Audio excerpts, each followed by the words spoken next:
Okay, everyone. Say very good morning and welcome to Sunday as we prepare the day.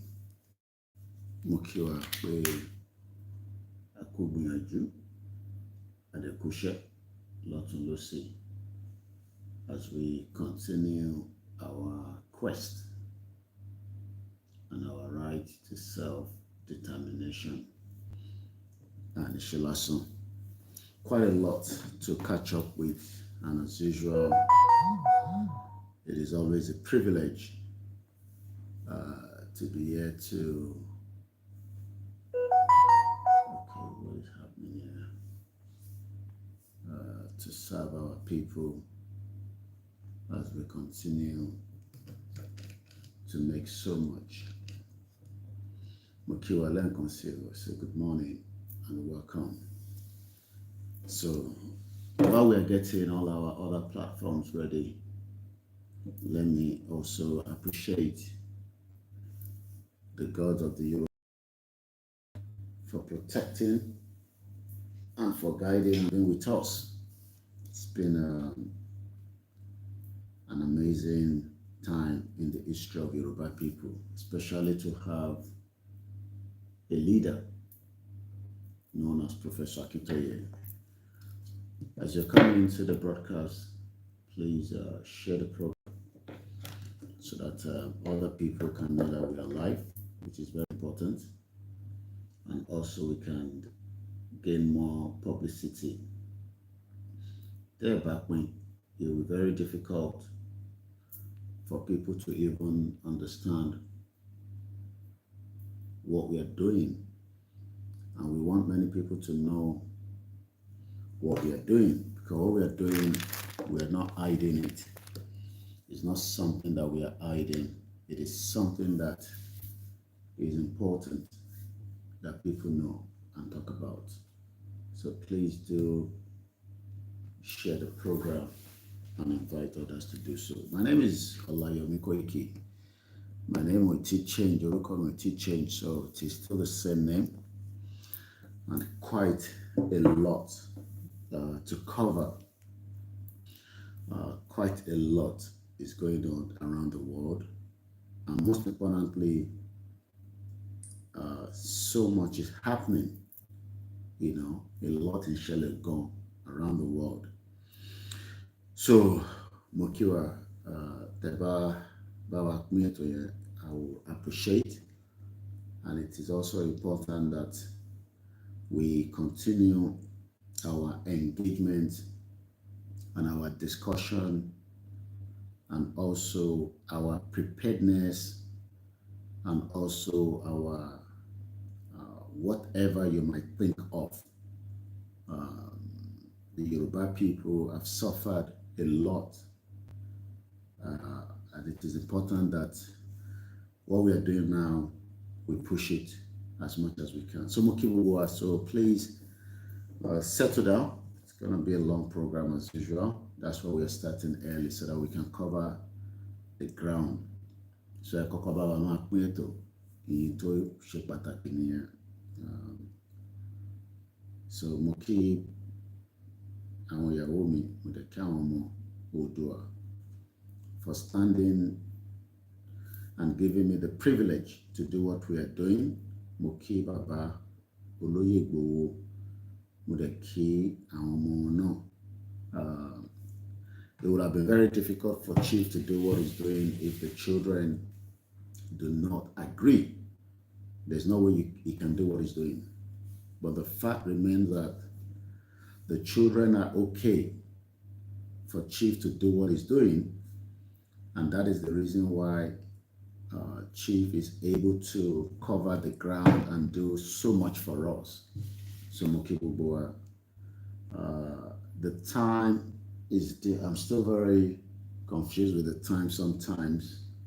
So I believe we are almost 7 o'clock, which is getting brighter outside, which is again one of the reasons why many people are frustrated in Europe, because the weather whether really, is something that a lot of us have been affected with and we have struggled with as well. So, but again, as usual, we still have to do what we have to do. So I'm still setting up. So let me just give us these to start with. But while we're settling down, so that we don't get frustrated about our share program, I've not been around for a while. I'm sure you're aware that you haven't seen me on air. So it's about to OASI program. We have not even asked for money yet. We're going to do that about our share program. It's very important, especially at this crucial stage, that people share the program. My platform is not a platform where Ashemama Sofonyekwe, we are not making money on the social media in terms of revenue. So Tabanika share is not because we want to make revenue out of it. It's because we want our message to reach as many people as possible. And that's the reason why we always ask people to share. Because the Baba, it goes a long way, and it also helps, what we are doing here as well. So about share.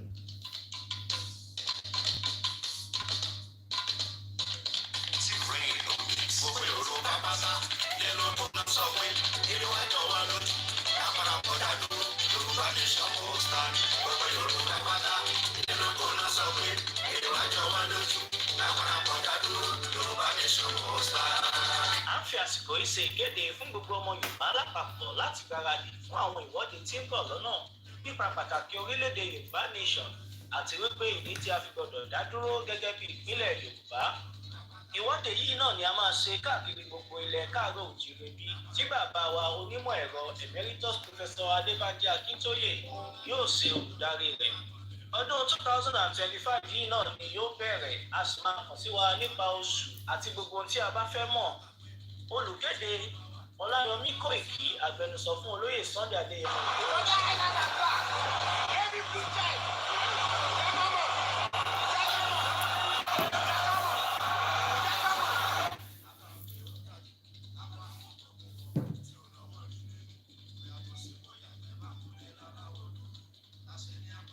lórí gbogbo ọmọ Yorùbá àtọ́gbà ilẹ̀ Yorùbá àti ìjòyè wọ́n láwọn ọ̀pọ̀ ọmọ kí Fúlàní máa jí wa ké wọ́n máa jẹ oko wa kọ́ mọ́ dà wá láàmú.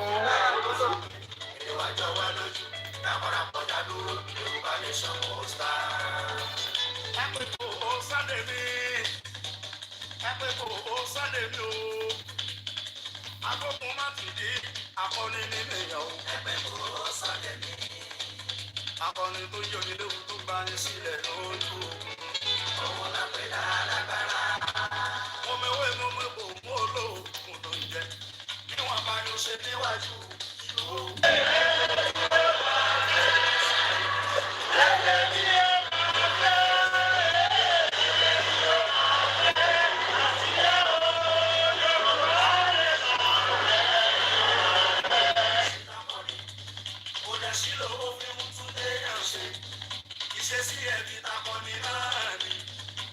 Ẹja jáde ẹ máa bọ̀ ń ta ká ṣe ṣe kí ni o kàtúyáyá kàtúyáyá let's come out and showcase ourselves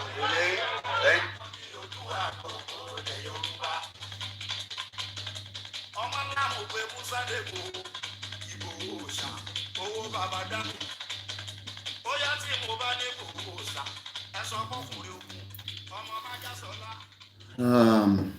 A very good morning and welcome. Just woke up. It's been a very busy and also quite a lot.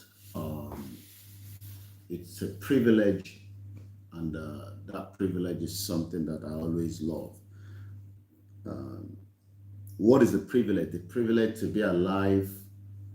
Or I could just imagine when they were fighting and pushing so that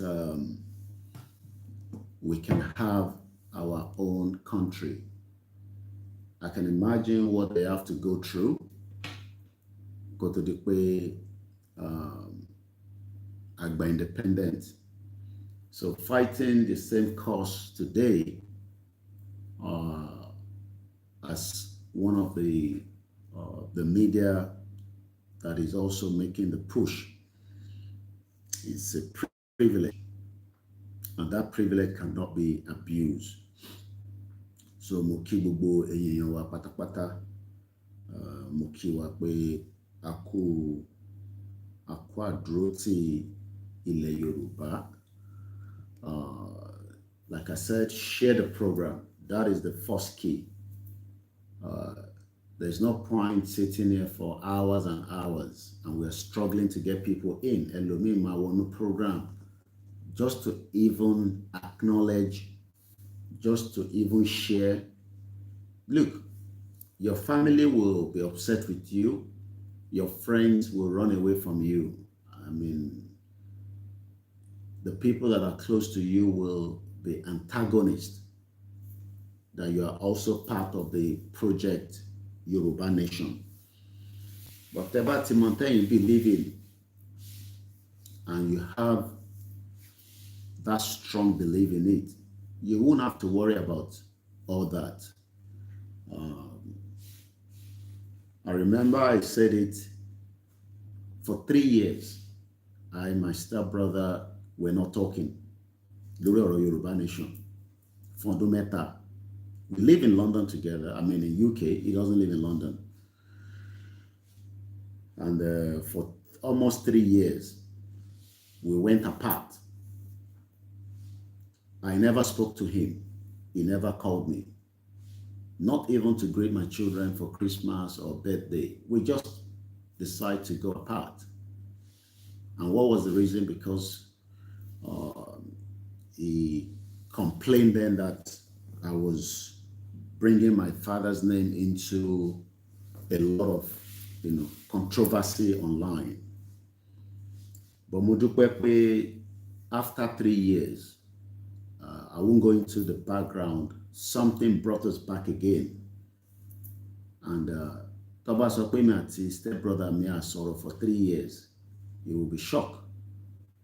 The way we spoke when we engage again. So Tanyi Bambe Rupe family Imawa as an antagonist. But you're in sort of Yoruba Nation. Then you're wasting your time, not my time. Waste time in me, waste time Babakitoye, waste time Oloye Gbowo. But for the fact that even if it's only few percentage of few people that believe that Yoruba people should be free, those few people will make a big impact. I'm trying to get my Twitter space on, but the Intervalori Twitter I need to get, because of my security around all my social media, I need to get a code on this phone. So in case we go off, we might come back. I don't know if it's going to hold, but I need to get a code to activate my Twitter here on this phone so that we can be on Twitter space. And I need this phone because I need one phone to be floating. Let me appreciate people that believe in Koikimedia. Elomi, in the last 4 years, they believed in us and they decided that now I believe in Koikimedia anymore. We are going to look for alternatives. And the good thing is there are many alternatives out there. And I'm pleased. And every day I wake up and I see the fantastic, strong Yoruba media campaigners out there. It gives people like us joy that Gonshawa and Komonisi, that we have people that are much more dedicated. I cannot say they're dedicated than me, but they're also dedicated. And they're working back to back because coming out to come and talk to people is not as easy as many of you might think. But some of us is just in the blood. I can sit here and go for the next 5 hours. I can come back again and again. But Elomi Okokola to plan for me, I don't have anything written down. I don't have any script. But we want to so will come and to flow, and people will love it. So, but without funding into a media, the media will struggle, and I mean struggle very hard. The reason why you can watch TVC is because they have squash of money, and we know who is behind TVC. I don't have to tell you, everybody knows. And I'm using TVC because it's a private business. But it's not a private business because they're using the same money that me and you will own to operate it. And they are going to fight to continue to convince the average Yoruba person. They may not be convinced nípa independent. So Tebawari TVC, that one younger TVC, they will believe what their journalists are telling them, and they will disagree with what we are saying, because even though people know that we are not in that same category. So we continue to plead and beg that you support this organization. Some people have set up their YouTube as just a YouTube. We have not set up our media as just a media. We have set it up as an organization prior before this movement. And we pray that the quicker Taba exit Nigeria, the better for me. I've been in Africa now for a few days or few weeks, and the potential continue to be there. But for now, because of the kind of work that we are doing, we need to rely on the public to support and help us so that we can continue to do what we are doing. If you think it's cheap to run a media, it's not cheap. The expectation is you want us to deliver a message, but if you don't have the cash, you can't deliver the message. You can go and sit and watch people. Look, online is different from the reality on the ground. So let me first say, I think our governors were also fighting the same anthem. Okay.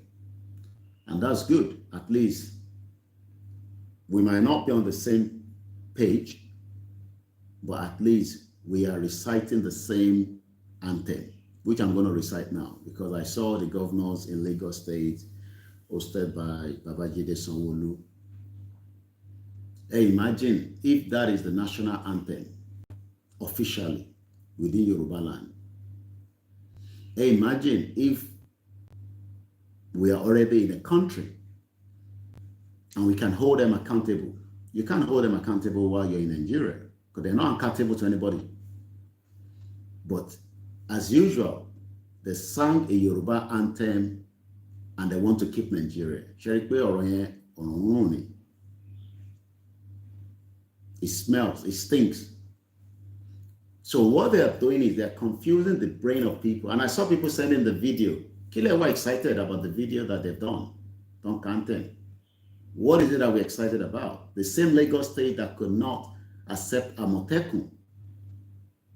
The same Amotekun Tiba Bakitoye to sọ fún wọn pé kó lọ set up security to protect Yoruba land. But in Tumansha Wamo Yoruba ni pé tá bá ti rí one small little thing by all these politicians, we get carried away. So what is the reason? Kini kan tó wọ́n excite wa pé one content where our farmers cannot get back to the farm. You can't travel within Yoruba. You can't. Look, I am currently in Africa, and I've traveled few places, and I've traveled very late in the night. And I've never bothered to worry whether Fulani will attack me. That is not what a lot of us back in Nigeria. So I don't know why people get cringe that our governors are reciting the anthem in Nigeria. The best thing for them to do is to come together and support the dissolution of Nigeria. But the same governors that are reciting the anthem are going to campaign for people to come and vote for them in Nigeria for 2027. So Kiwada, what excited about? I am not excited about it. And I believe some of them cannot even recite it anyway. Tẹ́bá wẹnu wọn ẹ̀rí pé àwọn bí abẹ díẹ̀ ló lè kàńtẹ̀ nìyẹn. Iṣẹ́ wa fúnlẹ̀ wa, forílẹ̀ ibi wa, kágbéga, kágbéga, kágbéga fálérí. Ìgbàgbọ́ wa ni pé bá ti bẹ̀rù lábọ́ mọ́, ká ṣiṣẹ́, ká ṣiṣẹ́, ká ṣiṣẹ́, ká jọlá. Ìṣọ̀kan àtòmìnira ní kẹ́ ká máa lépa. Ìtẹ̀síwájú fọ́pọ̀ ire àtòhun tó dára. Ọmọ Oòduà dìde, bọ́ sípò ẹ̀tọ́ rẹ. Ìwọ ni ìmọ́lẹ̀ ògo adúláwọ̀. Àwa ni ìmọ́lẹ̀ ògo adúláwọ̀. Mo kí gbogbo wa lẹ́ẹ̀kan sí. Mo kí ẹ̀yin ọmọ Yorùbá ní gbogbo ibikíbi tá bá wà. Mo kí bàbá wa Awófájìmí Adékúnlé Fáwé, mo fi tọ̀wọ̀tọ̀ mo fi kí yín. Mo kí brother mi Abiodun George. Mo kí Mr. Femi Adéyẹmí ní UK. Mo kí the governor. Mo kí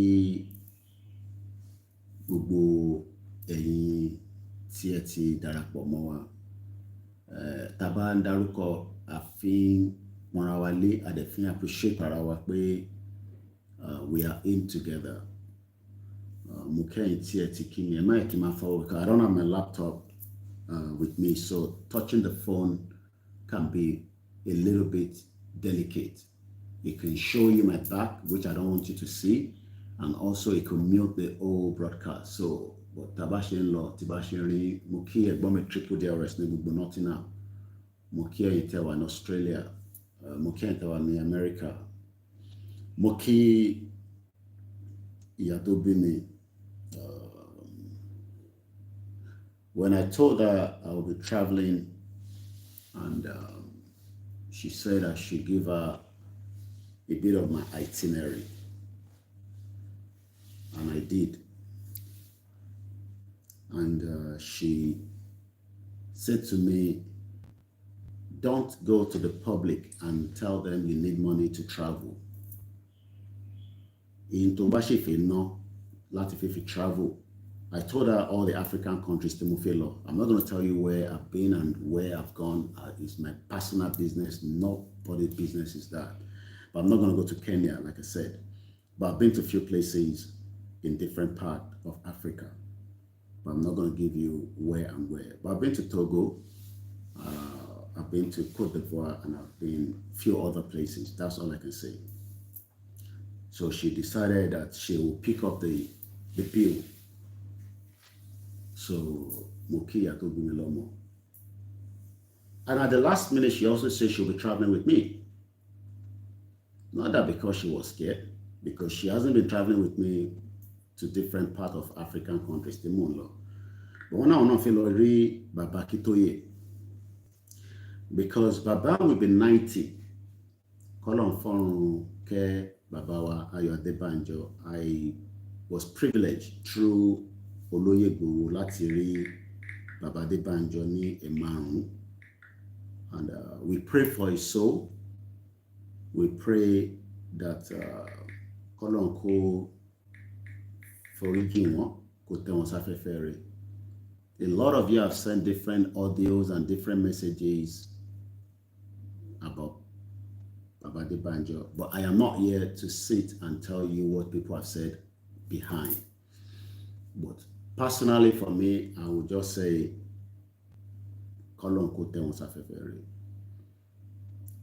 it's sad that death is something that we cannot run away from. It will happen. Ìgbà tó máa ṣẹlẹ̀ láàmú.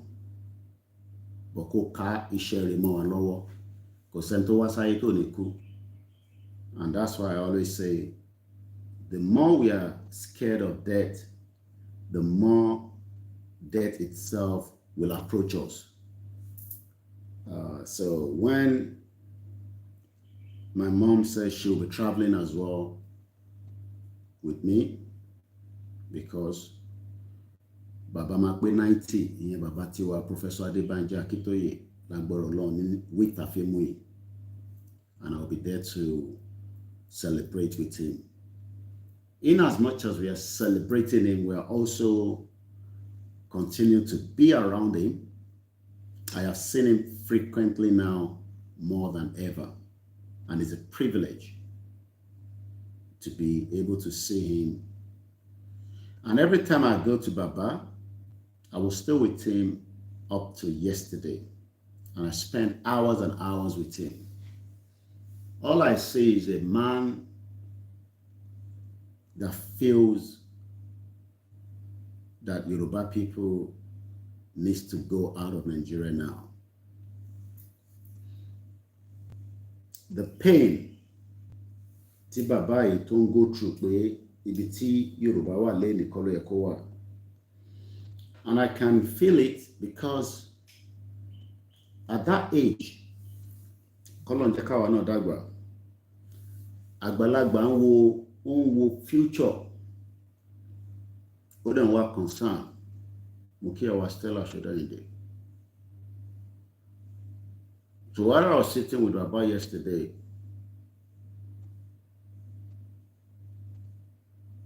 because tó bá lọ bá àgbàlagbà, I remember I lived with my grandmother before I traveled in 98. What I learned now is you listen more, because ìgbà tí mo wà pẹ̀lú grandma ní Èkó, Ládédéjàdélé, I was listening, but now I realize that the elderly people just want you to listen. And as a journalist, because it's not everything that Baba says that we have to come and be telling you, especially when we want him to be free, and we want him to, I've not interviewed him, and I've not asked for any request. I can interview him, but I decided not to. I just want him to be free, because I want to learn more.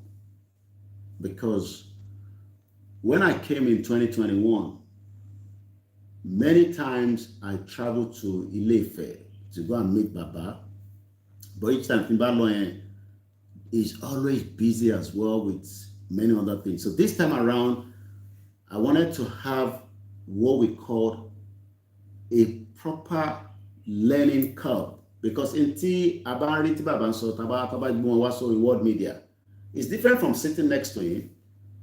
I mean, I take note, I jot note.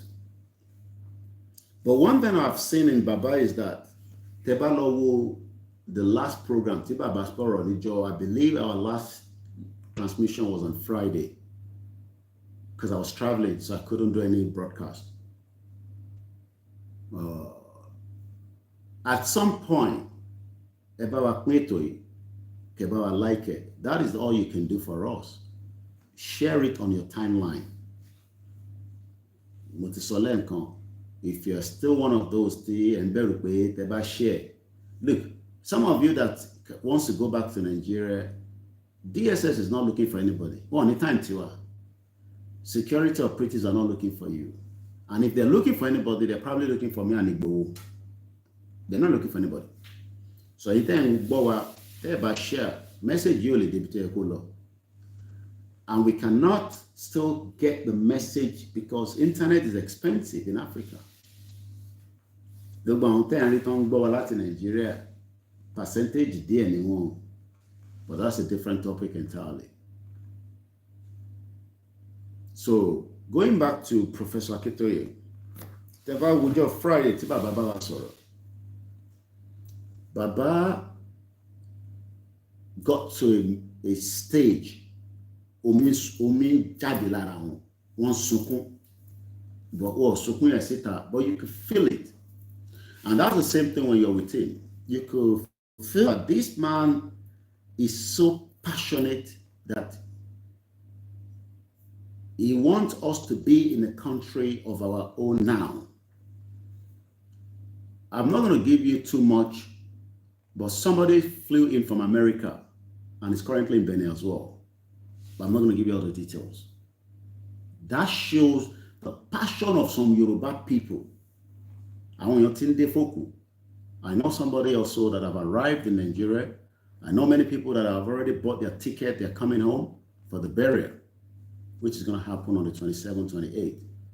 I got a call from someone that, but could have watched this in Lagos State, like me, I want to around, I want to date. But somebody flew in from US and we were together with Baba Kitoye. And akọ̀wé tí bàbá yẹn sọ̀rọ̀. Wọ́n wá ń sọ̀rọ̀ nípa welfare. The reason why Nigeria could not take care of our welfare is because welfareism tí bàbá Awólọ́wọ̀ fi ṣe during that time. So if anybody is expecting that a miracle will occur, one day you will just have the kind of welfare state, you will not. Even PSCs that have the welfare state, a lot of us are becoming tired. And what do I mean by that? Awatawa country tí only this system that works. We're getting tired. I'm watching a guy now on YouTube 2 days ago, the video. I play a clip in there. And the topic is, my friends are leaving the UK. And I was reading different comments. I will share some of that with us, but I take the stage here. And after listening to the whole video is 23 minutes, 53 seconds. Mutiwode, 21 minutes. And Bobo, even though he has not yet planned to exit the UK, because Nigeria will be UK. But the point that is making there is the reason why, see, majority of the diaspora are saying that we should have a country where there will be no injustice, where everybody can live a life, and where you cannot be worried that people want to steal your land. So, sitting again with Professor Akitoye yesterday is an amazing Muki brother Miyemi Fatoki. It's a privilege. Let's first talk about the burial. Everybody's aware that the burial is coming up. And as of yesterday, nothing has changed. The burial is still going to go ahead. Anki Governor Ekiti State, because it's more or less like it will be celebration of life, but we need to appreciate the governor. We need to appreciate the governor, as they are also going to be preparing for the numbers of people that will be traveling into the state. So they have to prepare the FRSC, the police, the military, whatever security. But for those of us that are planning to go, let us understand that we are going to represent a father that lost the wife. We are not going there as hoodlums. And I want to continue to stress on that. We're not going there as people. We will tá a bá tẹ̀lé ọmọlúwàbí tẹ́lẹ̀ torí Yorùbá nation yìí àwa kan ti gbé ọmọlúwàbí wa ti jù nù, but for that barrier we want to make sure that our ọmọlúwàbí is top notch. Tó bá tẹ̀ mọ́lẹ̀, just move on. Tó bá rẹ́ bà fún ẹ, move on. Tó bá rí omi, don't stress.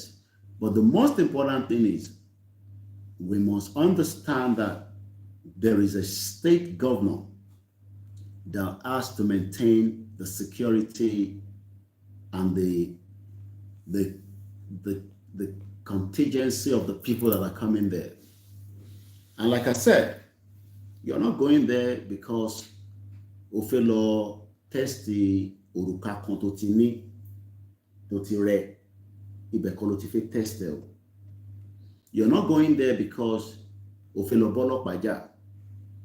I know we are all tense up right now. Nobody is tense more than anybody. We are all tense. We are all tired. We are fed up of this country called Nigeria. But we are not going to the barrier, for those of you that are going, to go and disrupt the day and what the committee have been working tirelessly. Mo kí àwọn ọmọ bàbá, mo dẹ̀ kí àwọn committee, mo kí YSDN, mo dẹ̀ kí different groups that are working tirelessly. So I believe Baba will still talk to us prior before the burial if he will be able to. But I can tell us that Baba is in good spirit. His birthday is coming, I believe, on Tuesday, if I'm right. So some of us will be there to celebrate with him on Tuesday when Baba will be 90. Let's first go straight to my own leader, Oloyegbo, as we release it was on Friday. I didn't know that Babagide Banjo have already passed on until a radio station in Nigeria called me. You might be wondering that actually we're normal. So when they called me and say they needed me to send a VN, either myself or Chief, that Babade Banjo died, I was like, wow. That was like, I mean, some of us knew that Baba was getting tired. But when I met him in 2021, Babade Banjo was still very strong, in body, in spirit. I'm not going to go into all the details of all our discussion, but I've said it many times that we pleaded with him many times to officially endorse Yoruba Nation. I pleaded with him, I talked to him, but I'm not going to go into all that. But what I just want to go into is the message from Igboho to the family. I've heard a lot of people say different things about Babade Banjo. My job for now is not to come here and condemn or criticize or whatever. But everybody has the right to do or say whatever they want to say to this man. But one thing I can tell us is that myself and Igboho, we met him many times in his house in Lekki, Ibitono Kusiyen, and also Ijebu-Igbo. And this is the message from Igboho. Chief Sunday Igboho mourns the passing of Afenifere leader, Pa Ayo Adebanjo.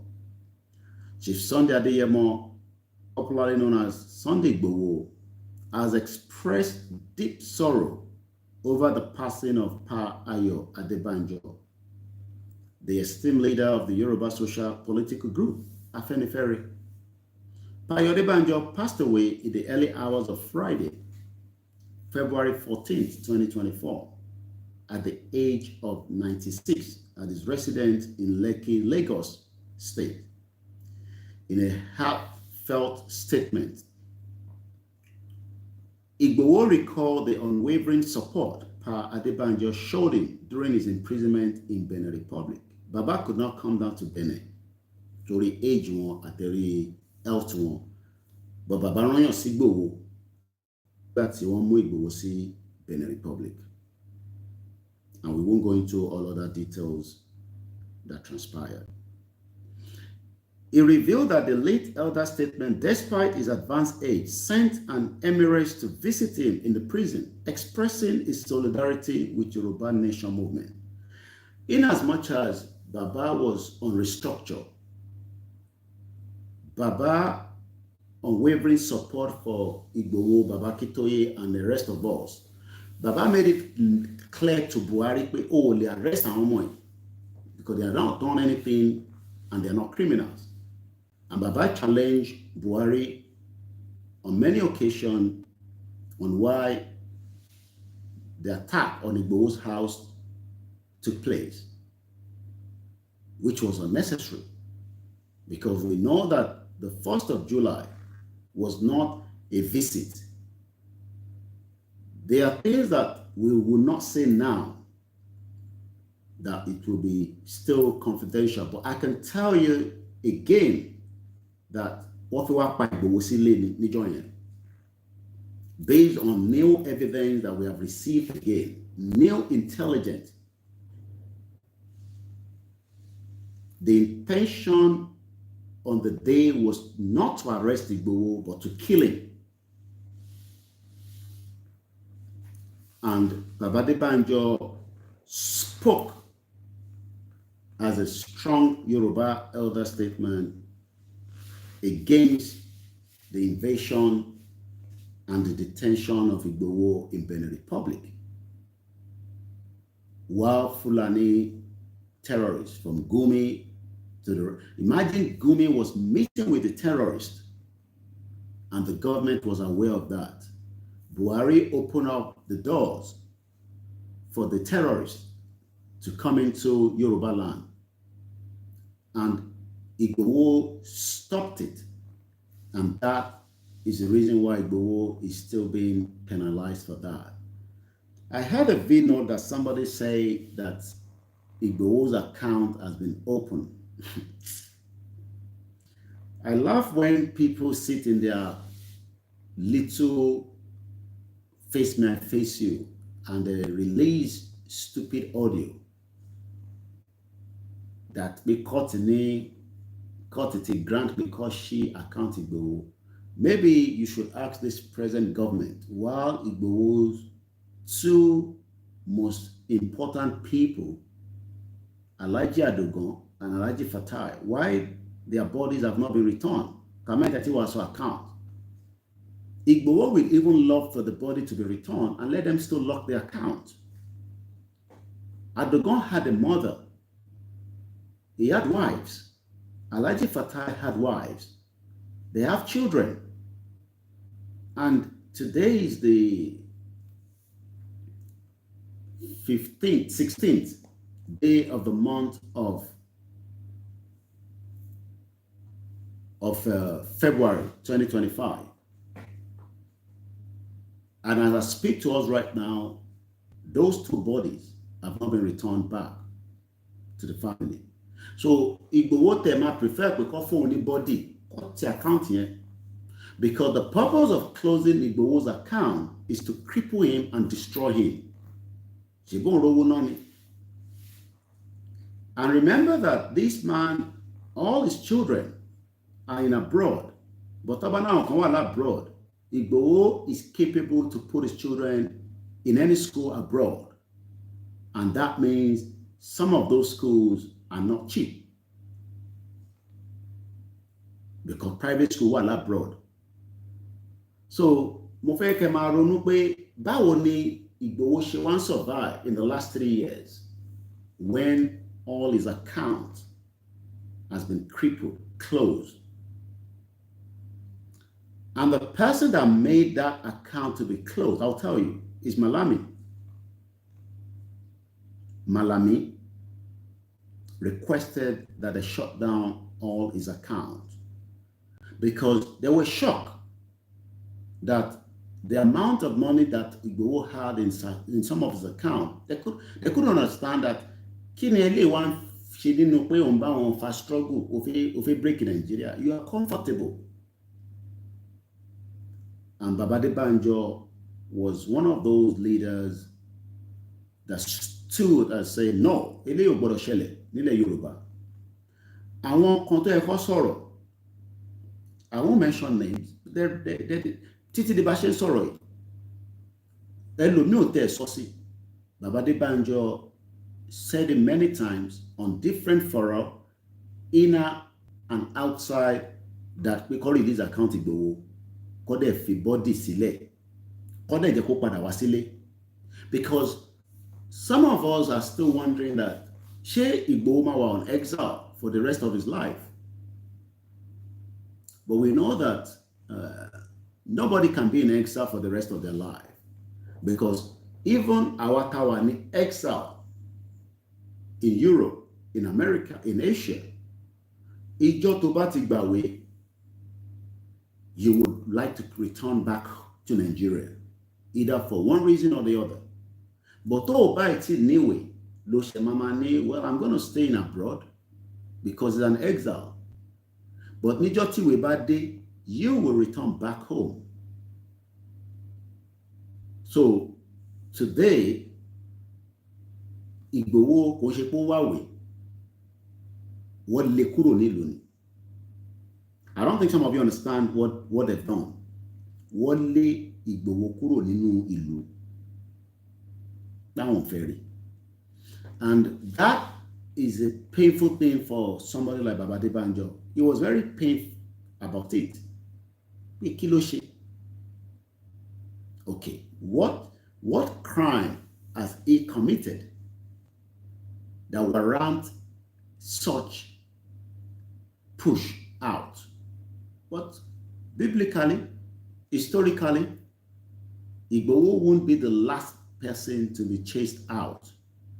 But one thing I know, and I believe, that at the appropriate time, by the will of the Creator, Igboho will return back home at the appropriate time.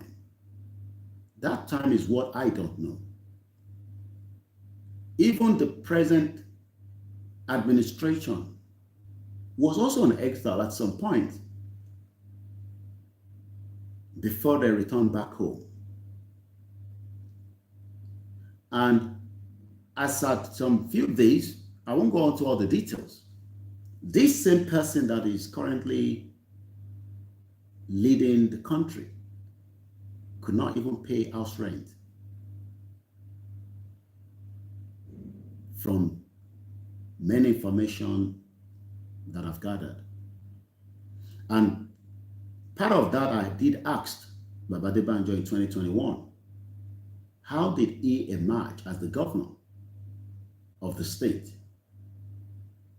Because I know as at the time that I was not in Nigeria, we were not interested in politics because àwọn báyé wa lọ à ń ṣe tó tẹ̀sẹ̀ dé London tó ń faṣẹ́. Báwo ló ṣe fi rántí pé nǹkan kan lọ nínú Nigeria?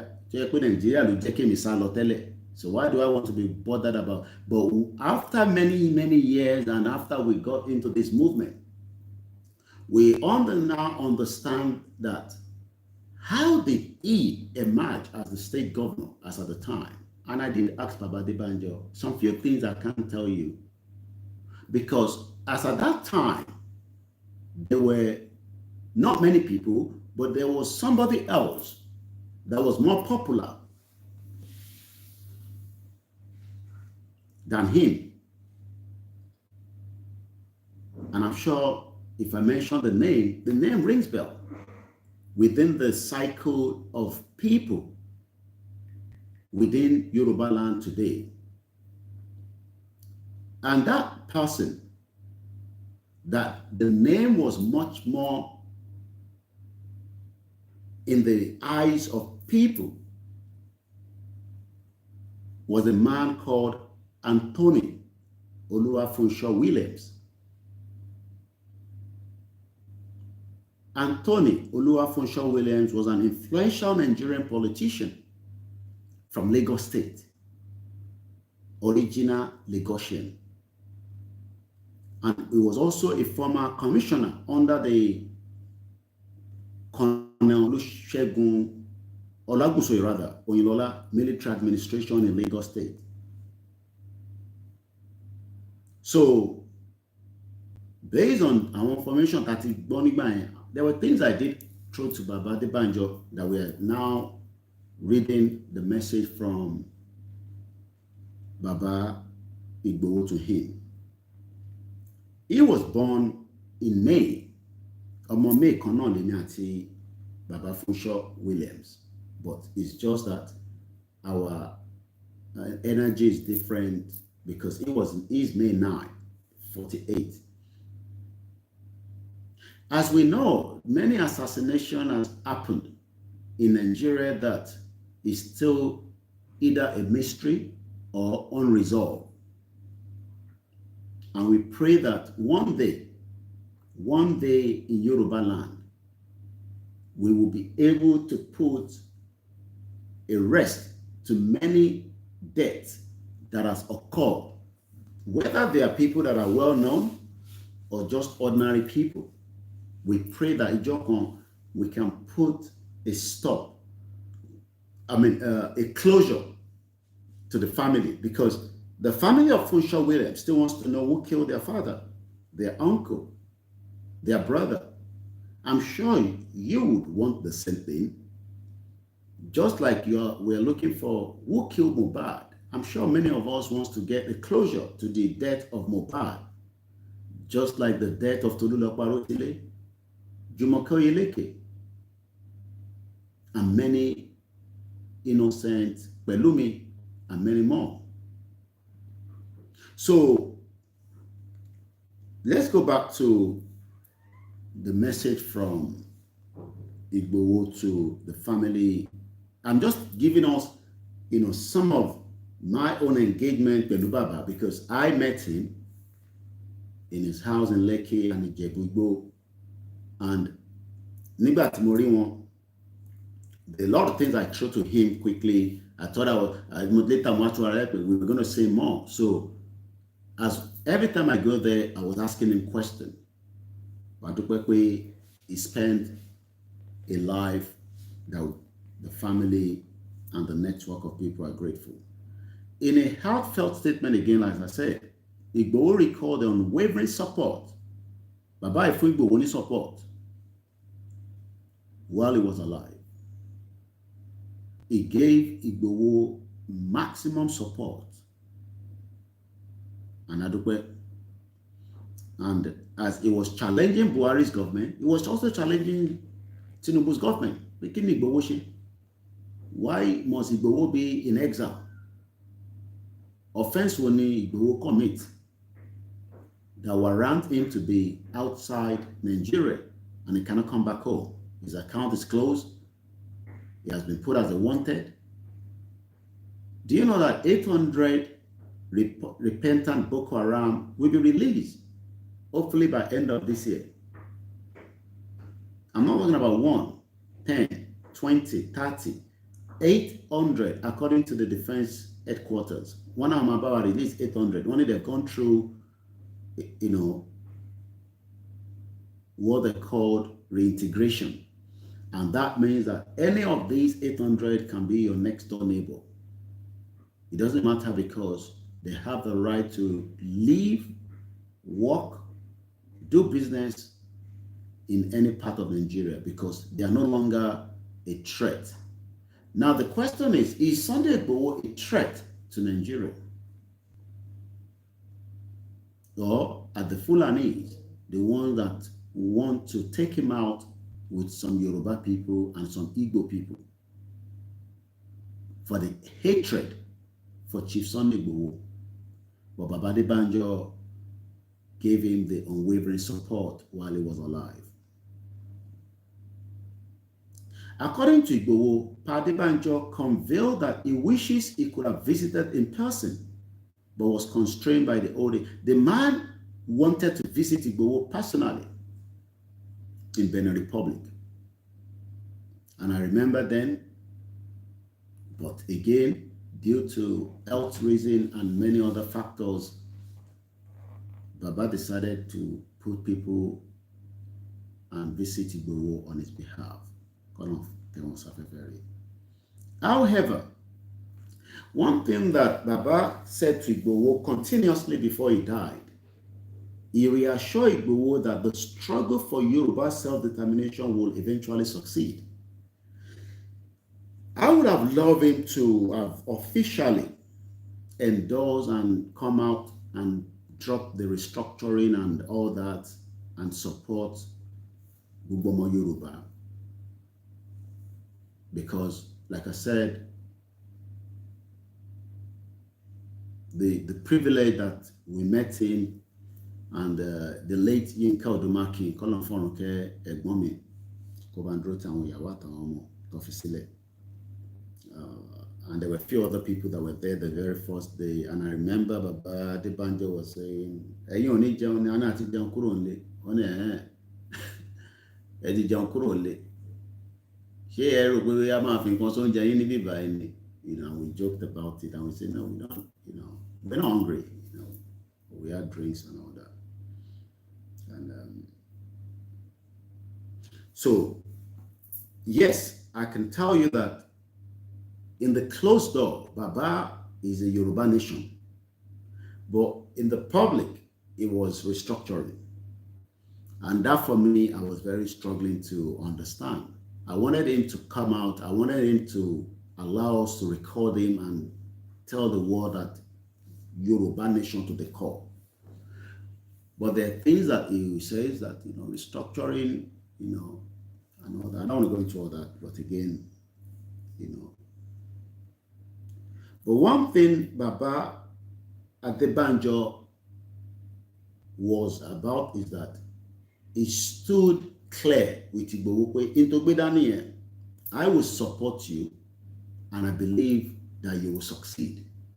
But for Igboho to succeed and Baba Kitoye, Baba Adebanjo ti lọ nísìn. And I think I've read Pa Fashoranti's statement.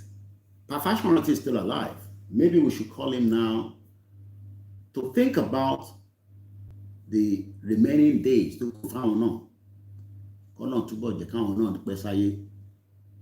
the remaining days, because these, you know, about 90, you know, but we pray that they are going to be with us more. What we expect Pa Fashoranti to be doing right now as well is, he is more closer to Tinubu than Baba Adebanjo. They are two different. I find it very split. Everybody knows the background. I'm not going to take us through that. The reason why we are bringing these up, so that I want to buy more. I want to Baba Fashoranti nisin. Call Baba, please. I don't have access to him. I haven't met him. I haven't seen him before. I wish I've done, but for now I've not. We've never spoken. But we know how Tinubu loved Baba Fashoranti. And we know that because after the daughter was killed, we all remember, the daughter was killed by Fulani. Tinubu went there and said, Kosima Anukokon. We know all that was politics because Tinubu was, you know, dreaming for his ambition to be the president. But after Tinubu has now taken the power, we saw Pa Fashoranti visited Aso Rock, even with the wheelchair. That shows that he still have, Tinubu still have great respect.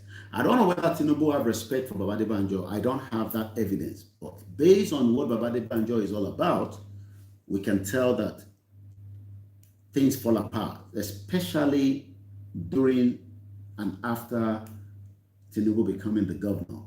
There are a few things that Baba Adebanjo told me, because I asked him, how did Tinubu emerge to become the governor? Because Tinubu was on exile. Àwọn kan dẹ̀ wà nílé. Pa Fashoranti that is alive now, in tí bàbá yẹn lè ṣe fún àwọn nísìn ni pé kó bá wa sọ fún President Tinubu pé kó divide Nigeria. And I don't think that is too much. We want Fashionati to please, on behalf of millions of Yoruba people, home and in the diaspora, the longer that Tinubu is waiting to do what he wants to do from his own mind, whatever he's planning, because he's a strategist, we know that. But he's dealing with caliber of people that are cycled in and they are ready to do anything to take him out. So, Eiteba Sumo Baba Fashionati, Baba not Dagba. Kolonje Kari Baba Fashionati not Bedada, Baba Tidagba. Inti Baba Fashionati Le Shifua, please share the program because, especially when we come out, it's a privilege to serve Yoruba people. But in there, knowledge, if I retweet, share, crop, take. Even your pastor asks for your support to share their program. I keep saying it all the time. I hear that. So Tawana Bansheto is more like a sermon and a message. And for the message to get to the next person, you got to share it. When you share program, tell me, Femi, share it. I not share me because Yoruba land is in danger, and you saw the governors having a meeting. I don't have privilege to what they say. I will not lie, but all I know is that one more party were in danger. Oh, this is not party politics now. Every governor in Yoruba land knows that we are in danger. But àwọn òfin jẹ́ kẹ́yìn mọ̀ pé àwa in danger. But èmi sọ fún yín nísìn ẹmọ Yorùbá. Àwọn governor mọ̀ pàtí wà nínú ewu burúkú. Àwa nínú danger. And I'll leave it for that, like that. Mo kí gbogbo alẹ́ nǹkan sí. Mo kí sister mi. Let me quickly appreciate one or two more people before we move further. Arewa Kíkanjú mo kí ẹ. Eléyìí náà wọn Àtíkù kìlọ̀ Àtíkù 2027 kò lè jẹ́ Àtíkù original bomb bastard. Àtíkù kọ́ Àtíkù kò ní dá fún gbogbo yín àtàtíkù ẹ̀ ní ṣoríire. Àtíkù kọ́ ó náà Àtíkù 2027 àwọn ọmọ Ìgbò àwọn wábi tó ti máa jẹ Àtíkù ní kọ́kọ́ lẹ máa rí. Àtíkù á lọ ṣe president ní Adamawa kò ní kàkàkàtíkù ṣe ẹ má bínú èèyàn kàkàkàtíkù the president that country will go down. Even Tinubu is there, we're telling the country to break away. So Àtíkù 2027, bomb bastard all over the place. And one way, must support Biafra. Àtíkù kwa Àtíkù ni. Moke Plan B, Moke brother mi, OLAYOMI. Moke Mr. Kola Wale Mofita Wakoki. Moke Ani. Moke The Humble. And those of you that have joined. Moke Aziz Shakir Àtíkù Nikoko. Moke sister me Yami Dada Bleshiri. In this terrible situation, only the Almighty God will deliver and set indigenous people free, because God did not create Nigeria, but human did for their selfish interests. Moke Mr. Ogunshegun Adebanjo. So let me quickly push because we are right into the 1 hour, and I want to get this message out. Because I could have done this on Friday, but like I said, I've been traveling myself within Africa and I've been extremely busy. According to Igboho, Padebanjo conveyed that he wishes he could have visited in person, but was constrained by the old age. However, he reassured Igboho that the struggle for Yoruba self-determination would eventually succeed. I want us to hold on to that word. Many people today that are Yorubas, I'm not talking about Igbos because I'm not talking about Hausas, we are not one. But let me tell you that Opolopomo Yoruba, as of today, many Yoruba people do not believe that Yoruba nation will succeed. And you know why? Because they are waiting for their prophet. And I was, let me not even say that. Every one of us, there are many prophets now that some of them are waiting for to convey the message that Nigeria must break and that Nigeria is not going to break. If you are still one of those Yoruba sons and daughters, whether abroad, it's not about Igbo, it's not about Akitoye, it's not about me. The end of Nigeria is getting closer.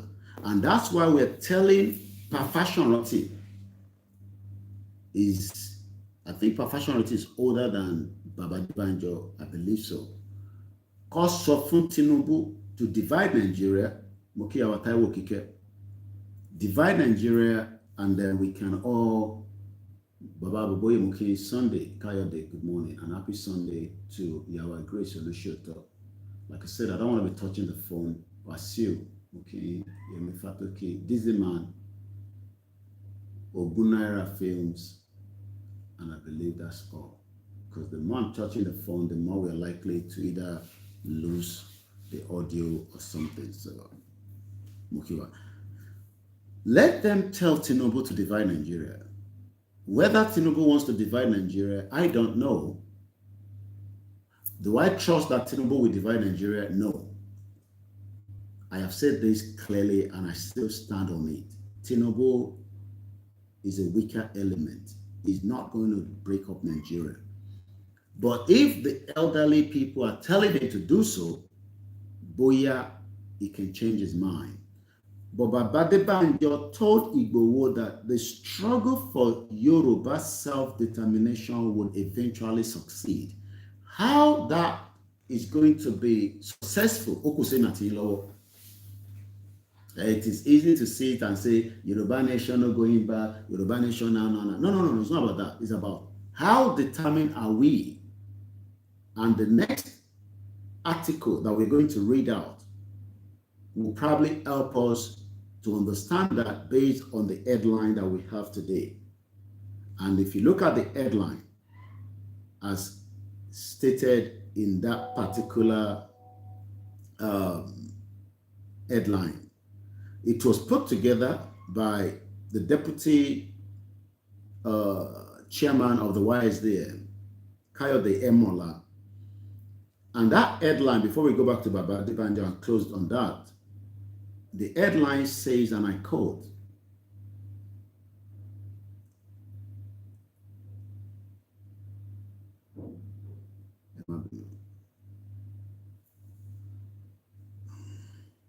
happy Sunday once again. I'm Okibubuwa, and I continue to greet you from Africa, where it is beautiful, sunny, food is fantastic. I'm sure many of us wish we were back home officially. And if we can do that, that means we need to get Yoruba country. Because the bad on Nigeria officially.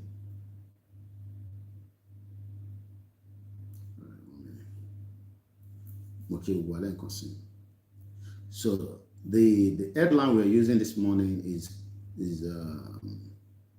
something to do with unity, which we're going to read later in just about a few minutes. It says, and I quote, the major ingredient for the success of any group are unity and togetherness. So, in Baba Debanjo, so he could have helped us more to succeed if he had added more ingredients by working together with Professor Akitoye and stop talking about restructure Nigeria and let's just talk about independent Yoruba country. He could have done that. While he did not, in the public is what I don't know, but behind the scene, he was a Yoruba nation to the core. And I can tell you that because I engaged him, and it's exactly the same thing. He reassured that gbogbo ìjà tí Olóyè Igboho gbé dání tọ́lọ́run dẹ̀ máa fún ṣe. Because Toba Sokwe reassured any tó gbàgbọ́, but in the public, he wanted to continue to say that restructuring, even though we know restructuring was all lies. It's nothing going to come out of restructuring Nigeria because they can't get it.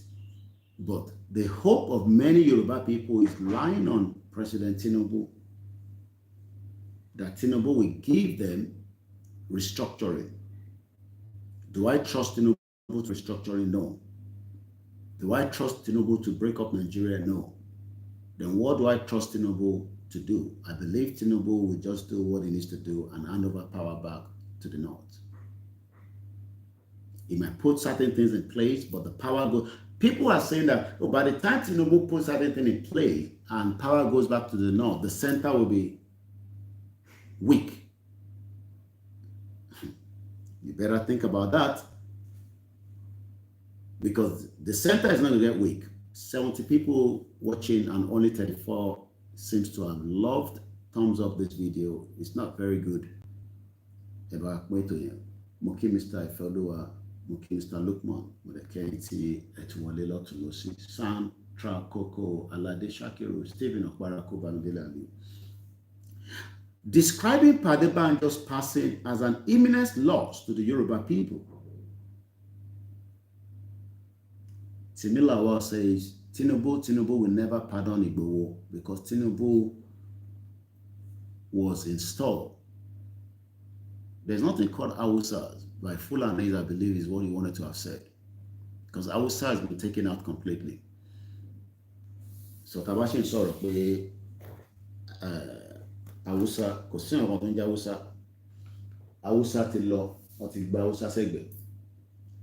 Àwọn tó wà ń bẹ̀ nísìn ni wọ́n ń pè ní Fulani. Because the Hausa do not have a home anymore. So there's nothing called Hausa again in the north.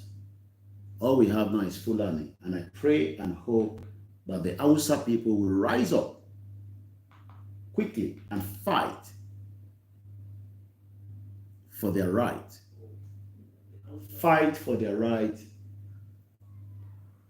so that they can be able to take back their land. While the rest of us, the indigenous people, defend our land and make sure that Nigeria is not used by America, by France, by European countries. Because I just remember this now. The agenda of the Europeans, and I'm talking from 2 days ago now, we get there and I'm going to put a closure to, these are the headlines.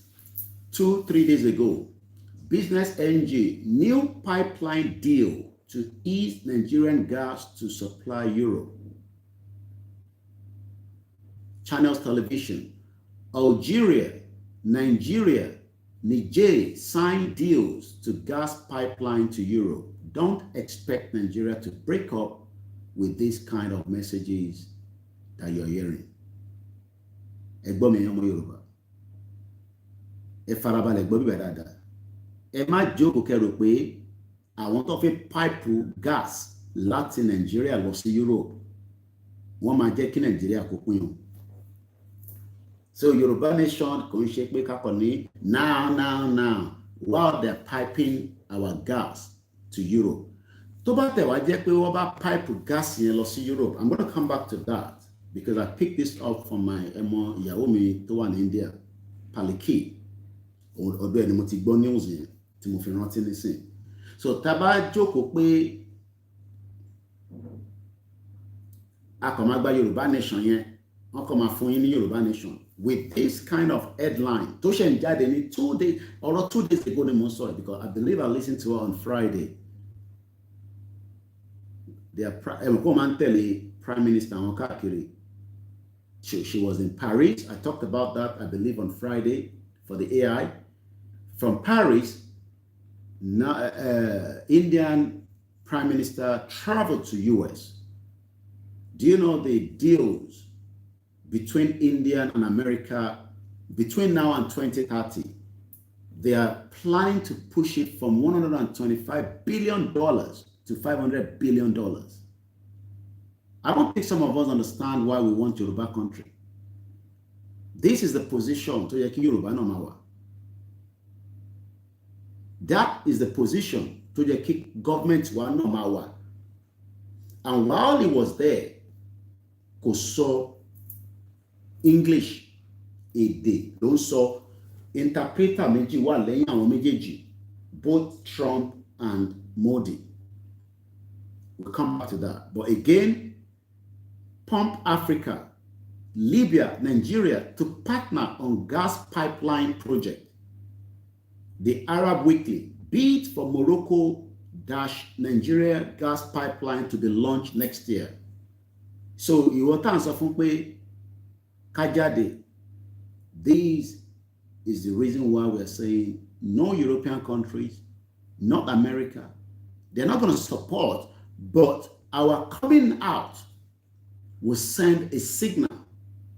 They can take pipeline from River State, but I don't think some of you know that Ondo State has a huge gas. How many of you know that? Ondo State. How many people know that they have gas?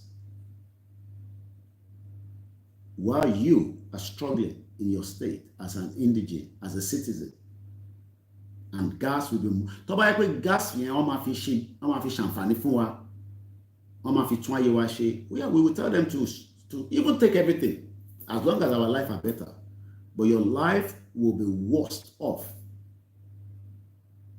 even after this extraction. Because I was reading, how many people have seen the video? I'll show you again. How many people saw the video about Onyibonlo Sinu Shell or disrupt the event more?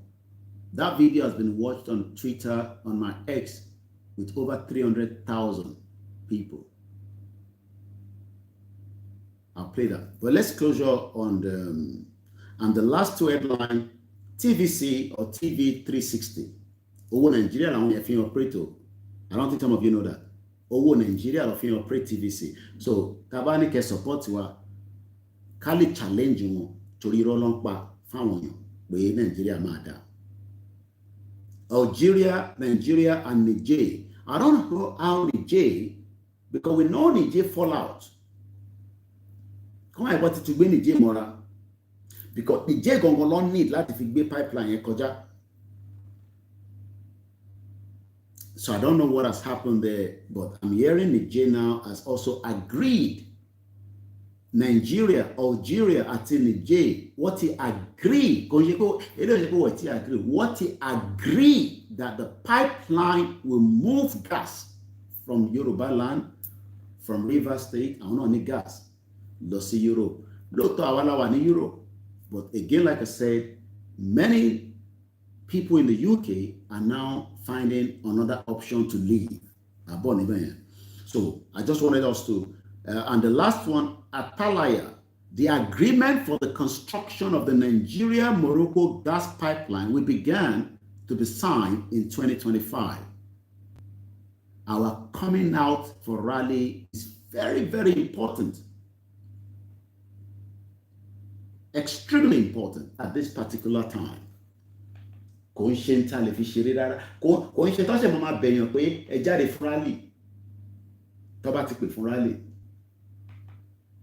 It is a clarion call that every one of us must. It can stop a lot of things. Stop it. Gas pipeline, project about in Nigeria, because if 15 million Yoruba people are out demanding the dissolution of Nigeria, gas pipeline, or do you think they can be talking about gas pipeline?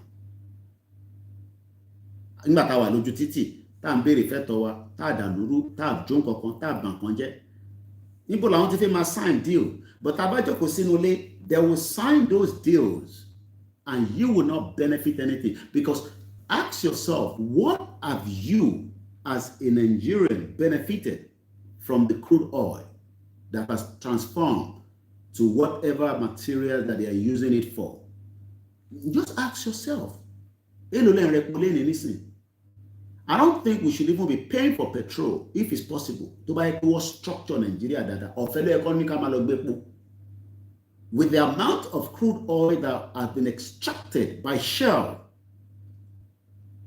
We'll come back to that. Let me quickly close on Baba Debanjo, because that's very, very important and we must give him the last respect, especially for somebody like me that met him personally. He acknowledged Pa Adebanjo's tireless advocacy for justice, democracy, and the right of the Yoruba people, not just the Yoruba people, also the right of many Nigerians. Baba Adebanjo spoke his mind. Mukarole Udua, okay, Omobolaji Mureki, Tony Ages. Remember that we need you to support. Contribution is what they call media. Contribution, prayer.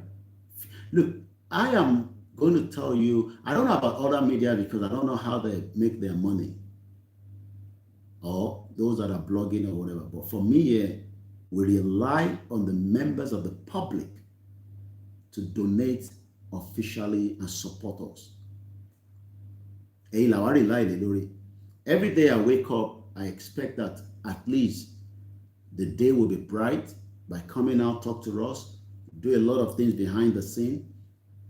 The 90% while I am in Africa right now is got to do with Yoruba Nation. And the remaining 10% is just my own personal 90%. And it is not also cheap. Taiwo Henry says, this contraction has to come to an end. That is if we want it to come to an end. I want you both to negotiate gas, just like Bosch negotiate crude oil. That's Janfaniel. So, Baba Adebanjo stood out for justice and democracy, Mukia Abdullahi, and the right of the Yoruba people, the Igbo, the Hausas, and the other indigenous people that have been marginalized within Nigeria, stating that his legacy will continue to inspire generations to come. Chief Sunday Igboho, this is the last lap. Chief Sunday Igboho extended his heartfelt condolences to the family of the late Payo Adebanjo, not just the family alone, the drivers, the cook. Because one thing we always forget is when we have people that are very high profile,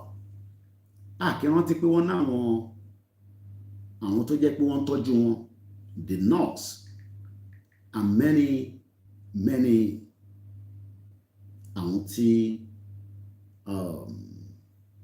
you know. So we pray for the many people that worked tirelessly with him.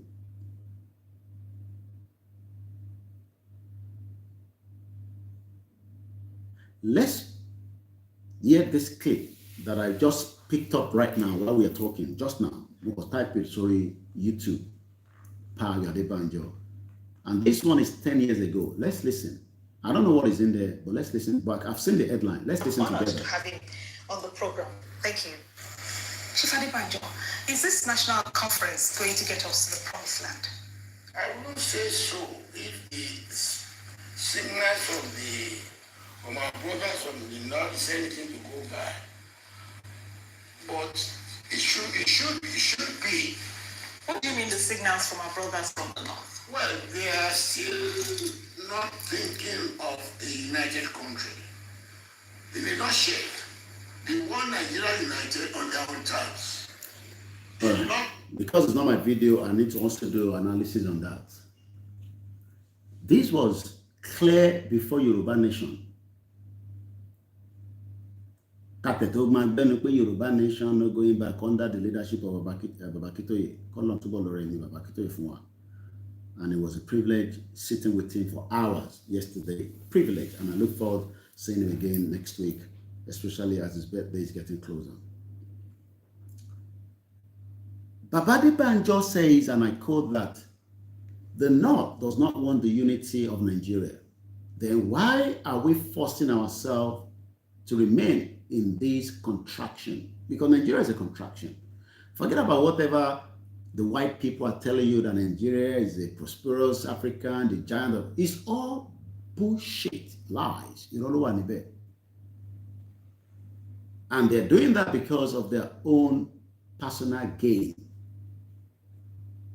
So to Obajomo Yoruba, whether or abroad, because and this for those of you that are abroad, the mama sokwe Yoruba nation in Bolebade.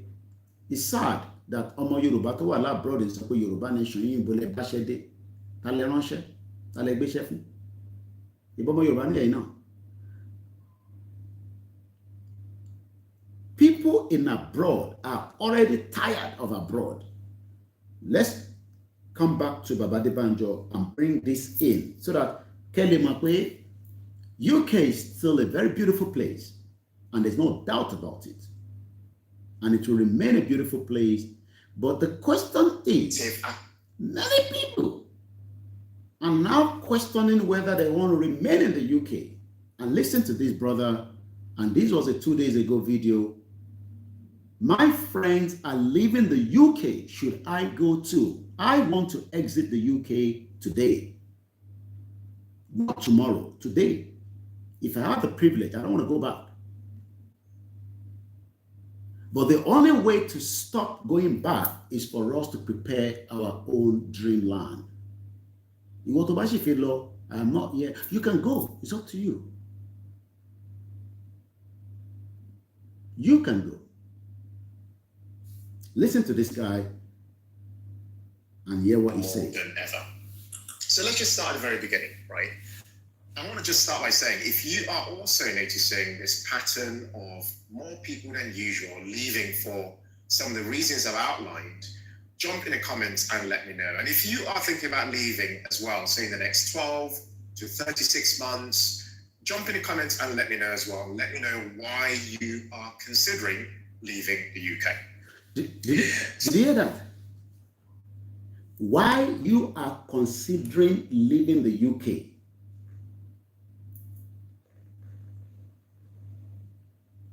In T1, most of our mothers in their 70s, they shouldn't be in the UK anymore. They should return back home. But go see later for desi. Ileti kosomi, ileti mosquito, tight eradicate mosquito, ileti titi oshishe.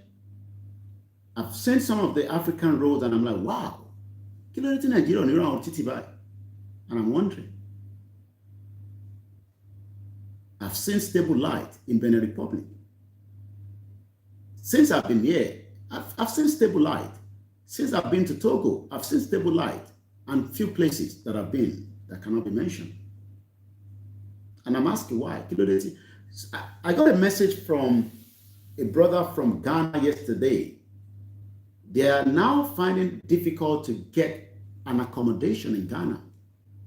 As Nigerians, somebody paid for the house rent in Ghana, and the lady that got the payment realized that they are Nigerians, told them to get out. And we have land to build, and we are all over the world looking to survive.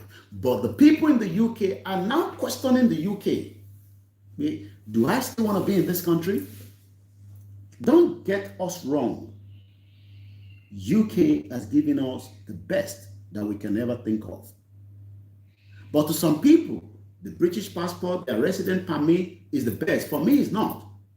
There is a future in Yoruba land that needs to be worked on and drive the economy, the security, the tourism, the healthcare of that land, in Yoruba land. And it has to be done by you and me.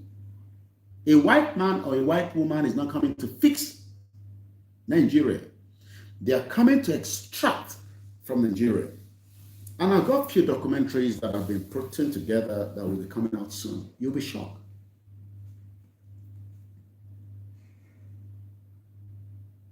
So if we sit back and expect somebody to come and fix Africa, who is going to come and fix Africa? They're not going to fix any bloody Africa.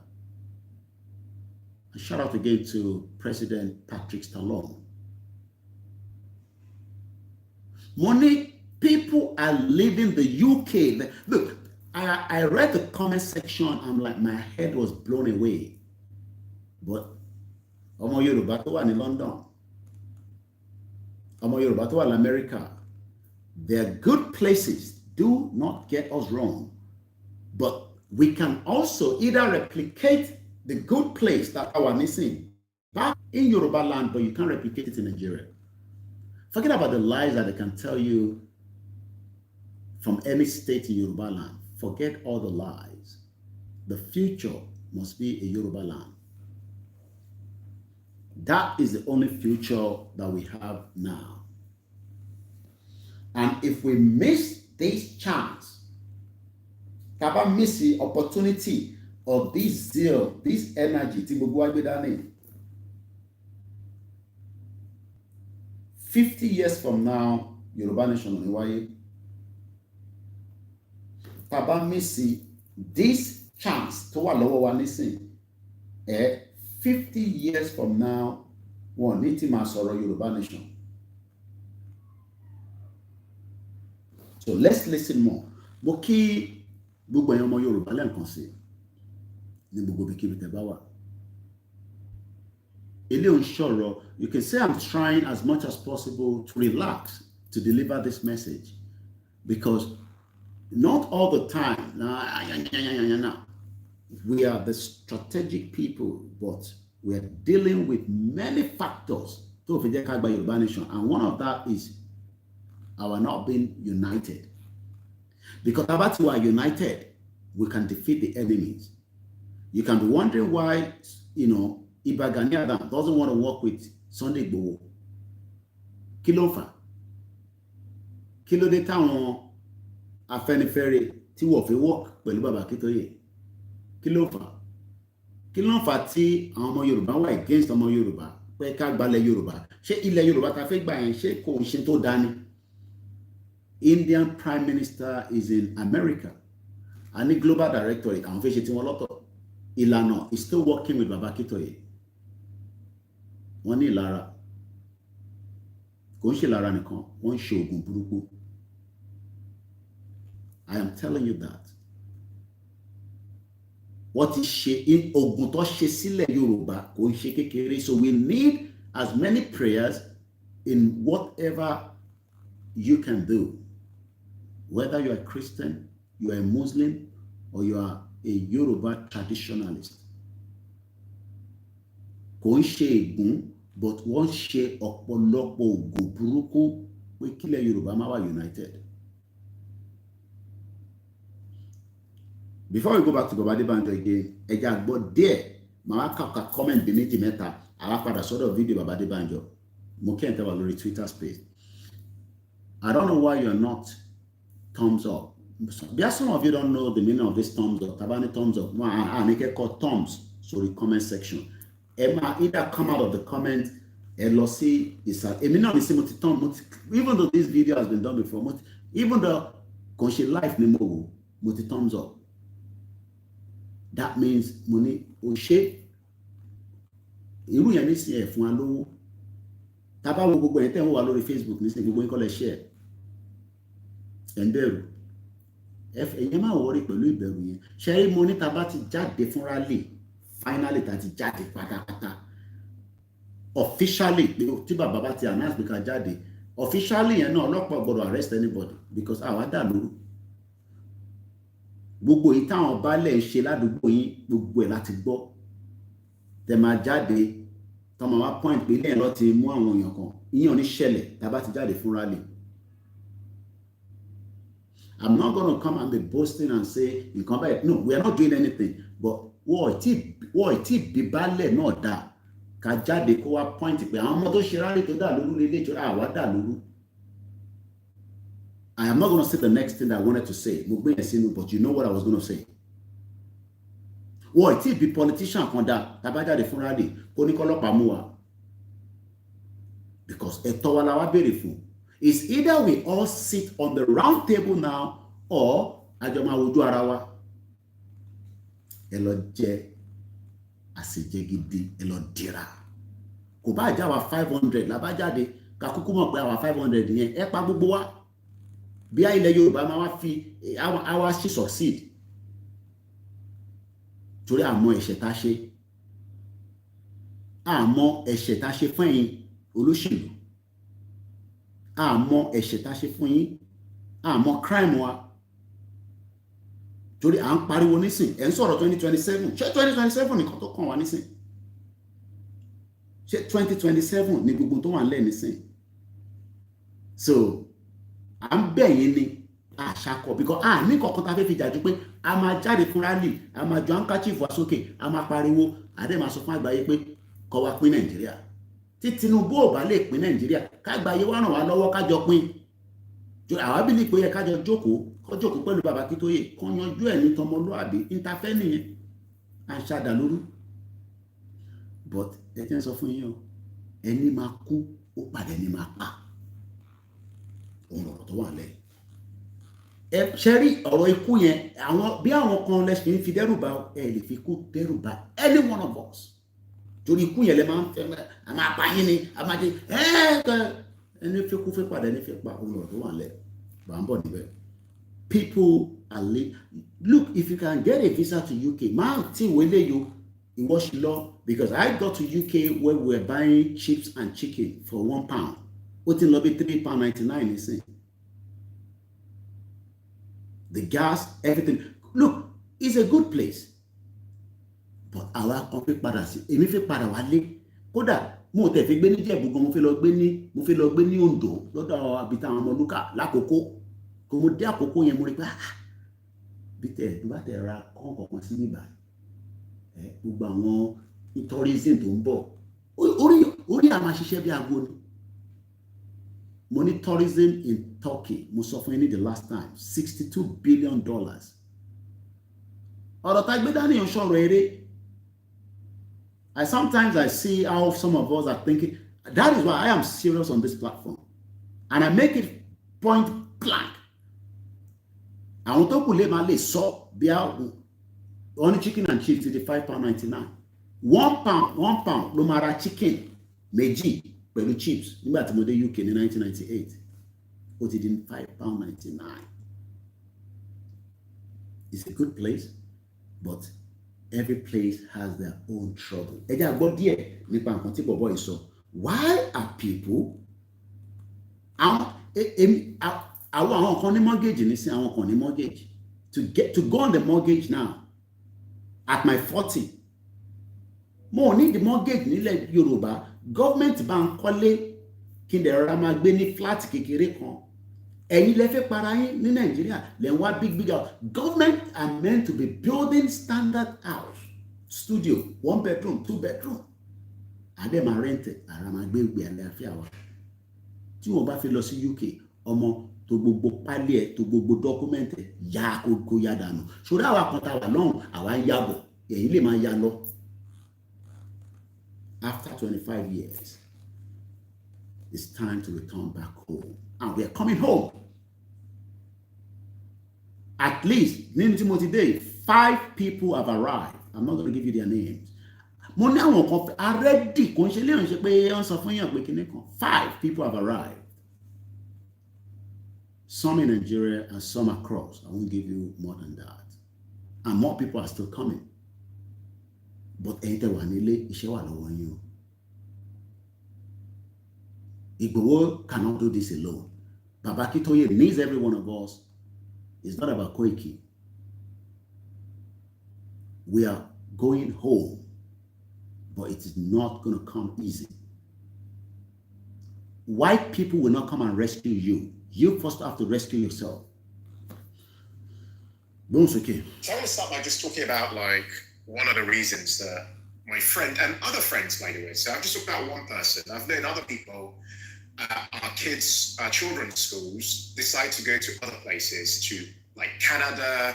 I've seen entrepreneurs, business people leave to move to places like Dubai. I've seen people move back to the continent of Africa, to Ghana, to Nigeria, to Kenya.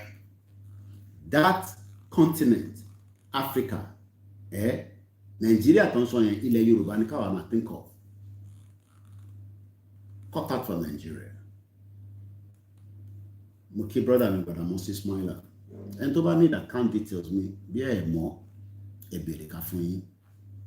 Your 10,000 naira, your 10 pounds, 20 pounds is all needed.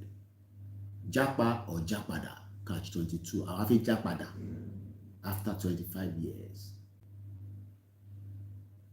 and I need to prepare the ground for my children. I don't want my children to complete their university and go and work in Tesco in UK. I don't want them to do Uber. I don't want them to struggle to get a job and apply and apply and apply, and because they are black, even though they are brilliant. Mumba, she might chief Lansoro Lano, Lori phone. Muki Oloyegbo, Olabandrote, Ijami, Olandrote Amwe. Do you know what it takes to be a foreigner? Loto Amawani British passport. Loto Ofia Jenny, well, mommy, they were lucky they got their British passport. They didn't have to suffer what I've gone through. But they will suffer. I can see it. The future of many of our children abroad. Some of them will succeed, but I must struggle.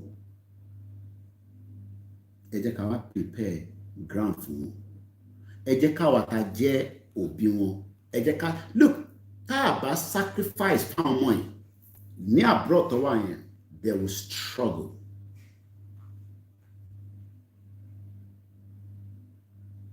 They will struggle.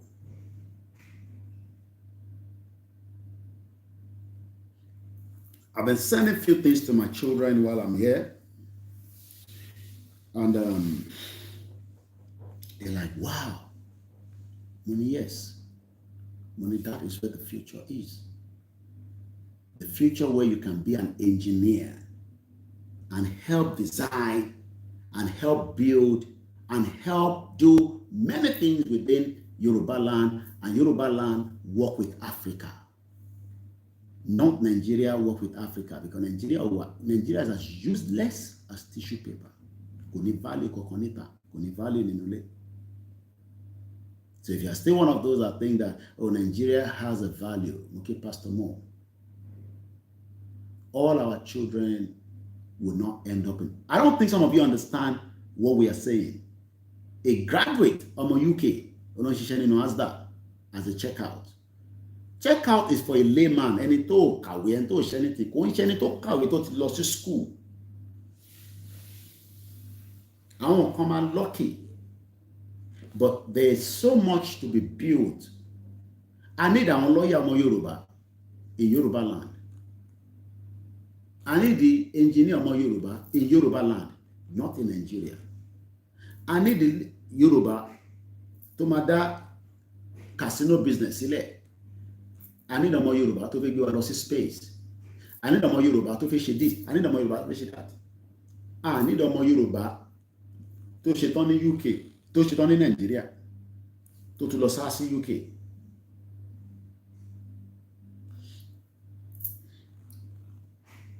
I met some Yoruba children. I won't give you the country I met them while I came to Africa now. One hour kàwé. I'm like, wow. Ọmọ, ìyà ń jẹ wá bàjẹ́.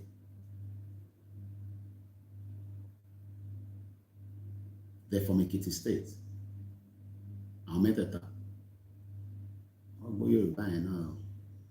Ẹmọ tó bá ní ṣùáṣùá ọ̀gbọ́n lọ títí náà, but at least, you know, they recognize me from Yoruba Nation.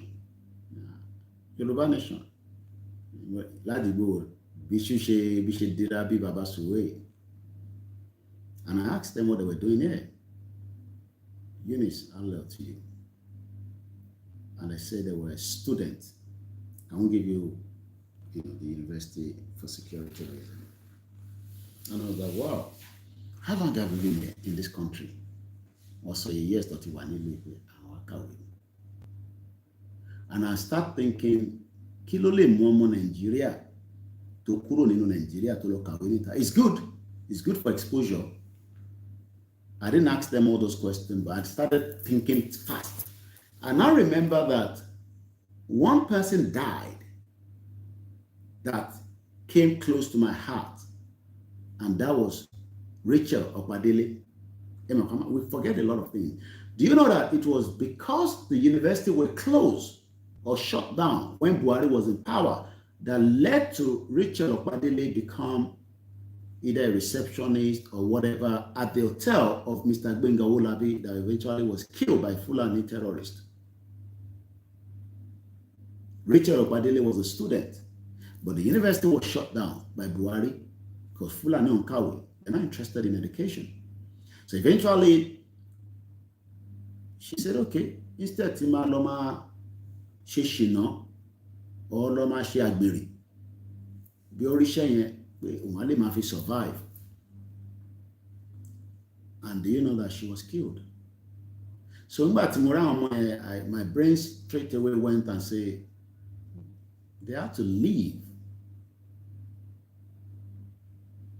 Ah, okay, my sister Eunice, thank you very much. Banki Balire. I'll be in Canada, hopefully, if our rally starts, I might not be in Canada soon, but hopefully before the end of the year. Banki Balire. So I know that for a Nigerian student or a Nigerian parent to take their children out of Nigeria, because some can afford Europe, some can afford America, but not everybody. So some will then look at what other African country, like the yes, I am. Thank you so much, my sister. Very, very. And it's been a great pleasure to be in Africa at this particular time in the history of this movement. And I've not regret joining this agitation, or this quest for Yoruba people. So those three beautiful Yoruba children that I met would have loved to study in any part of Nigeria if it's safe and if it's okay, but there's so many people that are studying. There's no job. Kò síṣẹ́. Ó ti serve. Ó ti padà sí ilé. Bamba ṣe, kò síṣẹ́. And everybody has now turned to content creator. What do you do? I'm a content creator. So let's move swiftly because of our time. And let's hear more. And we go back to Babadi Banjo. And then we go, as soon as it's coming up to the 2 hours, we go to the Emola article that came out yesterday. To Rwanda, to Tanzania. I've seen people move to Spain, Portugal. So there's been a lot happening, but so far it's been mainly like seeing other people doing it, people on the internet and stuff. But more recently, it's been a lot closer to home, which is what's driven me to actually just reflect a lot more about this. We made a video recently about what happens to your investments and assets if you leave the UK. I think it's worth checking out after watching this video. I just linked to it below in the bar. Go and check it out. But let's start with the cost of living. Now, because I kept asking myself, like, the UK has always been a bit like this. It's always been like cold and freezing. In fact, right now as I'm holding this mic, I am so cold. It's always been like this, but why is it now that there's been this rise in people wanting to leave the UK? First reason is the cost of living. I don't know about you, but everything continues to rise in price. Even though they keep telling us inflation is, 2.6%, 2.5%, they keeps hovering around that number. But we know that prices have risen, significantly over the last, say, 2.5 years. So, and as a result of so some of us that got to UK in the 98, I know how much I was paying for the car insurance. Some of you might be asking, can you drive? And I laugh when people say, oh, Uncle Yoruba Nation. I keep asking them, stop talking nonsense, because I could have bought a very brand new car or good car in the UK and be driving it. I couldn't drive in the UK because it was too costly. So I weighed the option. Should I get a car and pay close to £200 or thereabout for insurance every month, the maintenance of the car, or should I just get on the public transport, and if I need a car, I can rent a car, or we go on Uber? So I made that decision not to drive for the last 3 years, officially. I do drive, but in UK you can drive doesn't mean you own the car. So I just want us to understand that there are this generation of people in the UK. But what also is an age bracket with me. He has not made a decision yet because Oshini elderly parent, Yahweh noni parent, that parent is one is 70, Yahweh one is 80. Mobile grandma Meji Consorolano. One, I feel terrible because she's in America. And in the last 3 months, she's been bouncing back her health. And she called me yesterday. I was busy. I called her back. I'm on mommy. Kilo to shell again. Kinto kuron. She alright. One around she lives alone in America. Her children wants to visit. They want to go to America. They refuse to give them visa. And she's been in America since 80s. Abroad. Alone in UK at my 80, 70. Most of our children will leave you. They will visit you, but they will leave you to be on your own. Abroad. Abroad. So I was very depressed and sad because I know that our children wanted to go to America. They refused the visa or foreign visa. So she's staying alone in a house and she's struggling with her health. Not that America is not taking care of her, but there are things that you need somebody to help you to do at a particular age. So some of us think that Yoruba nation is just something that we come and joke about, we talk about as if it doesn't matter. It's about life and death. That's all right. To sacrifice for the next generation not to visit UK or America apart from tourism. In Chicago. Oh, the video fail play in Chicago. I got a ticket, I need a visa.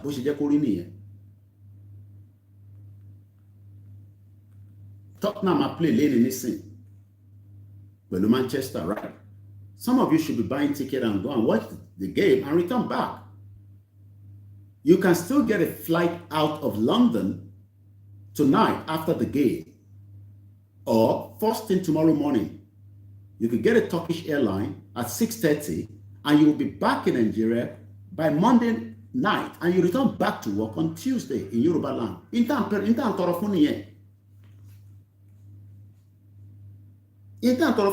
would have arrived in London on Friday.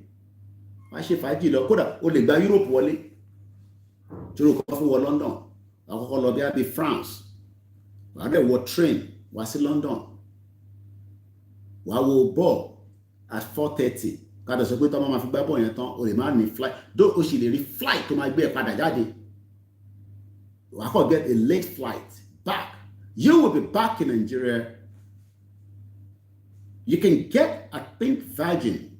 You can still get a Virgin out of London to arrive back on Monday morning. I'm bossy. That is the kind of life that we want for everybody. Only access to travel. Whereas in Europe, I will game Europe. Talk about a ticket. What come a day? What they will book? What they padanti? I want coach my baby.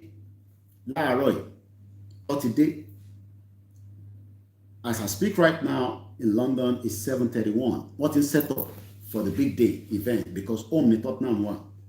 I don't think some of Yoruba people understand why we are saying that Nigeria, British want us to continue to come and apply for visa. Why should we be? If Nigeria was a country, we should ban British from coming to our country and say we should apply for visa. To buy the country to share in Nigeria. No Nigerian should apply for visa to the UK. And if you think that that is going to change while you're in Nigeria, you're fooling yourself. Some of you will escape. but majority of you will not escape. Alan Conley said Britain will not have a peace like Nigeria because they created evil nation for us. Oh no, my Britain come. I watched that on Instagram. Only broken Britain. Broken Britain. Let me see if I can pull the video, if I find it. Broken Britain. China, no one. Oh, hell, really. I hope it's this one. But boy, only broken Britain. Britain, where it says he paid £200 for a first class. Go see reclining chair. You know, I'm not going to reclining chair to my joke. Go see to my Los for a 5 hours journey from London to Sheffield. Only in China, economy seat one, only reclining chair. Come on, that you was a first class. Only first class will matter mass money. Or fish and chips, or coffee. What to charge any £1 for charity. Only can charge one for charity. Only chance of one for charity. Then what to charge any service charge. The whole toner was £32. British born anything on saw you only broken Britain. But them about Africa only broken lot because we're coming from a poverty. It's not a poverty-stinking continent. Don't get me wrong. It's just that it's not about leadership. Leadership. No, our problem is Nigeria. Get out of Nigeria. And I wonder, what have we been doing in this shithole? Every time I come to Africa, these are sweet plantain. Tọ̀dọ̀ tiwa máa ń tóbi gbàgbàgbàgbà. Máa wonder pé kí ló dé tí TB by máa ń kéré títí tọ̀hún máa tóbi gbàgbà because injection tó ń fún tọ̀hún yẹn ọlọ́mọ yẹn kọ́ pa gbogbo àdánù tán pẹ̀lú consumption tá à ń jẹ ní abroad. Oúnjẹ yẹn ó ní bad impact on our body. This ẹ̀yin náà ẹ wò yàtọ̀. Did you see the difference? Fresh from the farm. Fresh lele láti inú oko. Fresh. I hope that some of understand what we're talking about. Mo share link bàbá yẹn lọ sọ́dọ̀ ìyàwó mi jẹ́ àwọn òbí mo share. I can't remember now. If you want to support us, please do not hesitate. No matter, like I always say, every little helps. Could I get £1, Lenny? If 500 people give us £1, and honestly, I can't be abroad doing what I'm doing now, and then my children are calling me and say, Daddy, we need £20. I feel turn on gas, and then I start thinking maybe I should go back and find something. We shouldn't get to that stage. And that's the reason why, because our command sacrifice condele. Why tell you come support work with prayer, advice, àti financial support. Our country ready. Eléyìí ṣe pé wọ́n ṣe sọ fún yàn pé kíní kan. Nǹkan tó bá fi ṣẹlẹ̀ ni kó ṣẹlẹ̀. Àwa tẹ̀fẹ́ kó ṣẹlẹ̀. Bàbá kí tó ìlú kọ́ ni nínú nǹkan kan lè ṣẹlẹ̀ yan mọ́ mi. Kò ní sí ìjà, a máa gba Yorùbá nation wa. But into bá fi ṣẹlẹ̀, àwa tẹ̀fẹ́ kó ṣẹlẹ̀. Because àwọn ọmọ tèmi gbọ́dọ̀ tó wá sórí social media máa pariwo Yorùbá nation láyé kò possible. So this task will be completed. So every little help, a support one, no matter how small. I know everybody is tight, but we're talking about the work of the media. So let's move swiftly and go back to Baba Debanjo. This was a video 10 years ago on Channels Television, and the headline as at the time was, Northerners are still not thinking of a united Nigeria. So if the North are not thinking about the united Nigeria, why are we in the country called Nigeria? Then Baba don't want violence because Baba Kitoye is on the mandate of Omoluabi. organic. I also have these, the avocado lily. See how fresh. The todotiwa man green. This one is red. And the apple, Mujapu Yalano, like wow. Royal Gala, the man in London, but again that one you can tell that it's organic. So I pray that we can all be united to make this push quickly. Okay, we're going to take comment. The thing that we thought we should rectify to make everybody live together peaceably in a united country. This is what we can do it. When we are talking of devolution of powers, as you know that well, certain powers that are in the federal government should go to the states if really they are federal. What do I mean? When you talk of a federal system, how can you talk of a federal system without the state police? Every autonomous region constituting the federation should have its own police. Not the type of the federation you have now, where you say the state governors are the chief executive officer of the state, but they have no control over the police. That's one of their normally. And if you remember, Sanwo-Olu, I think 2 years ago, when he was asking, how many officers did you bring, or how many can you call, there was a problem in one of the estates. I can't tell you, sir. I can't tell you, sir. So, okay, I will phone Abuja. Because your governors are not the chief security of the state, as we are told. Because what? They control Lokpa. And for those of us that are waiting that, oh, we will get a state police, take that out of your mind. Nobody is giving you any state police. It's Sheriff Bubokini, what of a gimmick. Just to disturb our brain. Do you know that after this government came in, people were like, state police is coming. State police is coming. We will get state police. When are you going to get it? Government is on state police. You're going to bring somebody from the east that doesn't understand, how Yoruba land is. You're going to bring somebody that is a Fulani to become the state Assad. Yesterday, I got a call from Ibarakpa, Muke Clement. You remember? Muke Aroli Udua. Every little, you say you prefer pink apple. The one I got yesterday was green. Beautiful. I think it's in the fridge. So, they were asked, someone who was saying, how many of you are you here? I can't tell you, sir. Because he's not there on behalf of someone, he's there on behalf of the Inspector General of Police. Even as Egbeto Kun is still there right now, as Inspector General of Police, he's not accountable to any of the governors. He's only accountable to the federal. So the lies that we have been cooked, we have been told that things will change. Oh, we will get state police, and everybody is excited. State police today,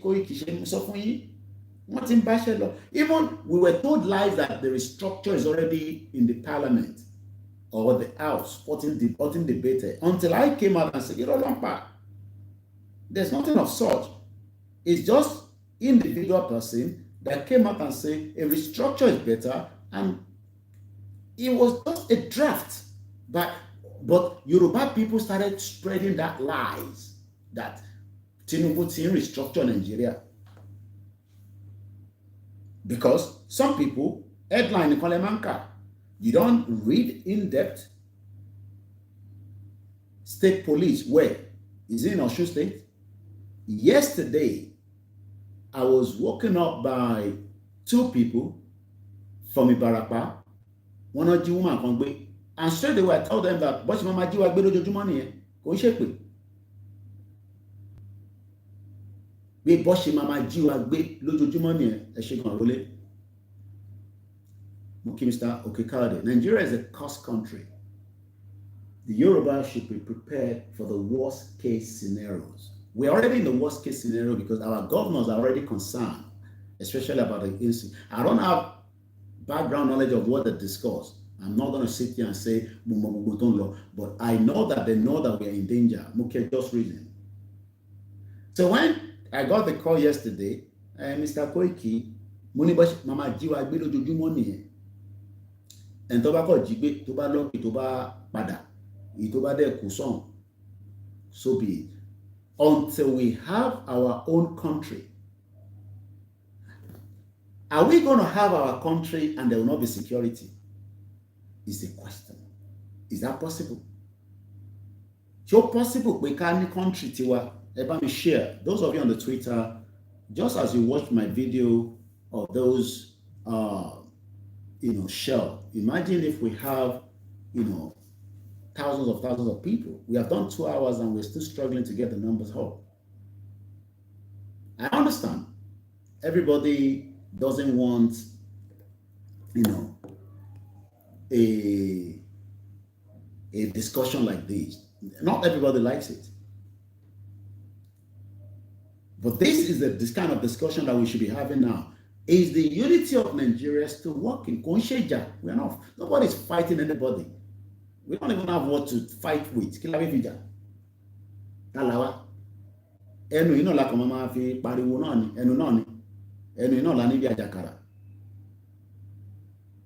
So, Babade Banjo was saying that there is no federal character. This was 10 years ago. And everybody knows that. So if you are still one of those expecting that another election will give us, the leeway, we are alien to each other. We are alien to each other. Igbo ní agenda tiwọn, Yoruba ní agenda tiẹ̀, Hausa, Fulani, Middle Belt. Everybody has the agenda. Triple DRS says, and I quote, for where the security is going to be everyone duty. Remember, see it, say sorted. If we have our country, the both responsibility of our security within our country is our government. I've been to a few African countries and I can say that their security is top notch. Kudos to President Patrick Talon. The security in Benin Republic cannot be taken for a joke. I'm not joking. And for the great work he's doing in terms of opening up the road network. You'll see some of the videos I've done. I'll keep them for now while I'm still working on a few more. I've visited a few places. I've traveled very late in the night. And I was not scared. I dare not do so in Nigeria. Not because of doing Yoruba Nation, but because there's no security. I dare not take those chances in Nigeria. The security that President Patrick Talon has put in Benin Republic is top notch. Top notch. Togo is also good. And Cote d'Ivoire.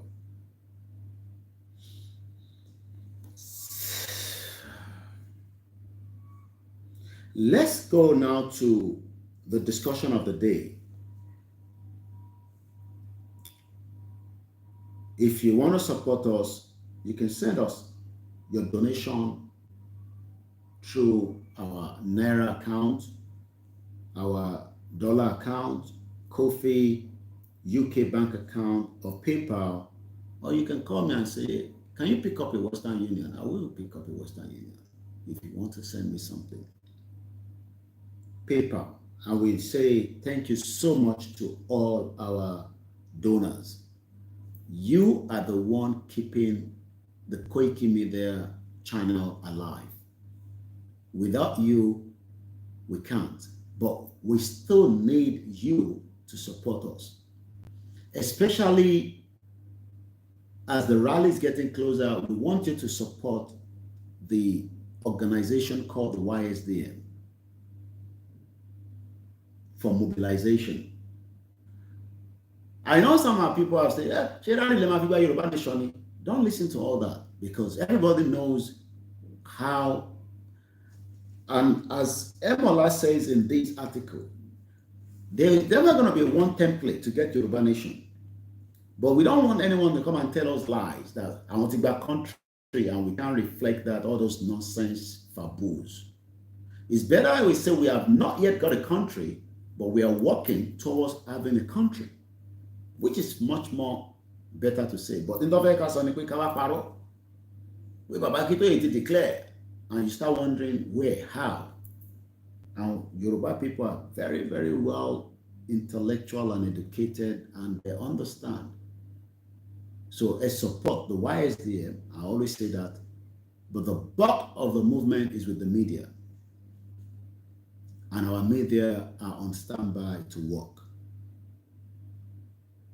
We are ready to move, and we need you to continue to fund it so that we can be able to push our message across. Share the program. We need you to share the program and also do the needful.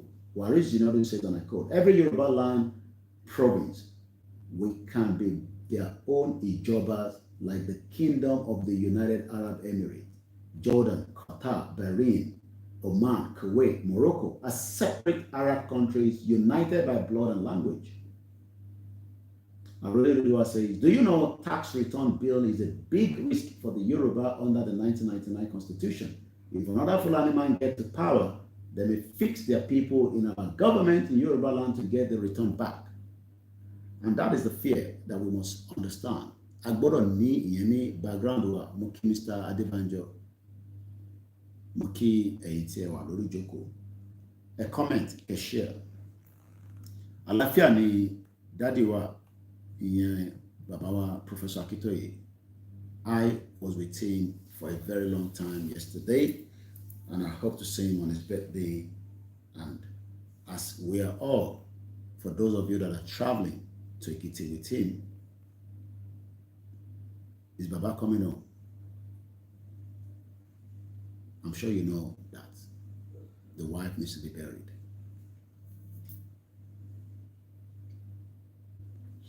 Muki Governor Oyebanji, the governor of Ekiti State, as they're preparing also in terms of security and all that matters. Baba should address us, I believe, very soon again. I can't tell you everything I know because it's not for public consumption.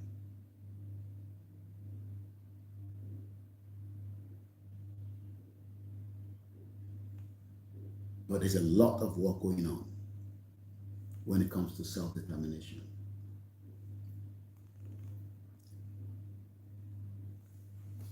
And we should remove the fear of the unknown, or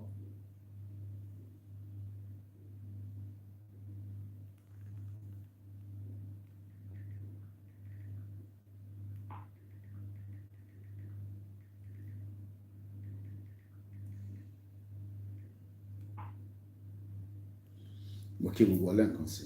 Mo dúpẹ́ fún ẹ̀yin tí ẹ̀ ń bò wá láṣìírí, because some people want us to get to a stage where people will not hear Yoruba Nation anymore. The politicians are very powerful financially, more than us. And to challenge and compete with them is a big task. An election is coming, and I can tell you they're gearing up and preparing. Some of their strategy we know, but I'm not going to tell you online. But they're preparing to convince Yoruba people that 2027 is the best option again at any time. Whatever you can do to help in any group, the power for mobilization, start doing it now. Olusegun is ready for election 2027. There's no more government right now. The government is complete. They're working towards 2027. They've drawn out their plan. I will not tell you what they've drawn out, but their plan is already been drawn. What ti ya map wọn sílẹ̀ for 2027 but tí bá sọ wọn máa wonder pé báwo ló ṣe dọ́wọ́ mi. Mo kí Mr. Ismaila Adelani Eshegan. They will start asking questions, and it's the internal one that they will be wondering how. They are ready to tell Yoruba people that irọ́ ni bàbá Akíntóyè gbé dání pé Nàìjíríà máa ṣiṣẹ́. Pé irọ́ ni Ìgbòho gbé dání. Their propaganda machine are ready to roll out before the end of this year. Many bloggers have been paid outright with the figure that they demand for within the Nigerian currency.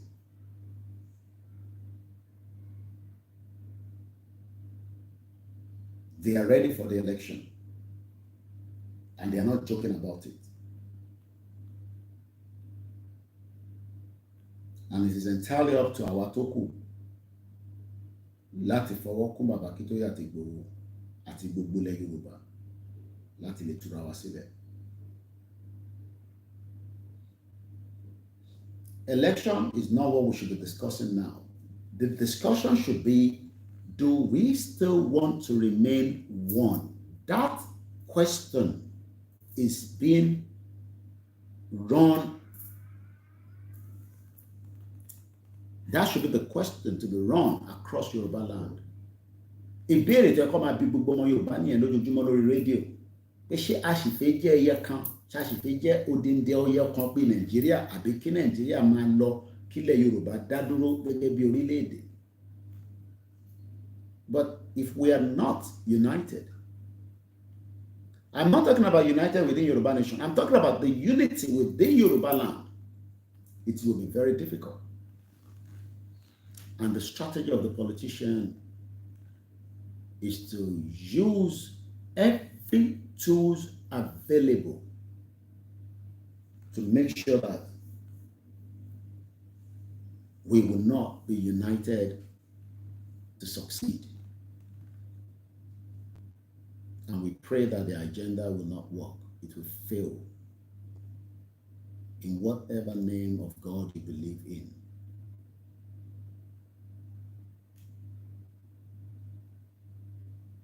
What's Yamapo?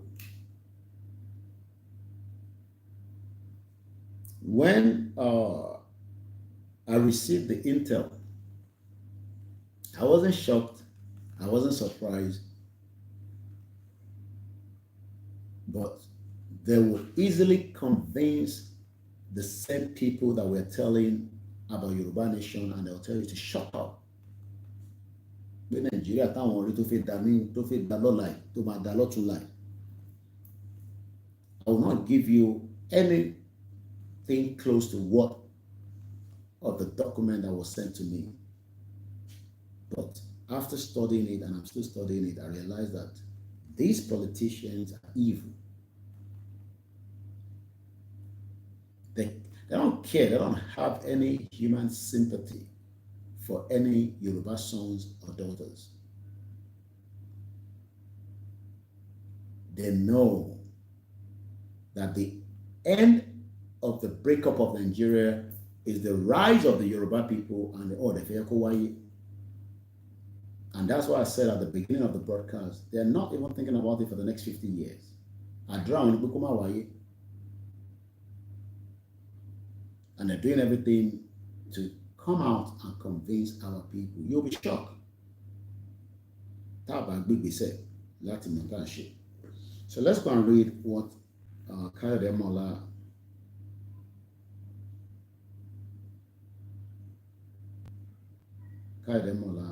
told us in his article that was released yesterday. I'm going to read everything and see how I can do a bit of analysis on it. Mo kí gbogbo alẹ́ nǹkan sí. Mo kí àwọn ìyàwó mi, mo kí àwọn ọmọ, mo kí gbogbo ibi tí ọmọ Yorùbá ń bẹ sí. Forget about anything called Dukbo Onitiri. If you are still one of those thinking about there's somebody called Dukbo Onitiri, forget about that nonsense name. she's a cancer.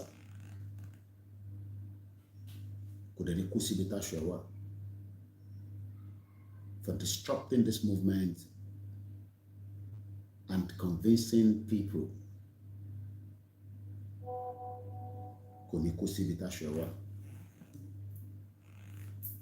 I'm having a great time in Africa. That's all I can say. It's a beautiful place. I've been to a few places and I've studied some few history, and I'm still studying a lot.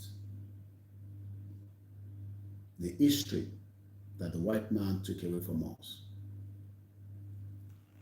There's a statue that I'm going to check out in Cotonou that is called the Amazon.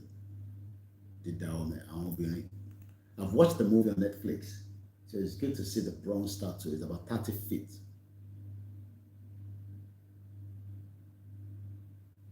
The white people, we will never forgive them for disrupting our ways of life. And forgive them. And we will not forget.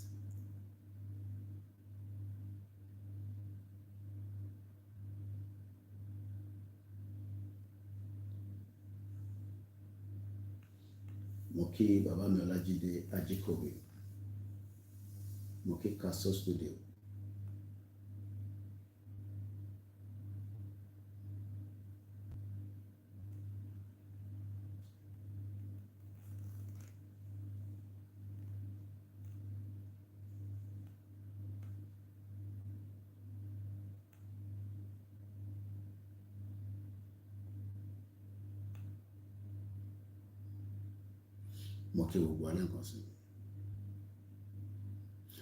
You wonder why the politician doesn't want Yoruba land to come out of Nigeria.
Voice of emancipation. Yoruba is ready for freedom.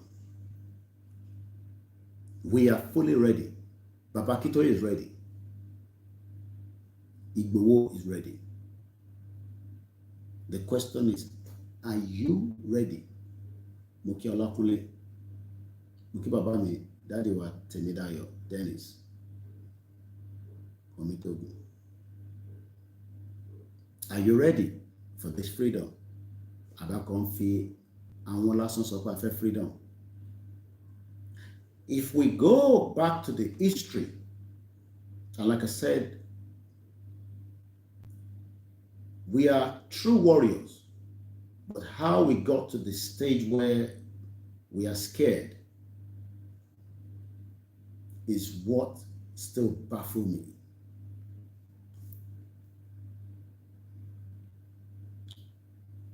And the reason why it baffles me is because I don't know what we are scared of. If only I know why we are scared, maybe that might help. Because I don't know what we are scared of.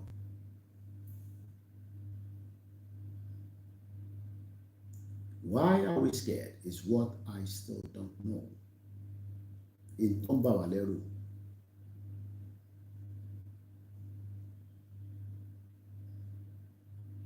until I know what we are scared of, then it will be very easy for me.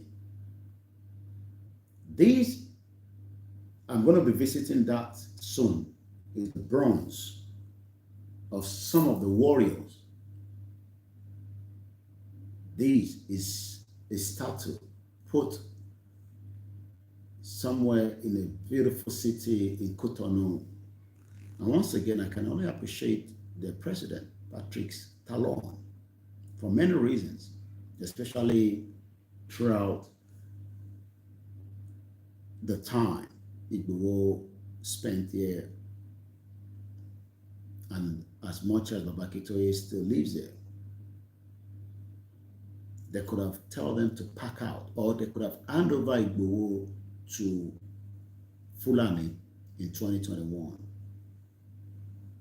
Because I could just flash back and remember while I was in transit and Igboho called and told me what has happened in the airport, I told him to go. And what Igboho said as at the time, I knew the kind of wife and reason why Igboho refused to let the wife to be taken away while he ran away like a coward. How many of us are going to run away? Because I know I can say coward. Because Igboho was not a coward. He stood his ground. Criminal. I begged him in 2021 that the wife, we will get the wife out, but he should just go. Only share any to ba bimo méje fún yàn, èèyàn máa sá nígbà tí wàhálà bá dé.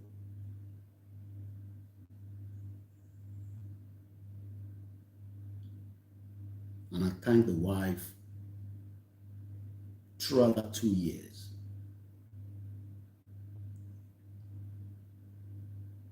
What I'm doing right now,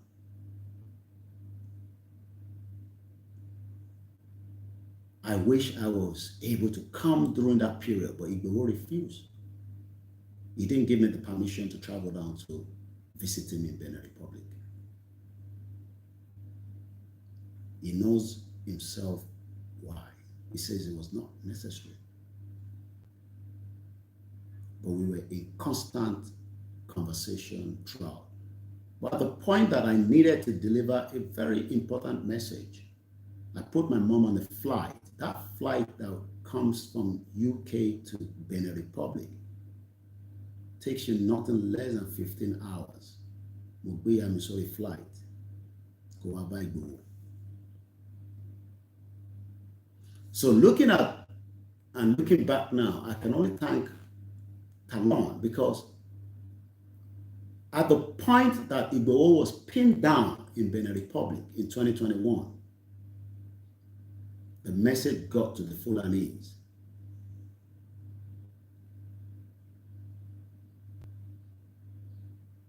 We were to move Igboho, and an helicopter moved from Abuja, but Baba Akintoye did not allow that helicopter to land. Helicopter was just hovering on the space, but what they could land to Salem. I won't give all the other details.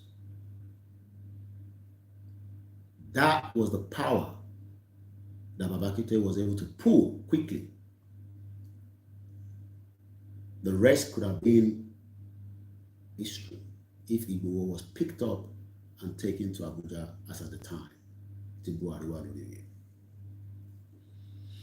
Buratai got the hint that somebody that the government seems to be looking for was spotted at the airport, and it seems that they've been able to pin him down. Not that they pinned him down, Igboho gave himself up. Because I spoke to him and I begged him. He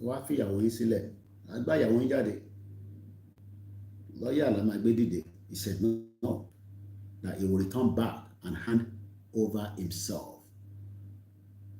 He paid heavy price for that for 2 years. Until date, he's still paying the heavy price. So when some of you are cowards, we are not cowards. Some of you can be, but I know we are not. But something seems to be put in our heart that Tabashikini Kilole Shele.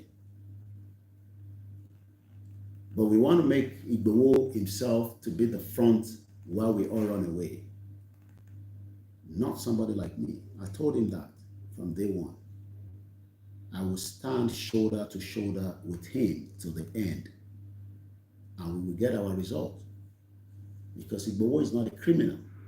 He hasn't committed any crime to justify what they're doing for him right now. To expel him out of the country and also freeze all his accounts with children.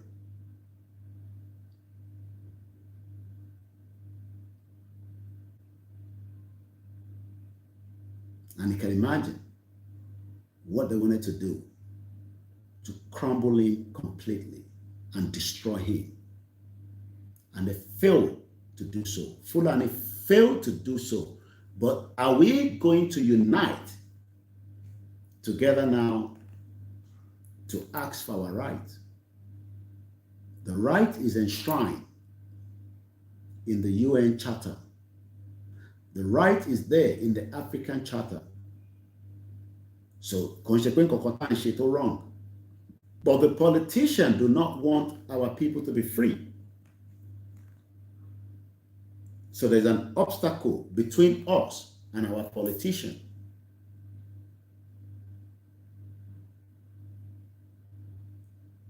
So we are now between liberating millions of Yoruba people that will live a better life just like any one of us, especially those of us abroad. But the politicians are not interested in that. They prefer to keep our people in bondage, and that cannot be tolerated. Because that bondage ended long time ago in 2014 called amalgamation. So thinking that they can destroy Igboho and say they are going to locate him, they'll find him, they'll do this. They did so in 2021, but they failed, and they will fail again. So if anyone is sitting somewhere and planning against Igboho, you are not planning against Igboho, you are planning against Yoruba land. Because Igboho will commit any offense.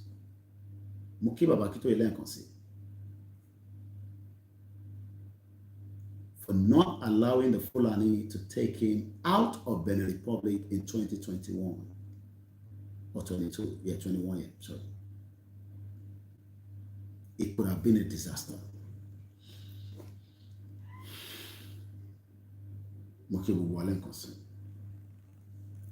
Gbogbo ìgbìyànjú wọn ó fail.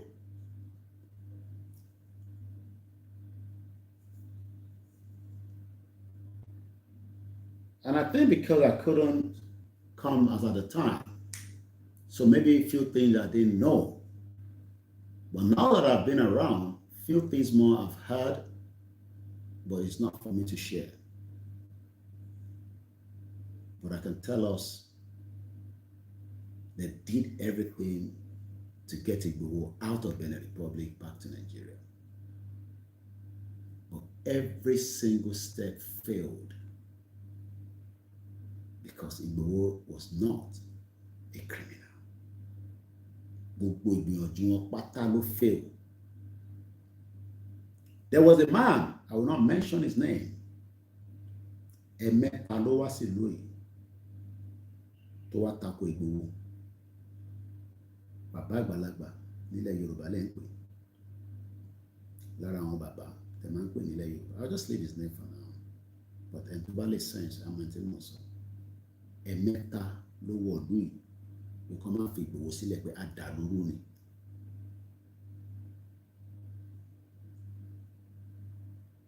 imagine. Ẹ̀mẹ́ta ló wọ ìlú yìí ló dẹ̀ sọ fún President Patrick Talon pé kó má fi Ìgbòho sílẹ̀.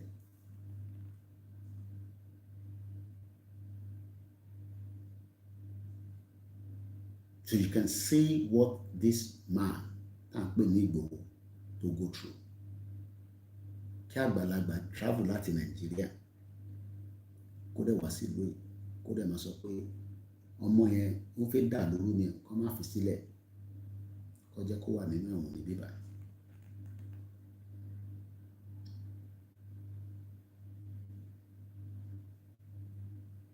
And these, you wonder for what purpose? Ẹ̀yin ti jáyé ti yín. Ẹ ti jáyé ti yín. Ẹni tó wá ní kí àwọn ẹlòmíì náà rí ayé jẹ. Of it destroyed. Torí pé ó ń béèrè fún ẹ̀tọ́ àwọn èèyàn ẹ̀. Ṣé Ìgbòho ń jà fára ẹni? Ìbéèrè. Ṣèbí ó ń jà fún mẹ̀kúnnù àti ìran ẹ̀ pé kó má go into extinction. Bàbá ó dẹ̀ wá bá president ìlú pé ẹ má fi Ìgbòho sílẹ̀. That for me is a pain. But I'll leave his name out of the picture, out of the conversation. Ẹ̀mẹ́ta ọ̀tọ̀ọ̀tọ̀ ló wọ̀ lóyè. And gbogbo ẹ̀mẹ́ta yẹn tó wá sọ náà nìyẹn kó ká má fi Ìgbòho sílẹ̀.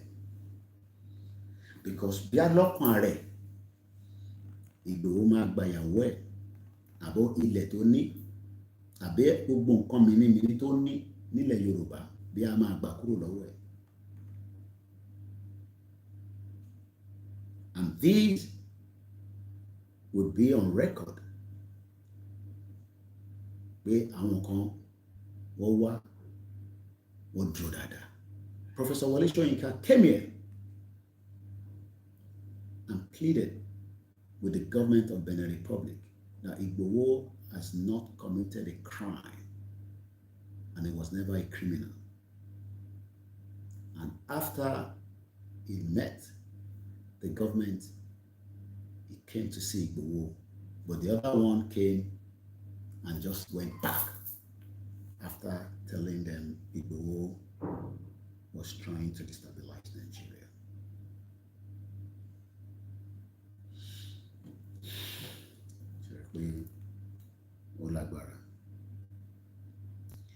But Ọlọ́run ò ní fi Ìgbòho sílẹ̀. Gbogbo ọ̀nà kọ́ọ̀nà tó ọba máa gbà. Ẹ̀yin tí wọ́n ti sanwó fún tẹ̀fẹ́ the trap. Ẹ̀yin tí wọ́n ti fún ní owó tẹ̀fẹ́ mú ìrìn àjò yẹn tẹ̀fẹ́ dá padà sẹ́yìn. Ọlọ́run ní fún gbogbo yín ṣe. Àwọn ènìyàn kankan ju Ọlọ́run lọ. Whatever God you believe in Yoruba land. Àfi tó bá jẹ́ pé bàbá ẹ̀ àti bàbá Akíntóyè wọ́n ti sọ́fà tó nínú ìrìnàjò yìí. Bàbá ní bàbá ó kúrò nílé, ìyàwó ẹ̀ kó sí Benin Republic. Kí ni ká ti gbọ́? Ìyàwó tọ́jọ́ kúrò nílé nínú struggle yìí, ìyàwó yẹn kó sí. Nínú struggle yìí ni wọ́n pa Àfà Àdògán, Àfà Fatai àti Alhaji Àdògán. Nínú struggle yìí ni wọ́n destroy. Chief was talking to me on the phone yesterday. Wọ́n ní ṣe mo mọ̀ pé kò dàbí pé kò dàbí ẹnu pé mi ò gbọ́ Yorùbá dáadáa. So when this man is talking sometimes I just listen and ṣe mo gbọ́ mà ní mo gbọ́. Wọ́n mọ̀ pé mo gbọ́ Yorùbá yẹn dáadáa. So sometimes he knows it will be difficult for me to try. And if he doesn't want to speak English to me, Yorùbá la jẹ́ máa bára wa sọ. But how I can explain it is kò sẹ́ni tó lè báyàn tọ́jú nǹkan èèyàn béèyàn. I'm sure you know what that means in Yoruba. I'm not going to give details. But when he said that, ṣé mo mọ̀ pé kò sẹ́ni tó lè ṣe bí oní nǹkan ṣe máa ṣe nǹkan ẹ̀. And I felt very bad.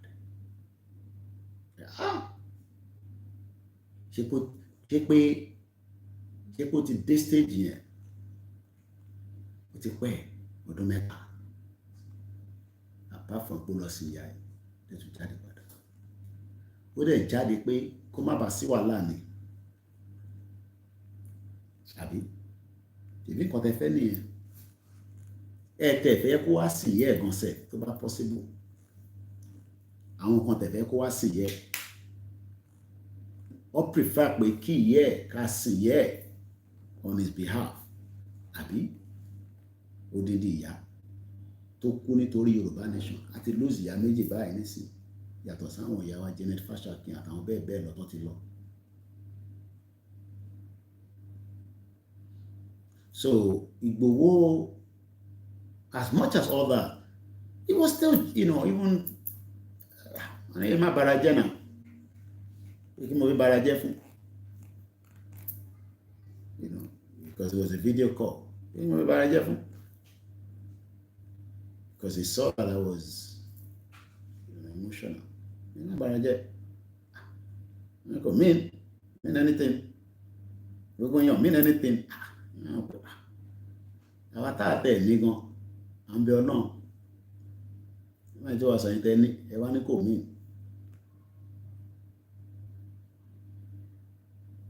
He left a whole mansion, a whole empire. Tóun náà ní ó fi sílẹ̀. Wà ní Germany nínú òtútù.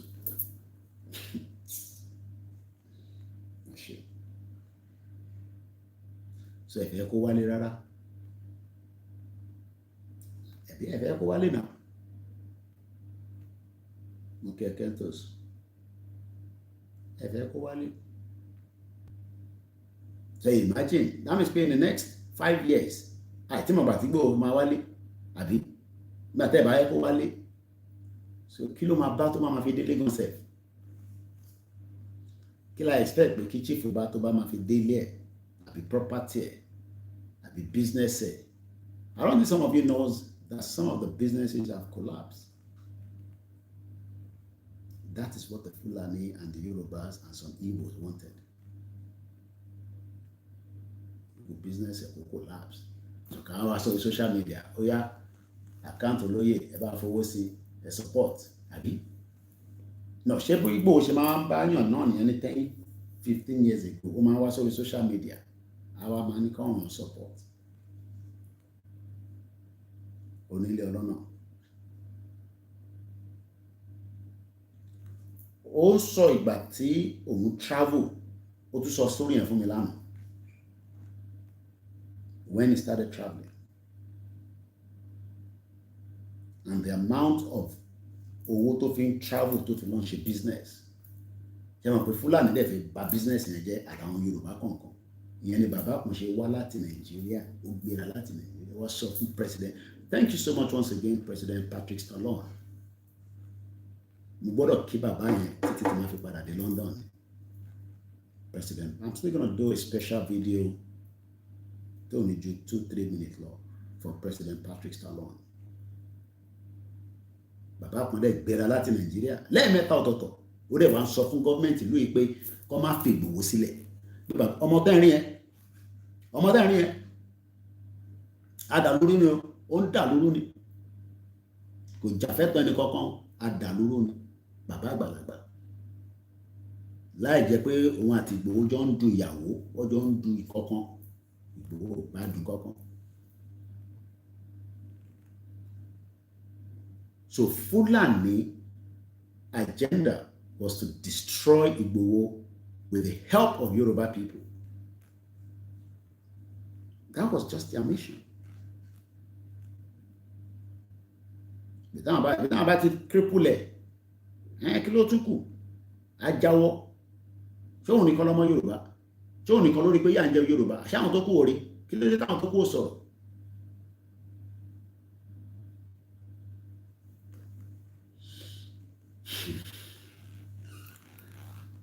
15th of February 2025 by Kayode Emola. For some time now, the Yoruba nation struggle seems to experience ups and downs. Truthfully, this should not be a surprise, as surges and setbacks are not unusual in a struggle like ours. There is no perfect off-the-shelf template which one can deploy in their struggle for freedom. We can only keep adapting our methods to environment in which we found ourselves at that time and endeavor to utilize it to our advantage.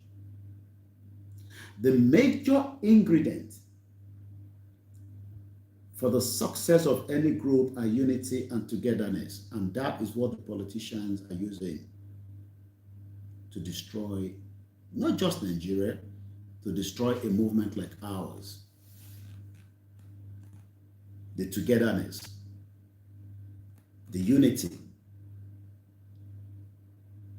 They know that these are the ingredients for us to survive.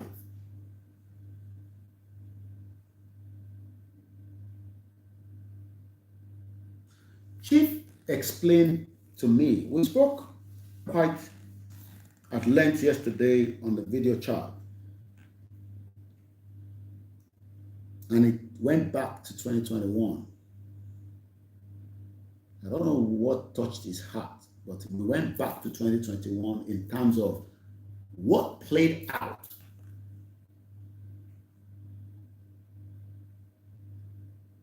A call came at about 12:30 a.m. just to reconfirm that Chief was in the house on that fateful night. I will not tell you who made that call.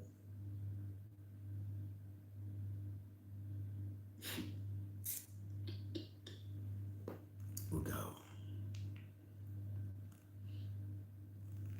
A call came in 2021, July 1st, at exactly 12:30. And that was the last call before the fire came into the house. The machineries, the Fulani's agenda to eliminate Sunday Igboho in his house. That was the last call by a very high-profile Yoruba person. And after that call, bullets started rolling into Igboho's house. And Igboho was asking, "How one here?"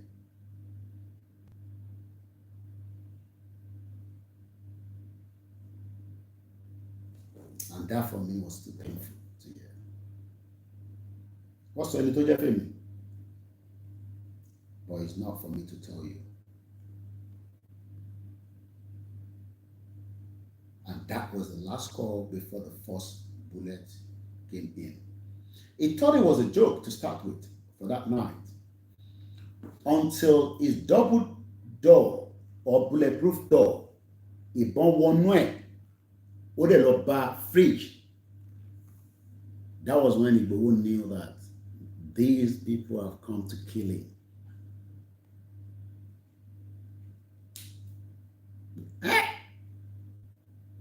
Bulletproof door, kí ìbọn wọnú ẹ̀, ó dẹ̀ penetrate ilẹ̀kùn yẹn, ó wá bá fridge. And she said he knew then that it's going to be a long night. And he started worrying about those in the house. He was not even worrying about himself.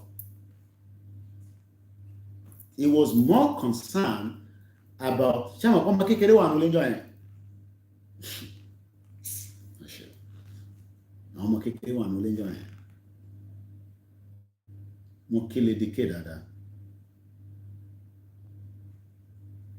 and thanks that she was there, even though she suffered the consequence.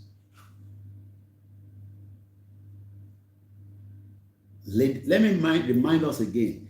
Lady K video was never meant to come out because the whole line in that area was jammed. Bí Lady K ṣe rí signal jáde kò tí yé wọn dọ́là. And while the operation was going on, Lady K was already live. And call kept coming back to the people on the ground because we got intelligence that they need now to wind down because a video is coming out from the premises. How that video came out is still something that I can't understand. How? Because the whole line in that area was completely jammed. Kò sẹ́ni tó lè pè wọlé, kò sẹ́ni tó lè pè jáde.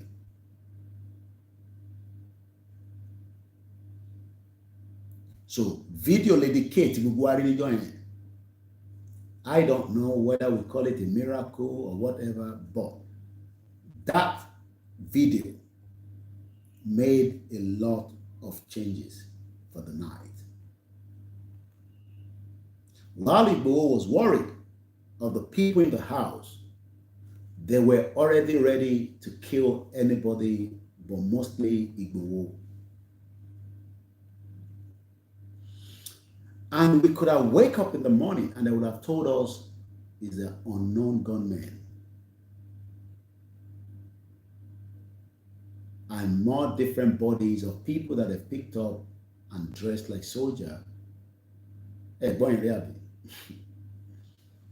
would have just been put in the front house and they say, I want to go back. And these people kill Igboho back. But the rest is for history. I'll leave it like that for now. We cannot pay you. So when people say, we're going to pay him, how are you going to pay him? What we can do to pay him is not to be coward. How about you are coward? He cannot do it alone. There's no doubt about it. He needs every single one of us to support him. And I am the first number one to stand shoulder to shoulder with him. Even if we have to sacrifice everything in UK to make this work. Because some of us abroad days feel that, oh, we can't come back and do it with the people on the ground. It's understandable. But some of us, like I said, 5 people is currently on the ground. Timomo, when I found Timade, Kentos, and Yamade, and Bonle, Mama. So I tell Bawalewa, Google platform. I'm not saying just my platform. Google platform Tebawa is support for the mobilization. I'm a Jaditon for rally. I will not say more than that. I'm a Jaditon for rally. I'm a Shikin, I'm a Jaditon for rally. Even if I've returned back to London, I will find my way back to when the rally is called. When is the rally called, I don't know, but we are hoping and praying it will not go more than March. That's all I can tell you for now.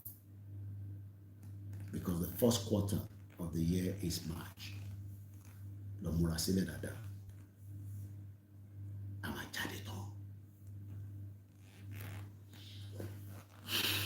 Let's continue.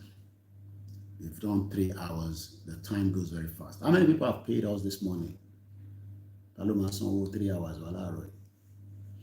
And it's on in naira, and then it's on in pounds. Equivalent of a value.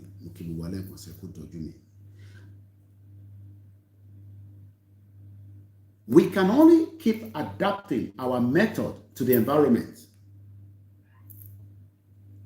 There is no perfect off-the-shelf template which one can deploy in their struggle for freedom. Or the template kan nìyẹn. Because every template Igboho pa, it could have taken us 20 years kate to talk about Yoruba nation. Only take 20 years kate to match up. Yoruba nation. If they have been able to kill Igboho at home, Yoruba nation, I call us sleep on it. Because even while Igboho was in the prison, I don't like to use that word prison. I like to just say Igboho was held. But we know where he was held. And I won't say more because I don't want to go too emotional. There are a lot of things that we discussed yesterday, and I just want to stop that section now. That's why I come back here, because I can start crying and all that nonsense. So, but one thing I can tell us is that template kan ni pé kó mú Ìgbòho kúrò lọ́nà. But template kan ni pé kí bàbá Akíntóyè sọ fún wọn pé no, ọmọ wọn ni, kò sí nǹkan kan tó ṣe. Professor Wọlé Ṣóyínká jáde, but bàbá kan ní Ìgbòho criminal ni. Bàbá kan wá sọ bẹ́ẹ̀ nílùú yìí. Àyà mi já nígbà tí mo gbọ́.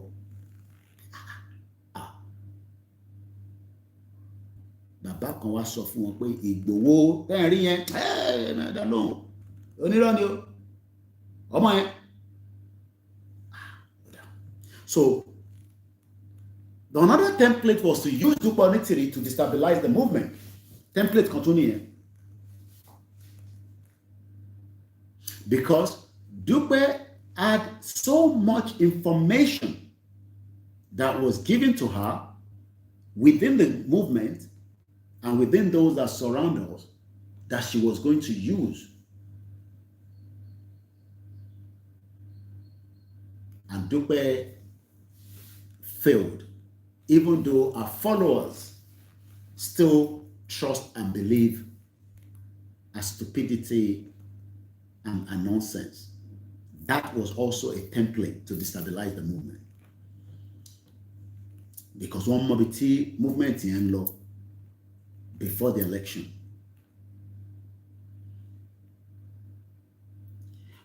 But one thing, according to Kade Molani, we can only keep adapting our method to the environment in which we find ourselves at the time and endeavor to utilize it to our advantage. Advantage kan ló fi dé nísìn, wọ́n ní ká jáde fún rally. Advantage kan ni, because evidence is pointing out that Fulani gan fẹ́ pa Tinubu báyìí. They want to kill Tinubu. Àwọn Fulani fẹ́ pa Tinubu. That we know. Because gbogbo tí Tinubu ń ṣe kò tẹ́ wọn lọ́rùn. Not that we like Tinubu or we don't. No, but ṣé ìgbà tí Buhari wà níbẹ̀ ṣọ́ fẹ́ pa Buhari? Why is it that Tinubu is there now they want to kill him? Fulani fẹ́ pa Tinubu, and we know that. Tọ́ba ti pa chief of staff èyí, kí ló tún kù? A whole chief of staff, ọmọ Yorùbá Lágbájá, was killed by the Fulanis. Wọ́n ti pa Tinubu nìyẹn. Because chief of staff, lower in control of the army, even though we know they've infiltrated the whole military with Fulanis.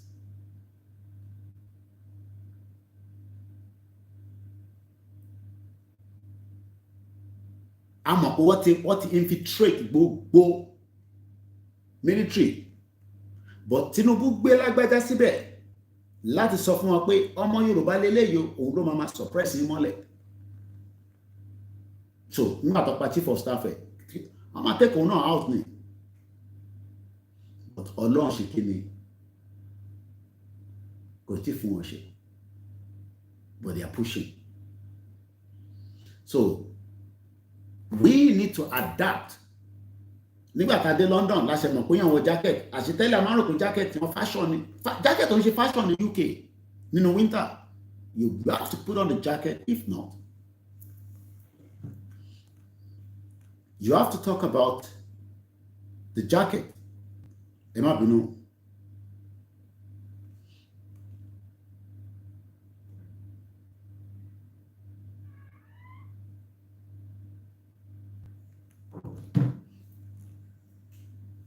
Olórí burúkú lọmọ tó pè rẹ̀ ní olóṣì ọmọ àlè tó ń sọ̀rọ̀ pé kí ló tèmi sọ̀rọ̀ Dúpẹ́ Onítìrì.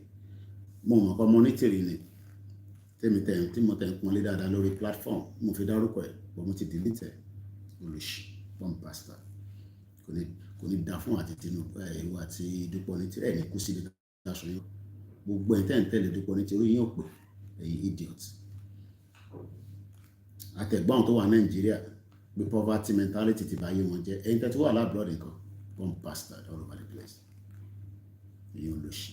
bàbá kí tó èlè mi ṣìrì lánàá yẹn wọ́n bí bàbá yín dá kẹ travel kẹ lọ bá dúpẹ́ níbi tó ẹ mọ bí tó wà gan sẹ́fù èmi àti bàbá ṣì wà lánàá ta jókòó ta jọ ń mu tíì ta jọ ń ṣe fàájì stupid people all over the place èèyàn tẹ sọ pé kí ló dé tẹ̀mí sọ̀rọ̀ dúpọ̀ ní tèrè kò ní dá fáwọn tó gbé wọn ní ṣòro idiot all over the place ẹ má bẹ̀rẹ̀ dára yẹn wá so a lè lo template kan but a gbọ́dọ̀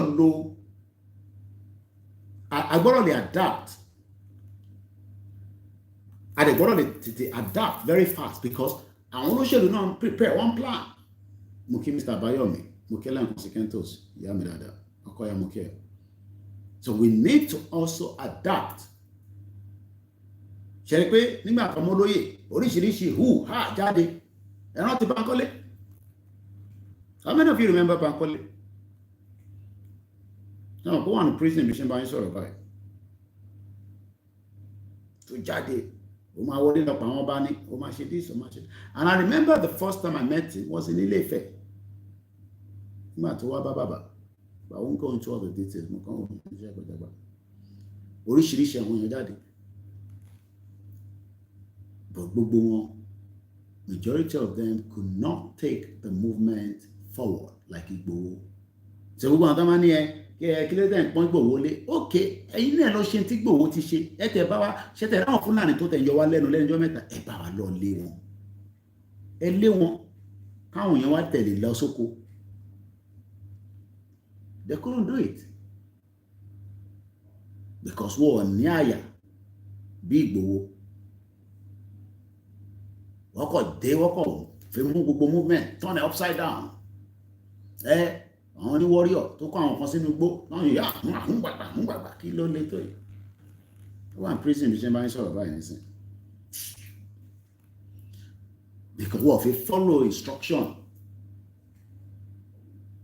wọ́n á dúpẹ́ pé àwa kan tètè adapt àti rí pé àwọn ilé ìmọ̀ àgbà kan jẹ́ we started adapting we started wọ́n lo àwọn media oríṣiríṣi pé bàbá àgbàlagbà Akítólè Sunday Kútọ̀nù ẹrántí Ọlọ́run tẹ̀lé oníkè máa wà ní Kútọ̀nù ṣé lọ́ba ní Yọmí Kútọ̀nù náà níjọ́ náà lọ bọ̀rọ̀ ṣàrí pé London lèmi wá so wọ́n dẹ̀ pé London branded ní London bí wà tẹ́ pé Kútọ̀nù yẹn kò ń ṣe a nice place beautiful place lovely place and well done once again to practice that law ọtún wọ́n gbóríṣiríṣi ogun wa bá Happy Sunday ìyá wa Bádéjọ mo fi tọ̀tọ̀ kí n wà Bukky Gold mo kí yan ìyá mi ẹ káàárọ̀ propaganda oríṣiríṣi kódà wọn ní Ìgbòho ti gbowó ó ti irú àwọn wálé àlè yẹn àwọn ẹlẹ́nu já wáyà bẹ̀rẹ̀ sí sọ jágbajàgba because wọ́n fẹ́ destroy that unity tó ti wà látilẹ̀ because wọ́n rò pé ìyá 2x2 yẹn pé nǹkan gidi kan ló gbé wá. Kútọ̀nù is far better than animal travel late night tó ń ṣọ̀rọ̀ 12 midnight and I'm wondering ṣéyàn lè rìn báyìí ní Nàìjíríà tí Fúlàní ò ní yọ síyàn.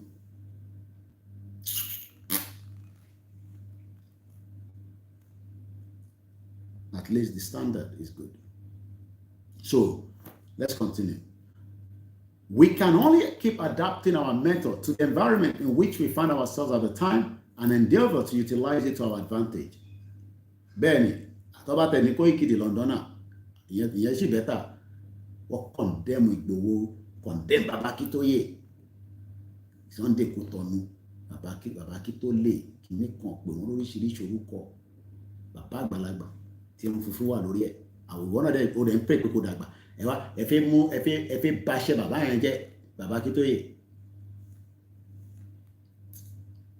Bàbá yẹn dẹ̀ ní àwọn ọmọ àìfi wọ́n lẹ̀. So they were doing everything to destabilize the movement because they knew that many Yoruba people have now gained the trust of the movement. So wọ́n ní láti bring disunity wá. Tó bá ti máa ń send audio tí máa ń ní èmi fi gbá àwọn audio yẹn. Tẹ́ bá mọ̀ pé ní nǹkan ẹ má fi bá wa jà ní Ìbàràpá lánàá wọ́n sì pààyàn ọ̀nà sì jiyàn gbéra náà pààyàn wọ́n gbé ọjí woman kan wọ́n pè mí láti Ìbàràpá lánàá ẹ bá wa lé àwọn Fúlàní yẹn lọ ẹ ní láti wà lábẹ́ Ìgbòho ẹ ní láti wà lábẹ́ ẹ lè dá stand ṣèbí Ajíkòbí ó dá dúró fún rẹ̀ Ajíkòbí tó ń wá bá wa ní ilé Ìgbòho at some point òun náà tún di leader ẹ rántí Ajíkòbí tèmi máa ń kó flyer kó kinní fún at some point ó lóun ò believe pé Ìgbòho leader kan lòun náà it's okay abáwọn jà Alhaji Ajíkòbí and many of them like that Saheed Ọmọbọ̀tá ìyẹn wá sí Kútọ́nù amú information àgbà amúrọ fún Dúpọ̀ ní Tìrì òun dà nísìn kọ́lọ̀ fún òun kẹ nìkan máa sọ mo fẹ́ lé ní kọ́lọ̀ máa fún òun kẹ but akọ̀dà wípé kí ló wá lè tó yẹn ṣáwà lápá Saheed ni mo ń béèrè ṣáwà lápá Saheed Ọmọbọ̀tá ni ẹ̀yin mọ̀ Saheed Ọmọbọ̀tá tó mi ni tó bá ní Saheed Ọmọbọ̀tá kò sẹ́ni kankan tó mọ̀ Saheed Ọmọbọ̀tá tó mi I'll leave that kò ń ṣọ̀rọ̀ yìí ìbọ́lá ti mọ̀ Saheed Ọmọbọ̀tá ẹ̀yin mọ̀ Saheed Ọmọbọ̀tá ni kí ni the end there? He was an asset for Yoruba. Saheed Ọmọbọ̀tá lè jẹ́ chief of army staff lọ́jọ́ iwájú nílẹ̀ Yorùbá tó bá yẹ pé ó ṣe sùúrù bó ṣe wà yẹn. Very strong, very determined, very ready, but kò listen sí instruction. Ẹ̀yin mọ̀ ni mọ̀ náà. Èmi lèmi mọ̀ Saheed Ọmọbọ̀tá. End up becoming Dúpọ̀ Onídọ̀tí to use to fight us. I'm just telling us the unity, how this unity started falling apart. A strong asset. Gbogbo time tí máa fi lọ Ilé Ifẹ̀ tí olóyè bá ti sọ pé kí máa lọ Saheed Ọmọbọ̀tá lájọ ń lọ pẹ̀lú other security tó máa tẹ̀lé mi. He was the one that would sit next to me. But I'll just leave it for now. And many like that. Koiki a lè trust yín mọ́. Ẹ jáde fúnra yín gbà yẹn. Ẹ̀yin ò ní láti dúró lórí Ìgbòho. Mo ní Ìgbòho ní kọ́kọ́rọ́ Yorùbá nation wà lọ́wọ́ ẹ̀ pẹ̀lú bàbá Akíntóyè. Ẹni tó bá kanlẹ̀ pé gbogbo ìṣẹ́rẹ́gbọ́ ìgbẹ̀yìn diaspora bẹ́ẹ̀ ṣe súnmi tí kò lè gba Yorùbá nation fún èmi ni mo sọ bẹ́ẹ̀. Ẹ̀yin tẹ́ fi wà lábẹ́ wọn ẹ dádúró àwọn àṣẹ tiwa lọ́tọ̀ ni.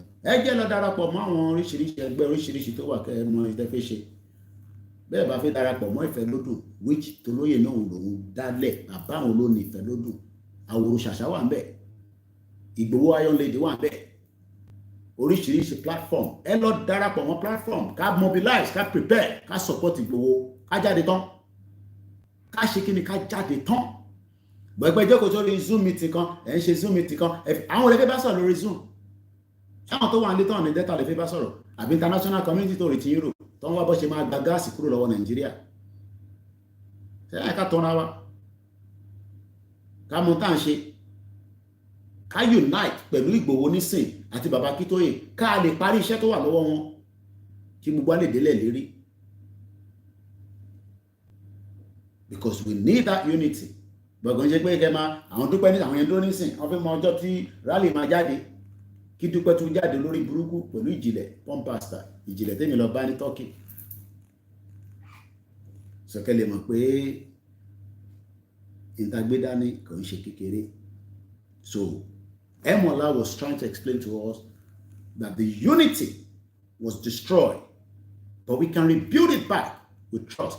Ṣé ìtì máa yegun ṣe ní Scotland láti sọ tó ń ṣẹnu wàlàwàlà lórí social media bẹ́ẹ̀ tẹ́tọ́ nìkan ló mọ̀rọ̀ sọ ẹ̀yìn tún ní tó sọ̀rọ̀ mọ́ ọ̀bí dá kó sọ pá nípa Ìgbòho máa jáde fún ilẹ̀ ẹ̀yìn tó tún sọ̀rọ̀ bàbá Akíntóyè mọ̀ àti Ìgbòho ọ̀bí dá ni mo sọ ó yà máa sọ̀rọ̀ pẹ̀lú àwọn Ìgbò ẹ̀ lórí platform ẹ̀.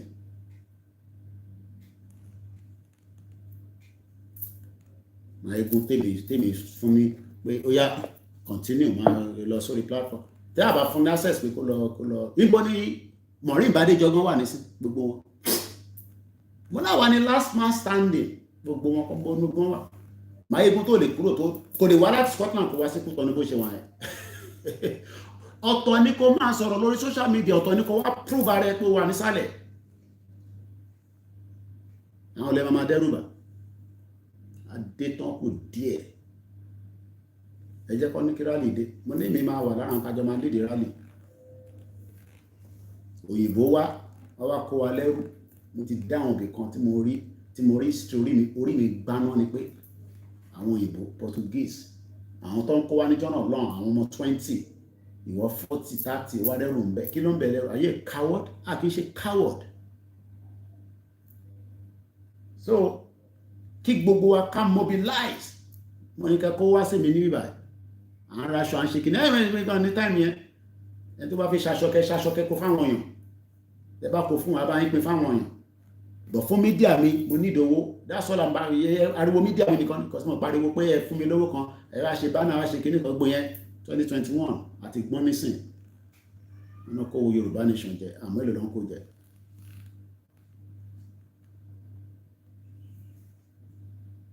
So at the end of the day wọ́n mọ̀ dájú pé ọ̀nà àbáyọ kan tó kù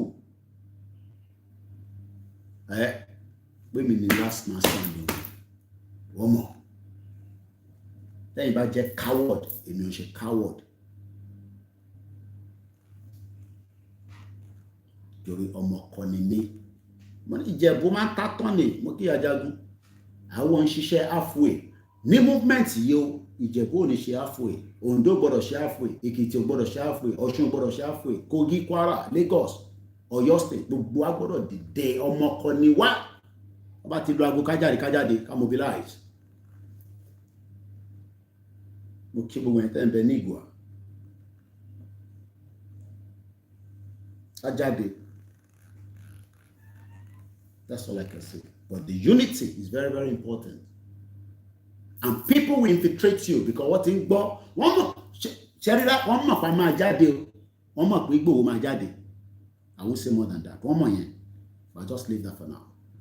Pé rally tá à ń bọ̀ wọ́n mọ̀ pé kò ń ṣe pé ta ni tí Koiki ti ń sọ yìí wọ́n mọ̀ dájú pé ó máa ṣẹlẹ̀ tí kò bá ṣẹlẹ̀ àní máa tẹnu mọ́ wọ́n mọ̀ pé ó máa ṣẹlẹ̀ wọ́n mọ̀ bọ̀ ìtọ́ wa ni káàdì ìdàlúrú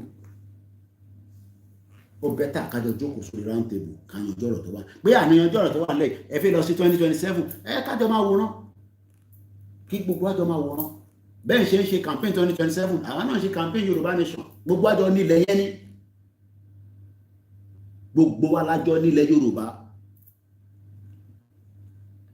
fi gbé sàríà wá ẹ fi destabilize ẹ̀sìn táwa ti ń ṣe nílẹ̀ Yorùbá mo dé mọ́ṣáláṣí kan nílùú yìí 1925 ni wọ́n kọ́ 1925 kò dẹ̀ sílùú tó ṣe ìṣẹ̀ṣe tó Benin Republic kí la wá gbé kí la jù ẹgbẹ́nu lọ èyí fẹ́ gbé ṣàlẹ́ àwọ̀ pẹ̀lú ṣẹ̀tánọ̀ ṣókótó tó ní kú sí ibi táṣù ẹ̀wà bomb bastard ẹ fẹ́ gbé yẹn wá fi destabilize ilẹ̀ Yorùbá níbi táà ti ń ṣẹ̀sì gidi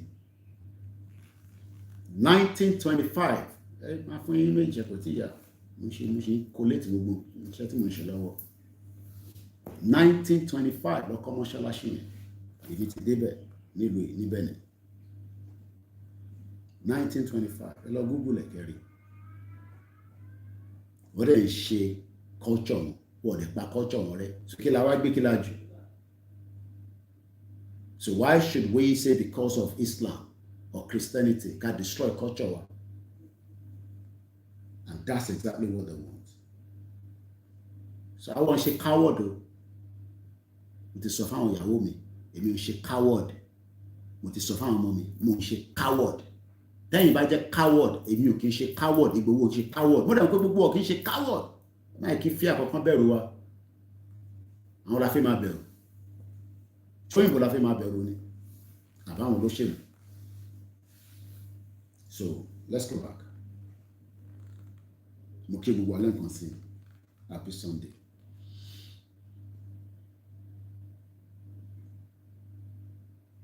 Sadly, the major ingredients for the success of any group are unity. About unite. Ẹ̀wà tí gbòò ti ń sọ, mo rántí a wà lábẹ́ tẹ́ǹtì ilé wọn. Wọ́n ní ẹ jẹ́ gbogbo ní kí bá Gani Adams kó wá lead anything. Kọ́kọ́ confam pé àwọn dúró pẹ̀lú wa. Because a gbọ́dọ̀ kó gbogbo Arsenal wá síta fún Fúlàní lórí burúkú ni wọ́n. Tí bàbá rí pé ibẹ̀ yẹn fi máa le díẹ̀ kí bá náà pàṣẹ ẹ gbéra kẹ́ lọ bá wọn bẹ̀ kẹ́ lọ support wọn, nǹkan tá fẹ́ nìyẹn. Ìgbòho gbà pé bàbá ní bá Gani Adams, he has never disrespected it. Wọ́n kàn ní pé kìíní kan tí gbogbo ẹ̀ bá ń lọ, tí paramọ́lẹ̀ ń lọ, tẹ́lẹ̀ ń lọ, sòbí ń lọ, gbogbo ẹ̀ ń lọ, ta ló nílẹ̀ Yorùbá, Támọ̀tẹ́kùn dúró, Àgbẹ̀kọ̀yà dúró, Hunters dúró, gbogbo wa dúró, àdẹ̀sọ́pá afẹ́tọ̀ wa, kò ṣe pé táwọn kan máa nísìn election tí ń bọ̀ nísìn wọ́n ti ya plan tó tún fẹ́ fi convince ọmọ Yorùbá. Ẹ máa wonder pé táwọn olóṣèlú yìí ṣé èèyàn làwọn ilé ìṣá wicked, mo kí ẹ̀gbọ́n mi mọ́ bọ́lá wọn bá wicked bastard ni wọ́n, wicked one. Àwọn ní time pé káyé kankan dá o tó bá lọ́wọ́ dínà lọ́wọ́ Mercedes tó ṣẹ̀rà òun gbọ́dọ̀ ti rówó. So tó bá rò pé politician wọ́n ti ya map sílẹ̀ tó tún fẹ́ fi tàn àwọn èèyàn fún election tó ń bọ̀ 2025, 27 and people will fall for it.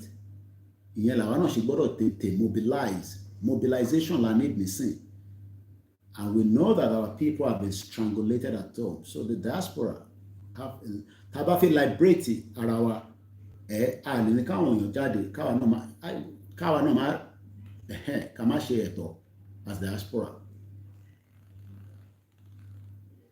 and we need to succeed. Bàbá Akíntóyè ló gbọ́dọ̀ gbé flag yẹn délẹ̀.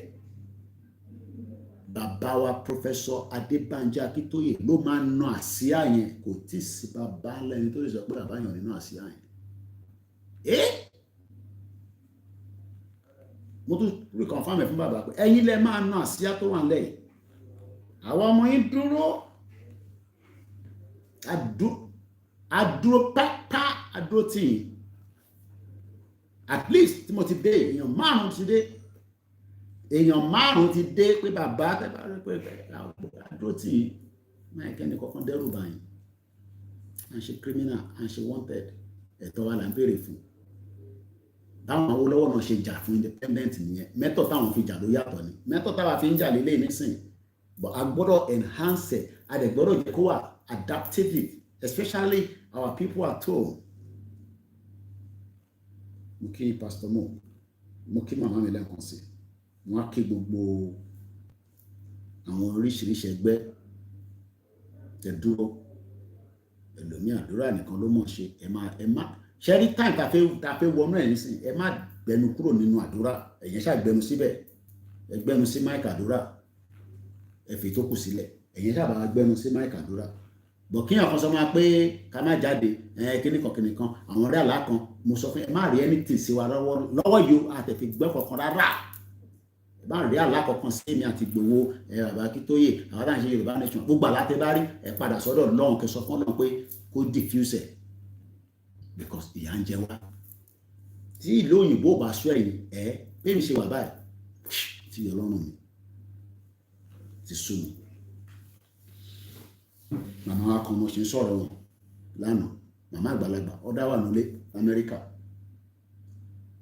síkì sínú ilé ń bẹ̀, kàn tọ́jú wọn díẹ̀díẹ̀, tọ́ba ẹ̀kọ́ wà nílé, wà á rí grandchildren, wà á rí ilé ìfà, bóyá mọ́mì ṣé ẹ mọ̀ pé kíyàn wà nínú ilé depression ló pààyàn tó rí yàn kan bá sọ̀rọ̀. Ìtọ́ ń pa ọ̀pọ̀lọpọ̀ nìyẹn depression ni. So ó bẹ́tà tí gbogbo tí lè nísìn ká fight ẹ̀tàn délẹ̀. Mo kí Mr. Akin Ọ̀nàwọlé.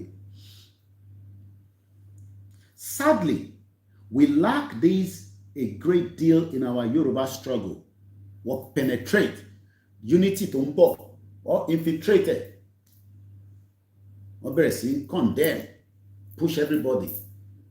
Ìtọ́jú ẹlòmíì tójú òrí bá akọ̀ jáde á ní búlà.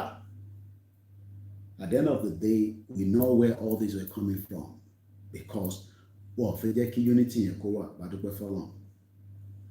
Many comrades in our rank have been agents of disunity. Tó bá ní agent of disunity nínú movement yìí, gbogbo ẹ̀yin tẹ́yin máa rò pé bóyá ẹjọ́ máa mo rántí 2 years ago àpè ẹ̀kan sí meeting. Àìtí parí meeting yẹn ló ti gbogbo dózì yẹn ló ti lọ kó fún wọn. Later, based on his comment alone, comment pé tí mo kà níbì kan pé àwọn ọ̀rẹ́ ti pè mí máa pé ọ̀bọ̀ yóò sí lára wa mọ̀ mú ní mo ṣe àpolóyè padà pé ìjà àti sọ̀rọ̀ ságbọ̀n báyìí meeting kan la pè fún ìyẹn wá fi mọ̀ tó ń lọ ní movement wọ́n bọ̀ wá sọ fún yín tó bá yá yín ẹ wálé ẹ kúrò níbi tẹwà ẹ wálé ẹ wá mọ̀ tó ń lọ nínú movement bí a movement dàbí àkàrà tẹ̀bà abẹ́kọ̀ wọ́n rẹ̀ ń ta lójú ẹlẹ́gbà ó rẹ̀ lè ríra airport wọ́n ta freedom ní duty free bí duty free ṣe jẹ́ yẹn ọmọ tó ń pè ní duty free ó cheap ìyẹn làwọn yẹn ṣe máa ra perfume wàrà wine wàrà chocolate wàrà bó ṣe jẹ́ duty free yẹn.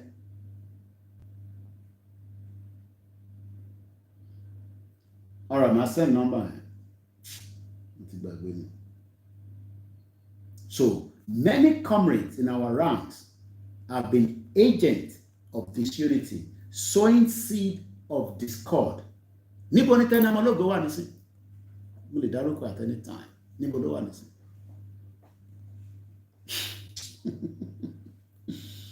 Ibi tẹ́ ti máa mọ̀ pé àwọn kan wọlé gbùrù, wọ́n tún wọlé jáde gbàrà.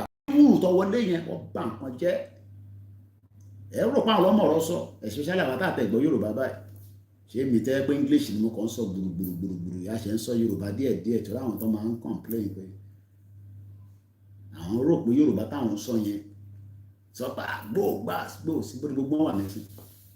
Ẹ lọ play back pé níbo ni gbogbo àwọn tó ń sọ̀rọ̀ Yorùbá nation níbo ni gbogbo wọn wà? Àwọn tọ́jọ́ bẹ̀rẹ̀ níbo ni gbogbo wọn wà? And they were agents of disunity. Mo rántí ìgbà kan tán náà fẹ́ ra bus ní 2021 ojú mi fẹ́ rí ṣégè ilé send receipt the same receipt ilé náà send ìyàwó mi wá bẹ̀rẹ̀ sí ṣe ká wá gbé calculator owó tẹ̀ ń sọ yìí ò tó ń kò tó ń tẹ̀ ń sọ yẹn àṣẹ receipt one particular money dárúkọ àwọn platform yẹn one platform wọ́n dẹ̀ send the receipt mẹ́rin sí mi wọ́n dẹ̀ expect pé ká calculate gbogbo receipt yẹn as one payment as different payment. Ojú wa fẹ́ rí later làwa lọ́rùn pé but receipt kan náà ni gbogbo yín jọ ń send náà eléyìí send wa báàlà but kí ló ṣe ń gbà yẹn wọ́n mú gbogbo movement yẹn wọ́n bẹ̀rẹ̀ sí ń jẹ́ kí disunity ṣe lẹ́ lómi kan gbà so ẹ wá tí wàá sọ Yorùbá nation dé that disunity agent làwọn níbo ni gbogbo ẹ lọ play back pé àwọn tó jọ ń pariwo Yorùbá nation ní 2019-2020 níbo ni gbogbo wọn jọ wà nísìnyí Yorùbá world media ṣe ní àṣeyọrí wọ́n wọlé wọ́n penetrate wọ́n fọ́ gbogbo Yorùbá world media tán pátá wọ́n destroy ẹ̀ wọ́n jẹ́ kí voice jáde as one títí dé ní gan sẹ́lẹ̀ lómi ọgbà fún Yorùbá world media náà ṣùgbọ́n àwọn nìkan làwọn mọ̀ ọ̀rọ̀ sọ wọ́n ọ̀dẹ̀ kúrò nínú wọn tó wà ẹni tó bá láyè kó máa bọ̀ nílé ẹni tó bá ní àyè máa bọ̀ nílé wá fọwọ́ pa ó rò pé easy fáwọn tó wà nílé náà ni ẹ fún wọn lówó ẹ máa bọ̀ nílé ẹ fowó sílẹ̀ ẹ wá darapọ̀ mọ́ wọn ní kẹ́ máa bọ̀ nílé ooo ṣẹlẹ pé kò easy ṣẹlẹ pé kò easy ẹ bá wa send bí akẹ́kọ̀ọ́ fi ẹ̀kọ́ bá wa rẹ̀ MTN ní àbí kí ẹ send sí mi at least MTN làwọn tó ń lò dùnú wọn, MTN àti Glo. Kí má máa send number sórí platform orí comment section because for security reason mo lè máa fi number on staff mi sílẹ̀ ní àwọn. Ẹ bá wa ra voucher yẹn àbí kẹ́ fún wa lówó àsárà. Àgbọ́jọwọ́ lọ́nà fi ṣe kinní kan wọ́n dé wọnú movement. Ẹ wá àwọn tó ṣẹ̀ dé nísìn tí bá jókòó báyìí tí bá ń wo pavilion máa ń bèèrè pé níbo ni spirit bàbá yìí ti jáde. Ẹ wá ICTV TV ẹ̀rọ àwọn ṣe rí pé Ọlọ́run mọ bó ṣe ń ṣiṣẹ́ ẹ̀. Ẹ̀yin rò pa àwọn tí wọ́n jẹ́ Yorùbá Nation media campaigner yẹn àwọn yẹn ló máa gbogbo ọgbọ́n tí ọtí agent ní gbogbo wọn. Wọ́n mú ìjà tó necessary wá fa wá báyìí pọ̀ mọ́ báyìí tàbá báyìí gbogbo báyìí. Disunity ni because ojú kan lẹ́yìn kí gbogbo àwọn máa sọ̀rọ̀ sí káàdẹ̀ máa gba instruction látọ̀dọ̀ bàbá Akíntóyè àti Ìgbòho. Ẹlòmíràn gbèsè sí tó kan pẹ́ẹ́dùn kan tí bàbá Akíntóyè bá ọkàn fi gbogbo yẹn fi bàbá Akíntóyè fi ń ṣe camouflage àti Ìgbòho. Mú ní àjọ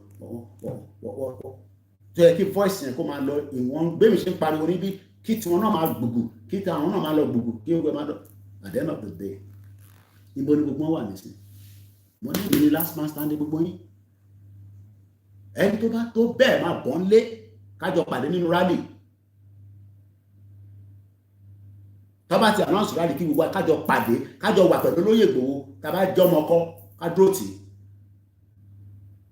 Ẹ̀gbọ́n kan pè mọ́ ní Koiki. Ó ní tí ìdájà wa ta jẹ́ diaspora tàbá wálé ta tẹ̀lé Ìgbòho ṣé wọ́n máa pa gbogbo wa àtẹ̀tẹ̀ ní American passport ẹni British passport Canadian passport. Ẹ mọ̀ fáwọn country yẹn máa ẹ ti di egungun sí Nigeria government lọ́rùn ni. Irọ́ o Ìgbòho ni ká tì síwájú ẹ̀rí kó dábẹ́. If half of the diaspora can make it home kájọ wà pẹ̀lú Ìgbòho kí gbogbo kájọ lead ẹ̀ ká tẹ̀lé kábá wo tó fi ṣẹlẹ̀. Kàkà bẹ́ẹ̀ Ìgbòho máa lọlé o Ìgbòho máa lọlé o Koiki má jẹ́ kí Ìgbòho lọlé kí ẹ máa pè wá pé kí Ìgbòho máa lọlé. Ọlọ́run ló máa darí ẹ̀. Ó máa lọlé kò ní lọlé èmi ò mọ̀ yẹn o. Bàbá wa ń Germany ǹtẹ́ mi mọ̀ nìyẹn. But tí Ìgbòho bá ti pè fún rally èmi ń lọ fún rally ní láti dúró Ìgbòho. Èmi ń bọ̀ fún rally. Tèmi lèmi ń sọ o. Ẹni káwọn tó kù náà sọ bẹ́ẹ̀. Àfẹ́ ẹgbẹ́ nìkan kan jókòó sórí social media. Ẹjọ́ kájọ máa bọ̀ ń lé ká fọwọ́ pa àwọn tó wà ń lé káwọn tó fi ṣẹlẹ̀. Ẹ̀rí pé dánwò ló bí yọ kẹrẹ. Social media ló easy láti jókòó máa pariwo pàfún. Ẹ máa bọ̀ ń lé. Áfíríkà ló ń pe bí Áfíríkà lè ní wà lọ́wọ́ Áfíríkà ló ń pe bí. Àwọn ọmọ ọlẹ́fẹ́ tì síwájú. Ẹ jẹ́ kí gbogbo àjọ fọwọ́ pa àwọn ọmọ yẹn. Ọmọ pa serious. Tó bá jẹ́ pé wọ́ọ̀ dànkan rú ni 2021 tẹ́mi wálé ta fi gbé gbogbo ẹ̀ dìde ká fọwọ́ kún gbogbo wọn left and right. Ẹ fẹ́ kí George Akínọlá nìkan máa wà níwájú. Ẹ jẹ́ kájọ máa tẹ̀lé George Akínọlá kájọ máa tẹ̀lé dé rally. Ká tẹ̀lé Ìyá Jagun. Ìyá Jagun ni ká tì síwájú. Ẹ̀rí pé kò dá. Ṣọlá kò gbọdọ̀ kú. Ẹ jẹ́ kí gbogbo wa tá wà ní Áfíríkà ká máa prepare mind wa pé tó bá ti lo aago gbágá ká fi ìyàwó wa sílẹ̀ àtàwọn ọmọ ká máa bọ̀ nílé ká wá fọwọ́ kún wọn. Kájọ ṣe. Ìyẹn la máa fi débi tá à ń lọ.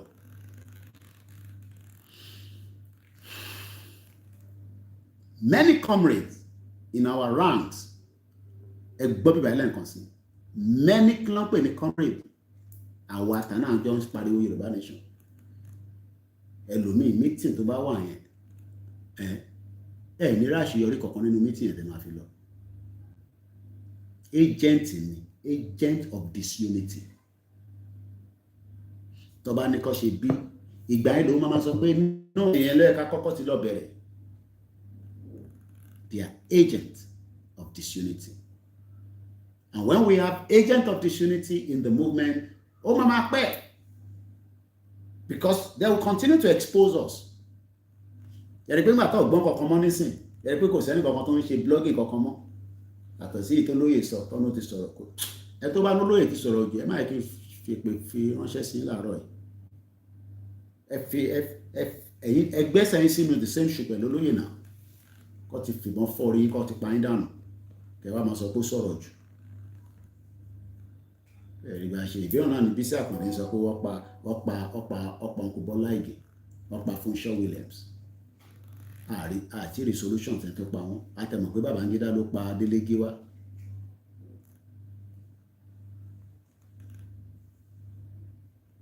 Online ló easy láti jókòó máa pariwo tó bá ti pè fún rálì kí gbogbo ká sọ̀kalẹ̀ tí gbogbo bá sọ̀kalẹ̀ tọ́mọ̀ kí wọ́n wà sálẹ̀ náà ọmọ yìí ti wọ́n ti unite gbẹ̀yìn fẹ́ jókòó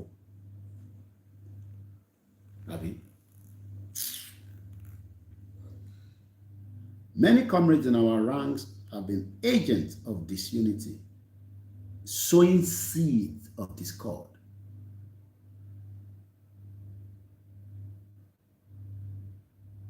In an attempt to stall our inevitable destination. Is that not what they've done? Ẹ̀rọ tó ń pè ní stall, S-T-A-L-L. Kò lọ síwájú mọ́, kò lọ sẹ́yìn, ó wà lójú kan. Agent of disunity táwọn wá ṣe nìyẹn. Àwọn ẹgbẹ́ wa. Kí ló ń ṣẹlẹ̀ sí Yorùbá nation? Kí ló fẹ́ ṣẹlẹ̀ sí? Nígbà táwọn agent ti wọ àárín wa. Àwọn agent ti wọ àárín wa. So báwo la ṣe fẹ́ yẹ kó move? Adúpẹ́ fọ́lọ́run pé Ọlọ́run ló ní ìrìn àjò ẹ̀ ó kàn ń lọ oríṣiríṣi àwọn bàbá wa láti bá wa ṣe mọ̀ pé Benin Republic ṣe mọ̀ pọ́kọ̀ ojú omi cruise ship ó máa ń láǹdì sí bíbá ọmọ ẹ̀rìn ká kúrò ní Nàìjíríà cruise ship wọ́n ní Benin Republic is one out of the 25 countries in the world tourist destination. Tí àwọn èèyàn máa wá sí ìlú tó ní security. Ṣé àwọn èèyàn máa wá sí ìlú tí kò ní security? Can you come to a country that has no security? Ẹ̀mọ́ tán pè ní cruise ship. Tọ́ máa drive láti Barbados ní tọ́ máa kún nínú ship yẹn ship ńláńlá mo rí kò ṣe pọ́ sọ fún mi. So àwọn tí ń build ayé wọn àwa ṣì wà nídìí disunity ká mú seed àní ká gbára wa sílẹ̀ kí cruise ship náà lè máa wá sílẹ̀ Yorùbá ìtọ́fẹ́ ṣe pọ̀ nílẹ̀ Yorùbá tó bá ti ń bọ́lẹ̀ lórí ship báyìí kólúkálukú bẹ̀rẹ̀ sí ń yọ business tiẹ̀ níbẹ̀ ìtọ́fẹ́ tà fún wọn ní ìtọ́ máa rà ní ìtọ́ máa sùn ní ó mọ tán pé cruise ship ni wọ́n máa lọ 7 days nínú ìlú yín kó tó tún máa gbéra ìní 14 days hotel kan ló máa dé sí wọ́n máa jẹun wọ́n máa refill ship yẹn padà ìwọ tó náà níṣẹ́. Imagine if 10 cruise ship come into Yoruba land wọ́n wá lọ sí different states wọ́n dé Ọ̀yọ́ wọ́n park bí méjì wọ́n dé Oǹdó mẹ́ta ẹyọ kan lẹ́kìtì méjì lọ́ṣun mẹ́ta lé Lagos mẹ́ta lógùn state bẹ́ẹ̀ cruise ship with over 2,000 people. Owa no níṣẹ́.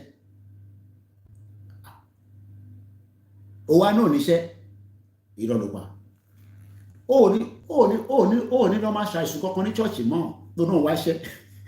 Ó ní lọ gbé passport ẹ̀ sábẹ́ pillow tó máa ní kí pastor kó pray sí lórí kó fẹ́ lọ sí Europe. Kí ló tún fẹ́ lọ sí Europe lọ ṣe? Kí ló fẹ́ lọ ṣe ní Europe?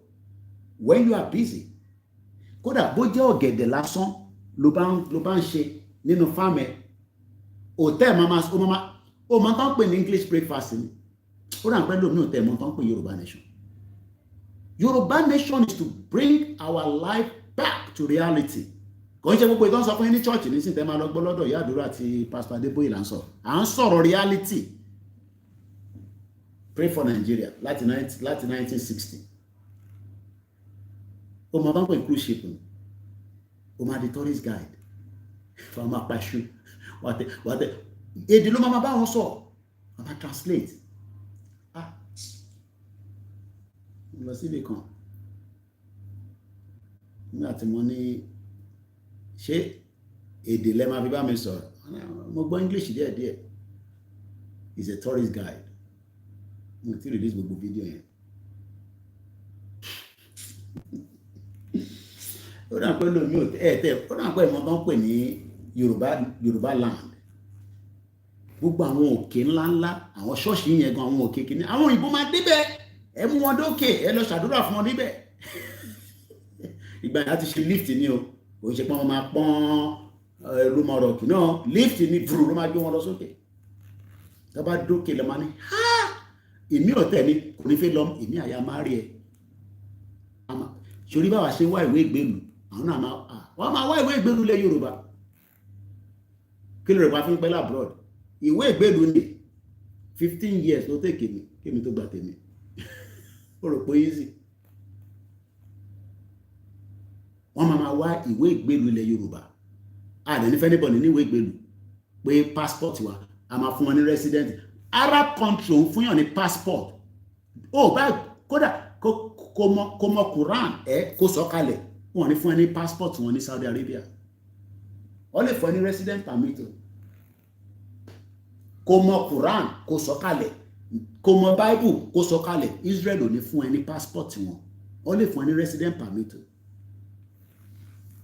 so èyí tí táwa náà káàkiri àgbáyé tá à ń lọ bẹ́ẹ̀ ṣọ níwò nímọ̀ tá à ń travel tá à ń lọ back and forth tá à ń lọ àwọn èèyàn náà máa wá sọ́dọ̀ wa wọ́n máa wá bọ́ ṣe fẹ́ gbà ìwé ìgbélú wa torí ìwé ìgbélú wa máa jẹ́ India Modi ó ṣe kúrò lamẹ́ríkà ni wọ́n máa scale up business tie wọn pẹ̀lú America from $126 billion ó máa lọ sí $500 billion no kí ló rò pé ó máa ṣẹlẹ̀ ní India ibẹ̀ ni wọ́n máa lọ ṣiṣẹ́ ní tó bá careful wà á end up in the factory ní India wà á máa ṣiṣẹ́ nínú factory ìtẹ́ káwa náà máa ṣiṣẹ́ nínú factory nílẹ̀ Yorùbá torí Nàìjíríà ò ní produce factory kankan fún yín is a shit hole country gbogbo tá à ń sọ lélẹ̀ because if they are scaling up from 126 billion lọ sí 500 billion that means they need a lot of product America is a consumer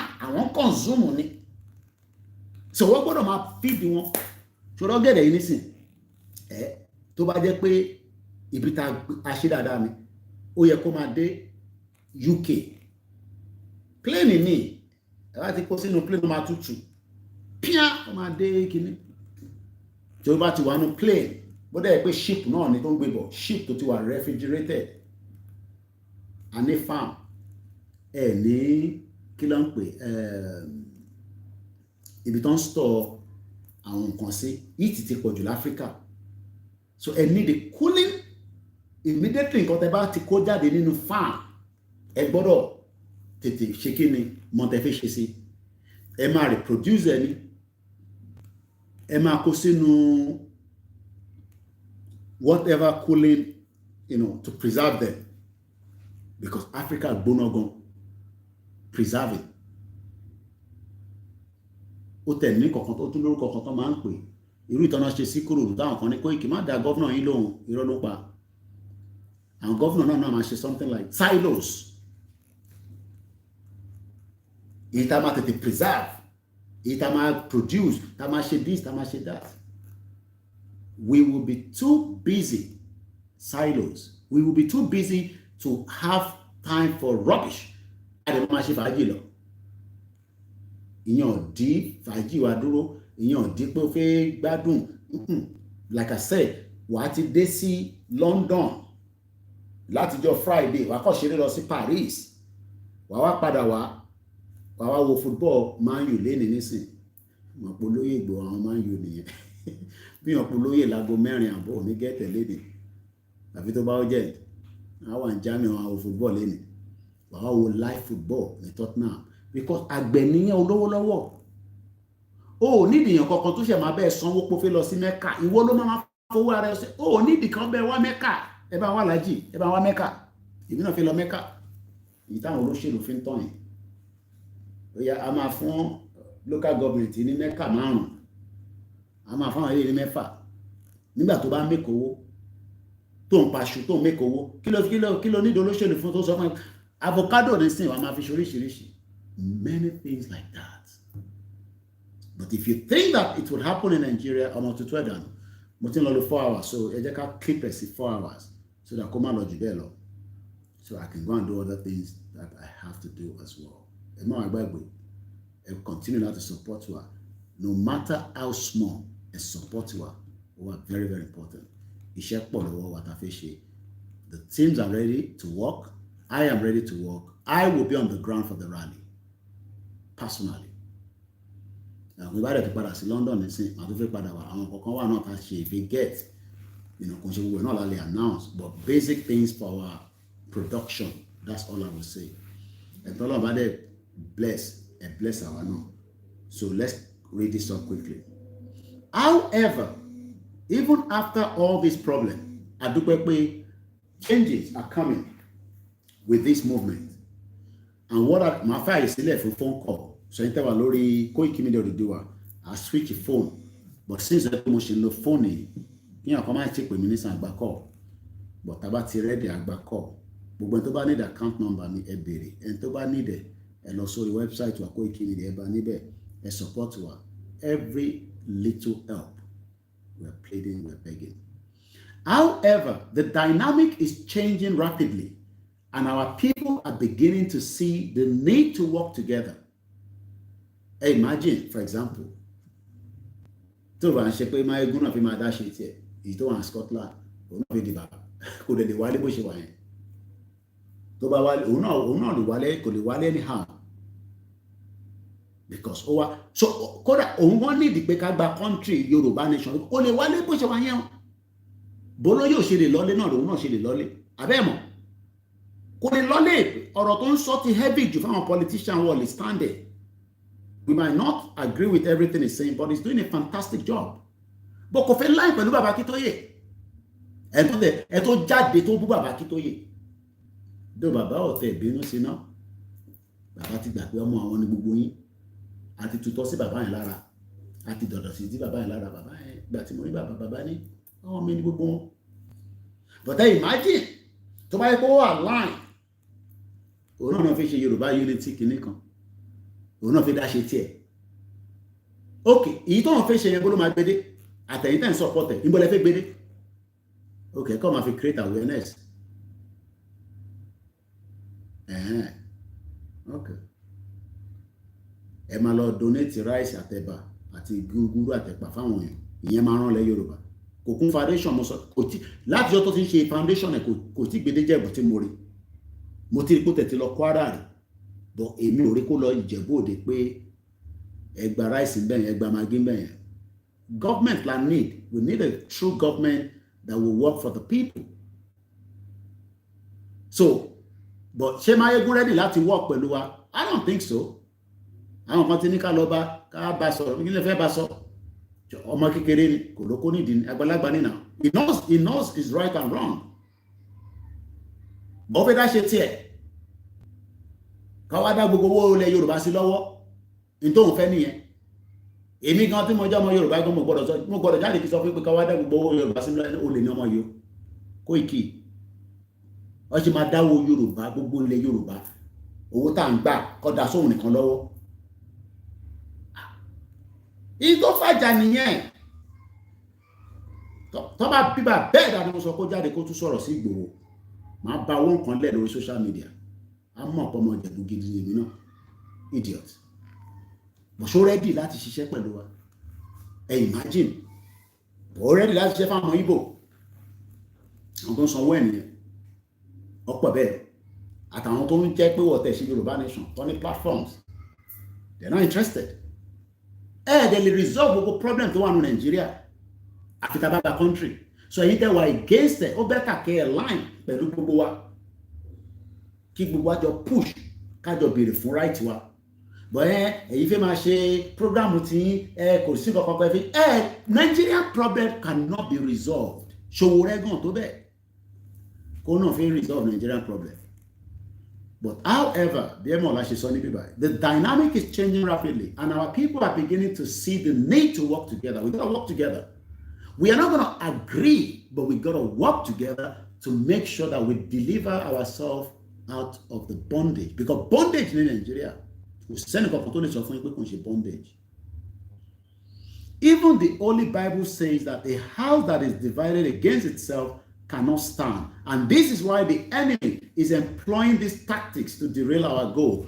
Mo débi kan, mo ti dé palace kan.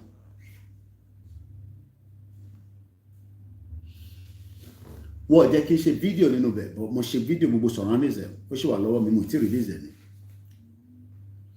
Bàbá yẹn wá ń sá fún wa nígbà táwa níbẹ̀ pé ṣé mo rí aláǹgbá yẹn ó ń fi èdè sọ̀rọ̀ pé ṣé mo rí aláǹgbá tí ó yà sára lẹ̀kùn yẹn pé aláǹgbá tó gírí bá lanu aráyè pìkíní a penetrate.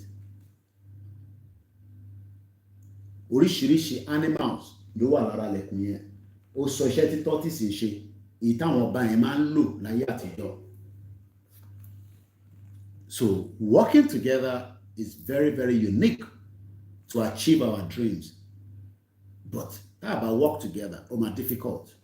And I pray and I hope that this 2025, actually, in the beginning, in February last year, the quicker about work together, the more we can see the tunnel.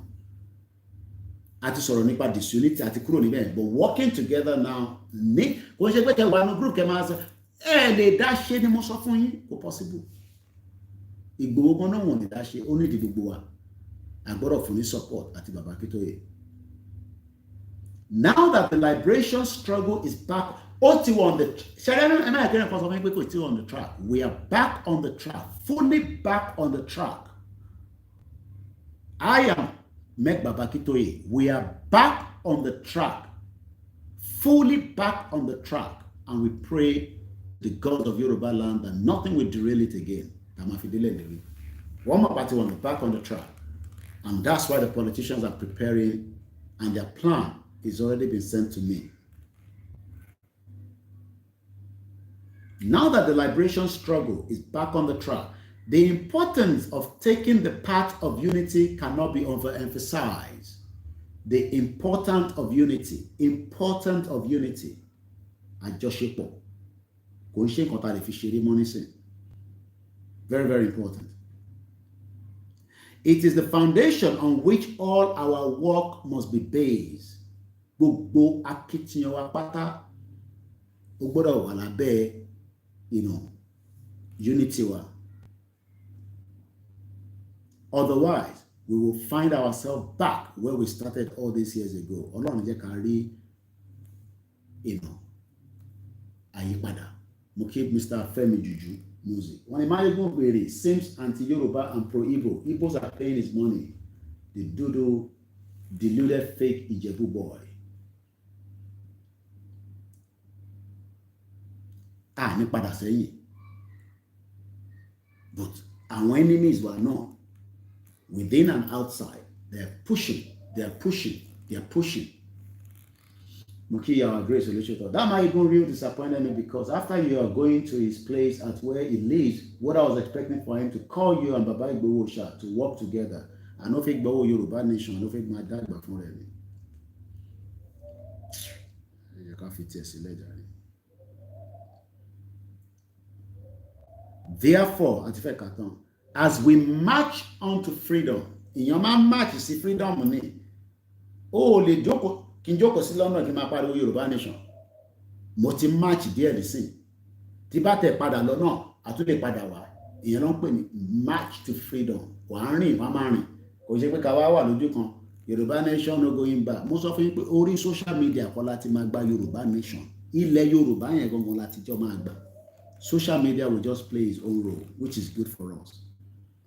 Therefore, this article came out yesterday by Kayode Emola. I'm just elaborating and doing analysis around it. Muki, happy Sunday, and thank you so much to all our silent listeners. Muki, therefore, as we march on to freedom, we must remind ourselves what freedom means. Meaning freedom. It does not matter how you explain to them. They don't understand. So we must continue to explain to the people, freedom. Freedom. Tabana fe freedom. Kini nǹkan tá ṣe ń sọ pé freedom. Ṣá fẹ́ freedom torí pé ara wa, àbá fẹ́ freedom nítorí pé ìran wa ti wà in danger. tí ṣètàn of ṣe kó tó lórí burúkú tó náà ń gbé ṣàríà bọ̀. Mo gbọ́ bàbá wa kan ní àná, ẹ jẹ́ kan fún yín ní bí ẹ̀yin kan máa ń gbọ́ wọn, èmi náà máa ń gbọ́ bàbá yẹn. Bàbá yẹn ní ọ̀dọ̀ bàbá yẹn mo ti gbọ́rọ̀ yìí, bàbá wa yìí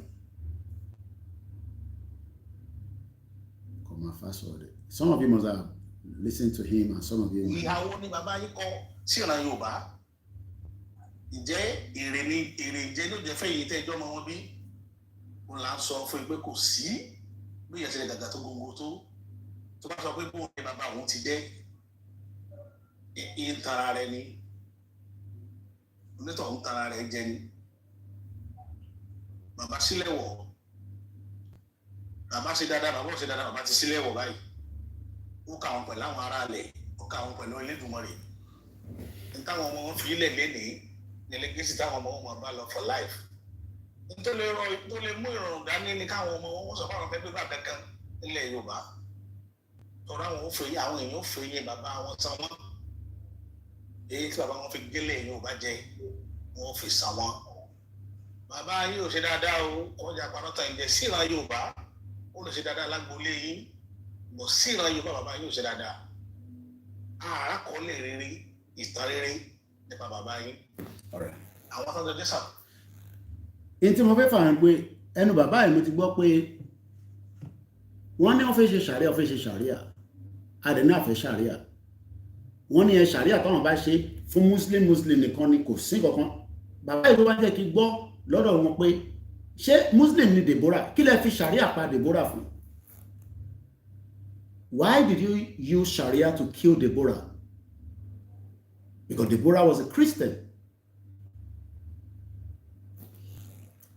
Àṣà àti ìṣe ìlú Yorùbá ni bàbá náà, orúkọ wọn yẹn mo wá mọ orúkọ wọn ń bọ̀ ìfẹ́ òbí orúkọ wà nínú ìsàlẹ̀ fídíò wọn, ẹ já lọ sórí péjì wọn. Abẹ́bọ̀nù, but he does a lot of videos and it's good, you know, ilé lọ́sọ̀rọ̀ nípa Sharia. Níbi tá a bá dé báyìí kò ṣeé fojú kékeré wò mọ́. Ó ti di pé ojúlálá kan fi sọrí olóhùn alẹ́ báyìí. Àṣà àti ìṣe ìlú ni orúkọ tó sì wá ń di ọ̀rọ̀ yẹn, ọ̀rọ̀ òṣèlú ti wà ń bẹ̀ o. Ẹ̀gbọ́n ti Sharia tó sọ lélẹ̀. Torí ẹ̀ táwọn kan máa ń kọ́mẹ́ǹtì sábẹ́ post wa pé a máa ń pa òṣèlú, ẹ̀rín máa ń gbé mi ni wọ́n máa rẹ́rìn. Bàbá ẹ̀ ó náà àtìyàwó òun fẹ́ jà nígbà pé òun sọ fún Tinubu máa ṣe dáadáa. Ó ti call attention sí pé Tinubu ò lè ṣe dáadáa láíláí. Analysis wọn ẹ rí pé a ní àwọn tó ní làákàyè tó ní ìmọ̀.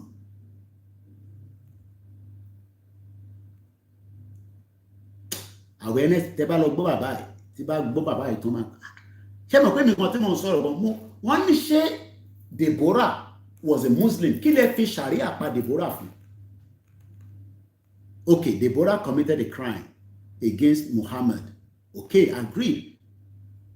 But why not take him to the normal court? Why use Sharia to determine a life?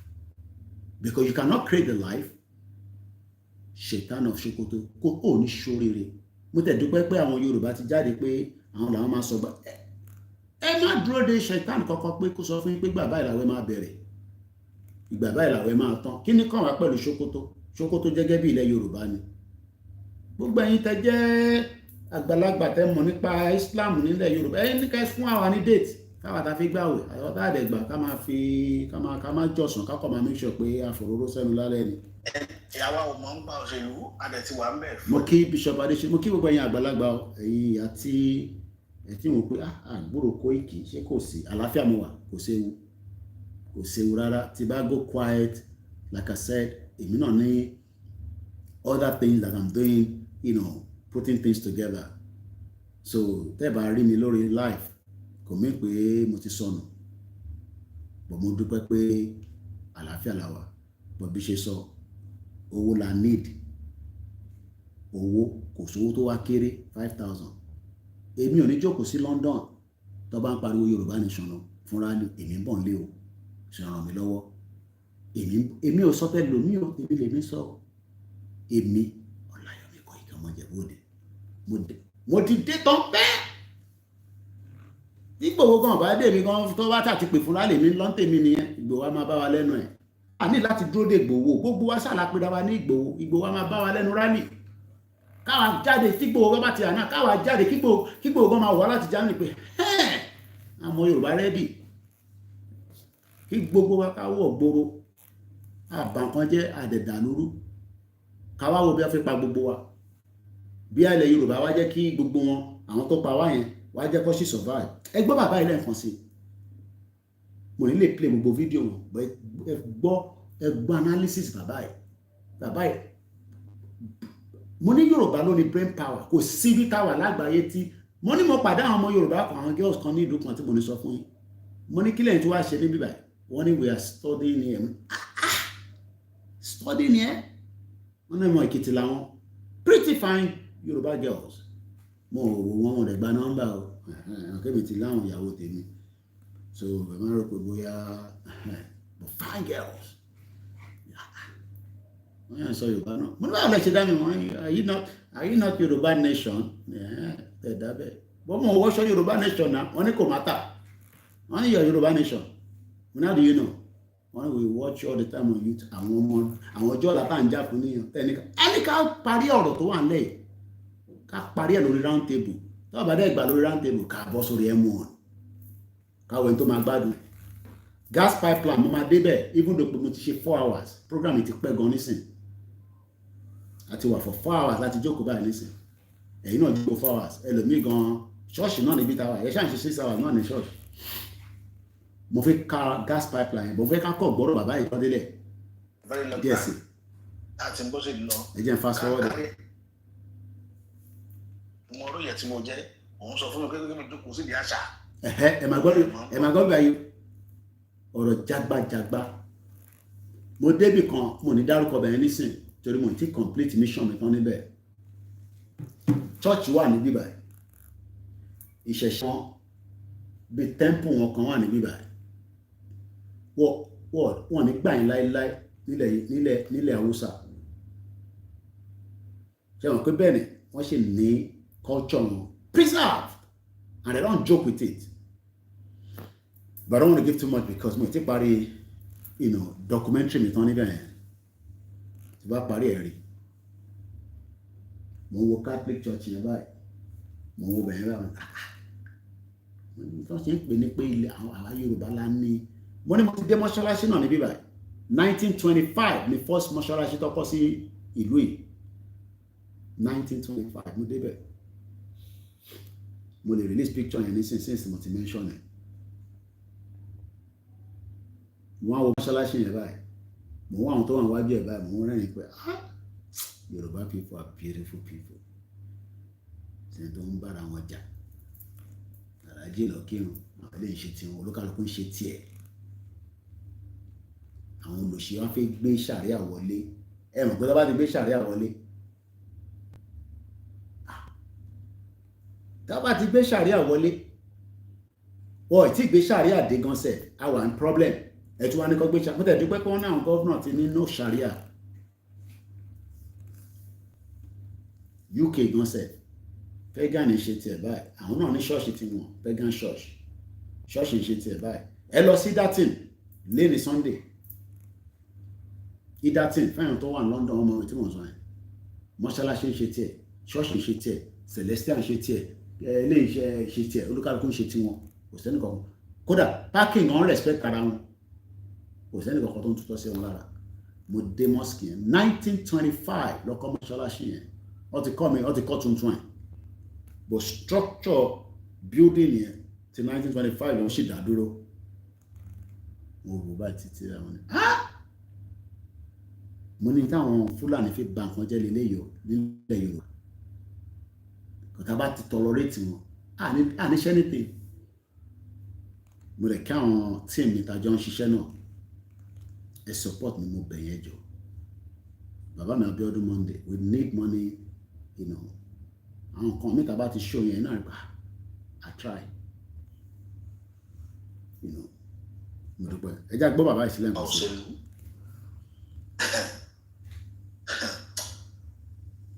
bàbá rẹ mo lè play ẹ nínú géèmù òṣèlú màá play bàbá tó bí ṣùgbọ́n mi ì ní ìdí ẹ̀ ibi tí mo ń lọ màá sọ kankan tí ń ṣẹlẹ̀ lọ́nu géèmù tí àwọn bàbá làbẹ́ Tinubu ń play lọ́wọ́ yìí nítorí mú mi sọ̀rọ̀ ń dùn yẹn màá wá sọ ẹ bí mo sọ̀rọ̀ kan fún yín pé distraction wà nílẹ̀ Yorùbá gan.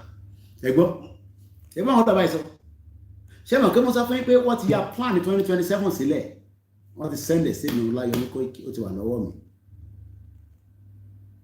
plan 2027 campaign wọ́n ti yà sílẹ̀ olóṣèlú the bomb bastard ẹ bá fi wọ́n sílẹ̀ kí plan yẹn jáde ẹ máa struggle gan fún Yorùbá nation bá ń gbà lọ yìí tá a bá fi wọ́n sílẹ̀ kí plan yẹn jáde látọ̀dọ̀ ga wọn ó ti yé ẹni tó jà ga wọn kákọ̀ forúkọ sílẹ̀ tí plan yẹn bá jáde tán tẹ bá pẹ́ anybody fún Yorùbá nation wá tutù lájẹ́ gẹ́rà Yorùbá nation kọ́ Yorùbá nation ni gbogbo nǹkan tí ń lọ dáadáa whereas ẹlòmí ò lè bí ọ̀gẹ̀dẹ̀ ṣe wà báyìí ẹlòmí ò bẹ́ẹ̀ láti ra sínú ilé ẹ̀ I am not joking ní Nàìjíríà lẹ́nìí ẹlòmí ò lè ra bunch of ọ̀gẹ̀dẹ̀ báyìí kó jẹ ṣé báwo ọ̀gẹ̀dẹ̀ ní Fúlàní náà kò ní yẹ gbogbo àwọn Fúlàní pátá ẹ̀ ní sórí rẹ̀ ọ̀gẹ̀dẹ̀ ológẹ̀dẹ̀ èyí ṣá fún màálù jẹ ọmọ Yorùbá wà lọ́gẹ̀dẹ̀ jẹ bunch of ọ̀gẹ̀dẹ̀ báyìí wọ́n lè ra kàmá ìdẹ̀ tí wàá sọ avocado ṣe ẹni tó tẹ̀ tí fóònù ilé tí sọ fún mi pé battery ti flat so ẹ jẹ́ ká if not I ma lose the charger yẹn wá bá ọkẹ kò tó ti pẹ́ charger látẹ̀ kan so I ma switch things around èwo ni ká yọ àtúnlẹ̀ yọ tí ẹ̀jẹ̀ ká yọ ilé so.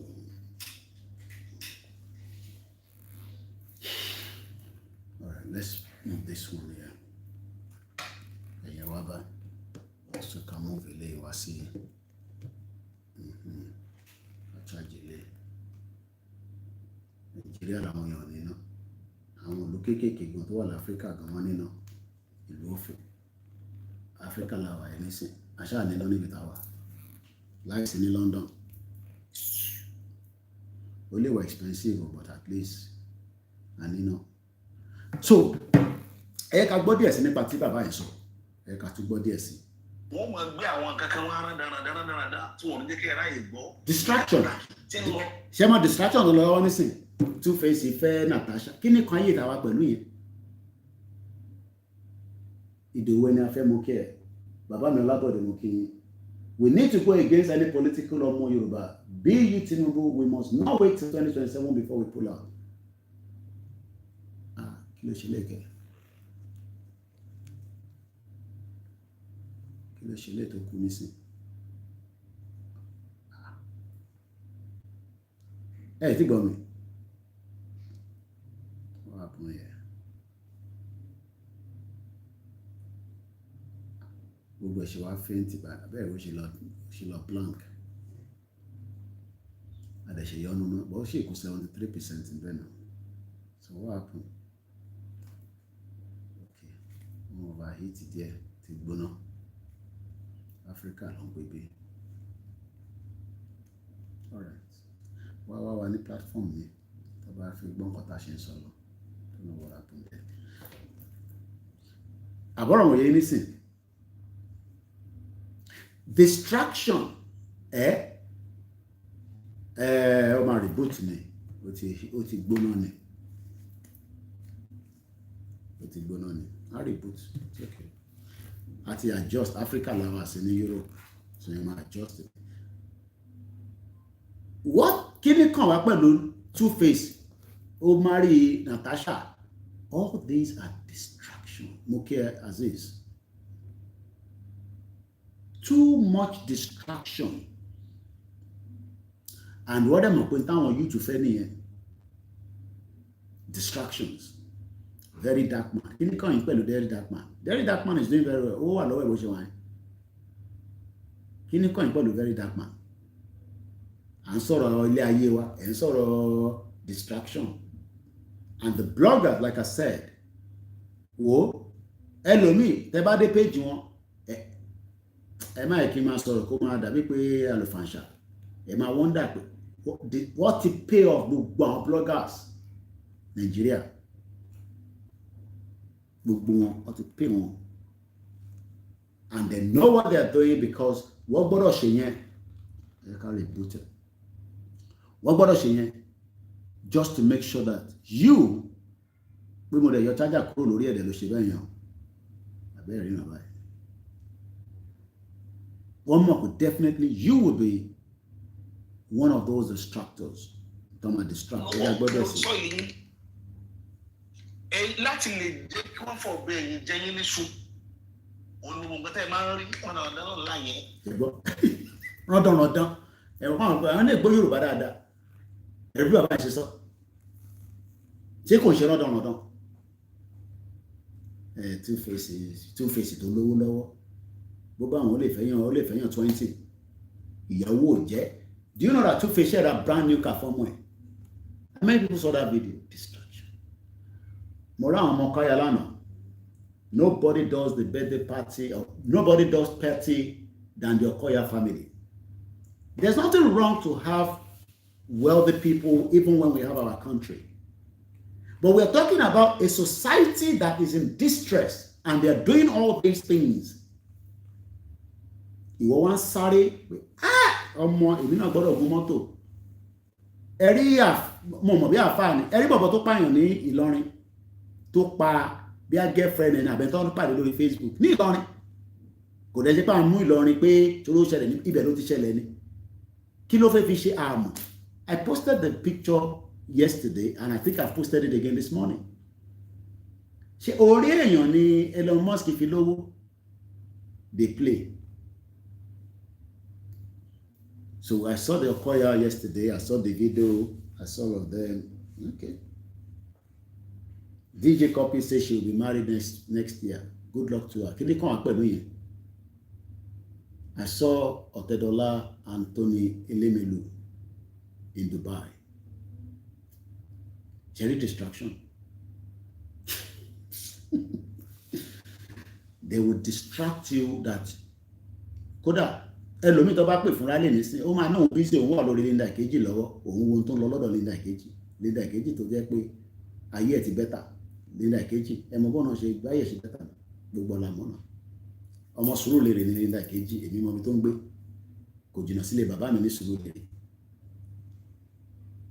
So mo bẹ̀ wá ẹ̀yin ọ̀dọ́ wa, don't let these criminals use you. Mo ti restart again. Ibẹ̀ jẹ́ máa ń sọ́rọ̀ náà ní Áfíríkà. Mo mọ̀ máa tàn ìsìn ẹni ètò ìyẹn fi ṣe mí léṣe. Èmi ni mo pa ni because it's too cold for me. Èmi dẹ̀ fi feel the heat yẹn dáadáa because ìwọ̀n bá ti bá lè gbà sára kí tó lọ. Mo kí Mr. Rahim Abbas. Èmi ni mo pa. So you can see. Ṣẹ̀rí bàbá ìṣísọ́ rádaràdá. We are our problem. Rádaràdá làwọn èèyàn sọ̀rọ̀ lé lórí social media. Wọ́n ní wá gbóòrò nǹkan táwọn sọ yìí. I know any time. Mo ní pé n struggle pẹ̀lú phone. Anyway, no, even my iPhone tó bá hit débi kan á sọ fún mi pé mo kàn máa ń jẹ́ kó wà cool pẹ̀lú backpack. Báwo ará lóyìnbó a lè má gbé backpack. We love our backpack. So máa ń gbé ní kọ̀ọ̀kan tí máa ń pack àwọn nǹkan tútù. So máa kọ́ ra gbé fóònù yẹn síbẹ̀. So I lè fi reduce. And internet is expensive as well. See, it's quite expensive. It's not cheap at all. So ẹ má bínú ẹ̀yin tẹ́ ń hó wa lé ní pé 4 hours. Ẹ má bínú. We'll end it very soon. Ọ̀tọ̀ ní nǹkan tá a fẹ́ tó yẹ ká máa fetí gbọ́ báyìí. Ọ̀tọ̀ ní nǹkan tá a máa gbọ́. Ọ̀tọ̀ nìkan tó yẹ ká máa fetí gbọ́ nísìn. Nǹkan tó yẹ ká máa fetí gbọ́ nìkan ni pé kí ilẹ̀ Yorùbá kálàáfíà jọba, kí ilẹ̀ Yorùbá kí àwọn àgbẹ̀ lè lọ. Àgbẹ̀ gbọ́dọ̀ lọ sóko. Fáàmù kan ló ti lọ mélèé wá fún mi báyìí. àgbẹ̀ gbọ́dọ̀ dé oko. Àgbẹ̀ gbọ́dọ̀ dé oko. Nígbà kí n jẹ kan láàárọ̀ ó ti restart padà o. Wàhálà wà láfíríkà o. Áfíríkà. Mo kí gbogbo èèyàn. A máa ṣí phone line láìpẹ́. Ẹ yẹ ká kọ́ máa gbọ́ bàbá ìdí ẹ̀sìn mọ́ bọ̀. Then àwọn èèyàn wọn lo caption wọ́n lè ní ọlọ́run adúpẹ́ o ìròyìn ayọ̀ wọ́n ti approve organization gbogbo àwọn nǹkan wọ̀nyẹn. Ẹ fún wa níbi tá a lọ ẹ kàn fún wa ní igbó dídí sán lójoojúmọ́. Ẹ gbọ́. Igbó dídí pọ́nbélé lè ń fún ilẹ̀ Yorùbá sán. You are not helping us. Okay. You are not helping us. You are just here to make your own money. It's not about ilẹ̀ Yorùbá. Okay. That is the reason why tí mo ṣe ṣe àwọn èèyàn létí pé ẹ jókòó ẹ farabalẹ̀.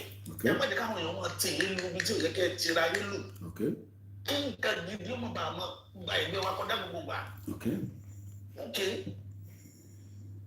Mo sọ̀rọ̀ bàbá Ọbásanjọ́ lọ. Kí ló ṣe wọ́n? Ọbásanjọ́ wa lo ọdún 11 Okay. sí 12. Okay. Kò wá sí àbọ̀ rere. Kí ló ń gbè lábọ̀ rere? Àbọ̀ rere ni pé bàbá Ọbásanjọ́ síbẹ̀ wá ó gbé kànga sáàgbó lé bàbá rẹ̀. Kànga tẹ̀ ń wò yìí nígbà tí Ọbásanjọ́ ń ṣèjọba lọ́wọ́ ló gbé. Kò sí.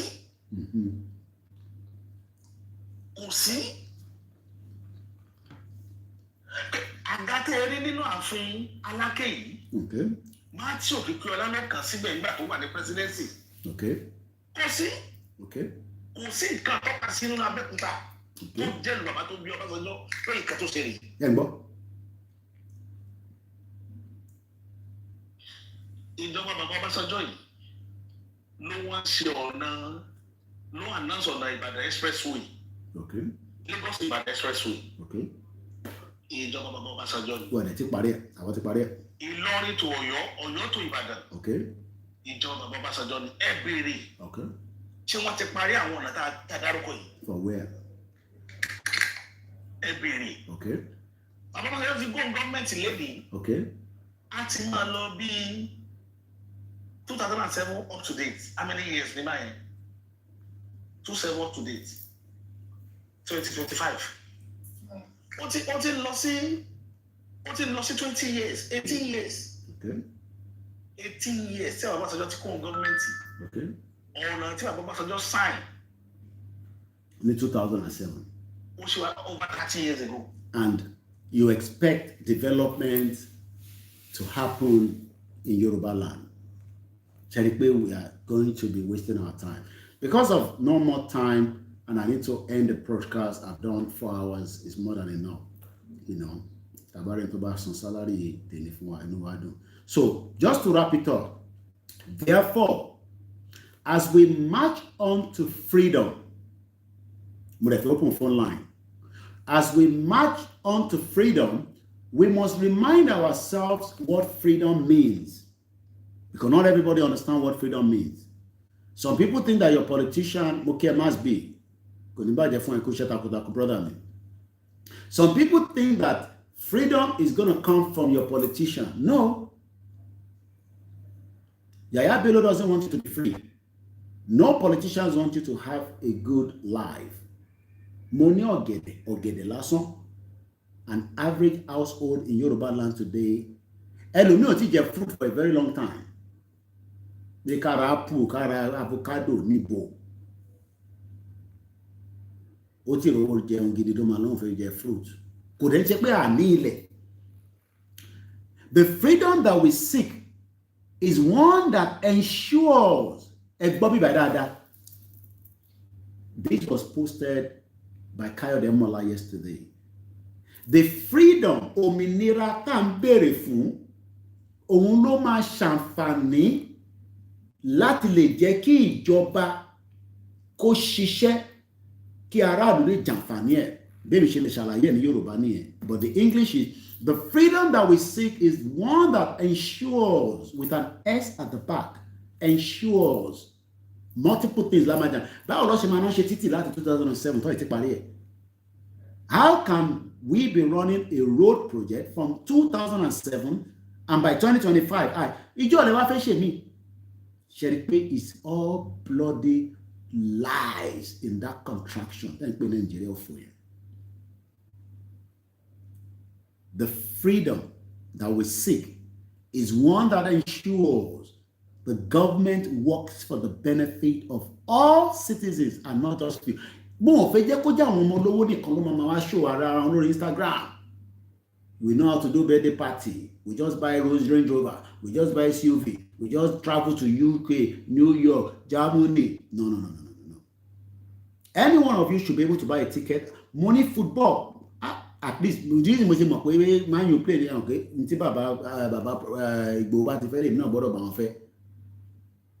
Tottenham wà nílé, Man U ló máa bá play. Ó jẹ́ kí wọ́n ti travel. Ìwọ fans Man U àbí fans Tottenham. Ó ní láti wà ní Nàìjíríà. Ó yẹ kó wà ní Tottenham kó lọ wo game kó dẹ̀ padà wá sílé.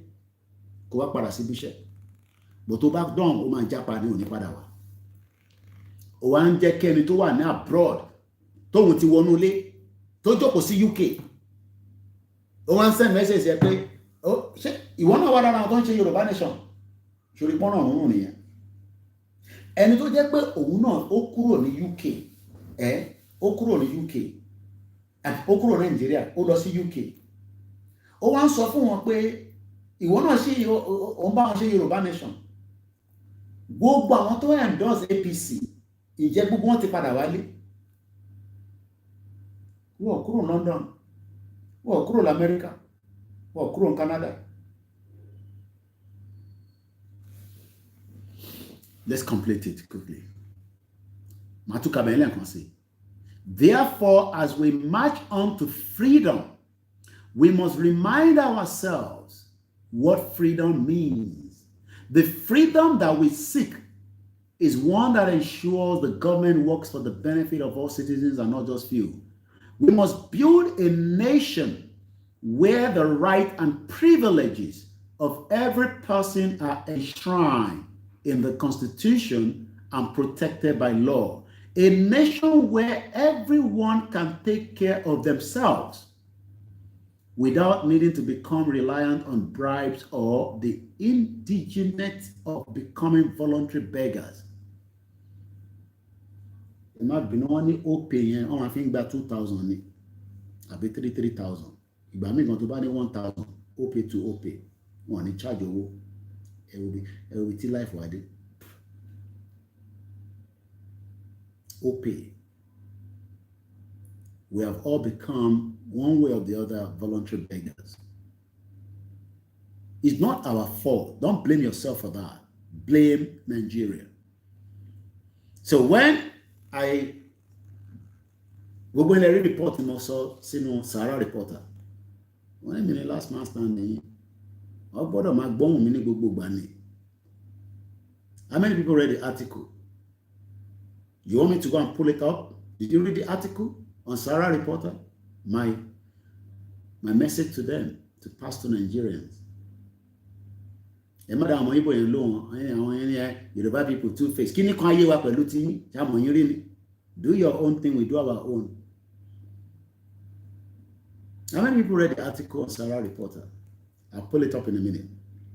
The new Yoruba nation must not be allowed to degenerate into chaos that Nigeria has become today. But a country to Nigeria. We must be ready to preserve our freedom. Because I want to feel hijack it. Teba freedom here, I want ready to hijack it. Teba from Olaye. One bastard. From those who desire to return us to the poverty realm across the country. We should resist anyone, whether political groups or individuals, that will seek to take us back to a culture of government that serves only the elite and their cronies. We would not. Nígbà tí mo kí bàbá mi Jamiu Karim, happy Sunday. Mutio Adeyemi mo kí Iroko. Nígbà. From lower naira to 9,000 naira to charge for 10,000 naira, 5 million naira is charged. So don't think that about freedom, they cannot take you back. The same set of people. So, we must be ready ourselves. We must be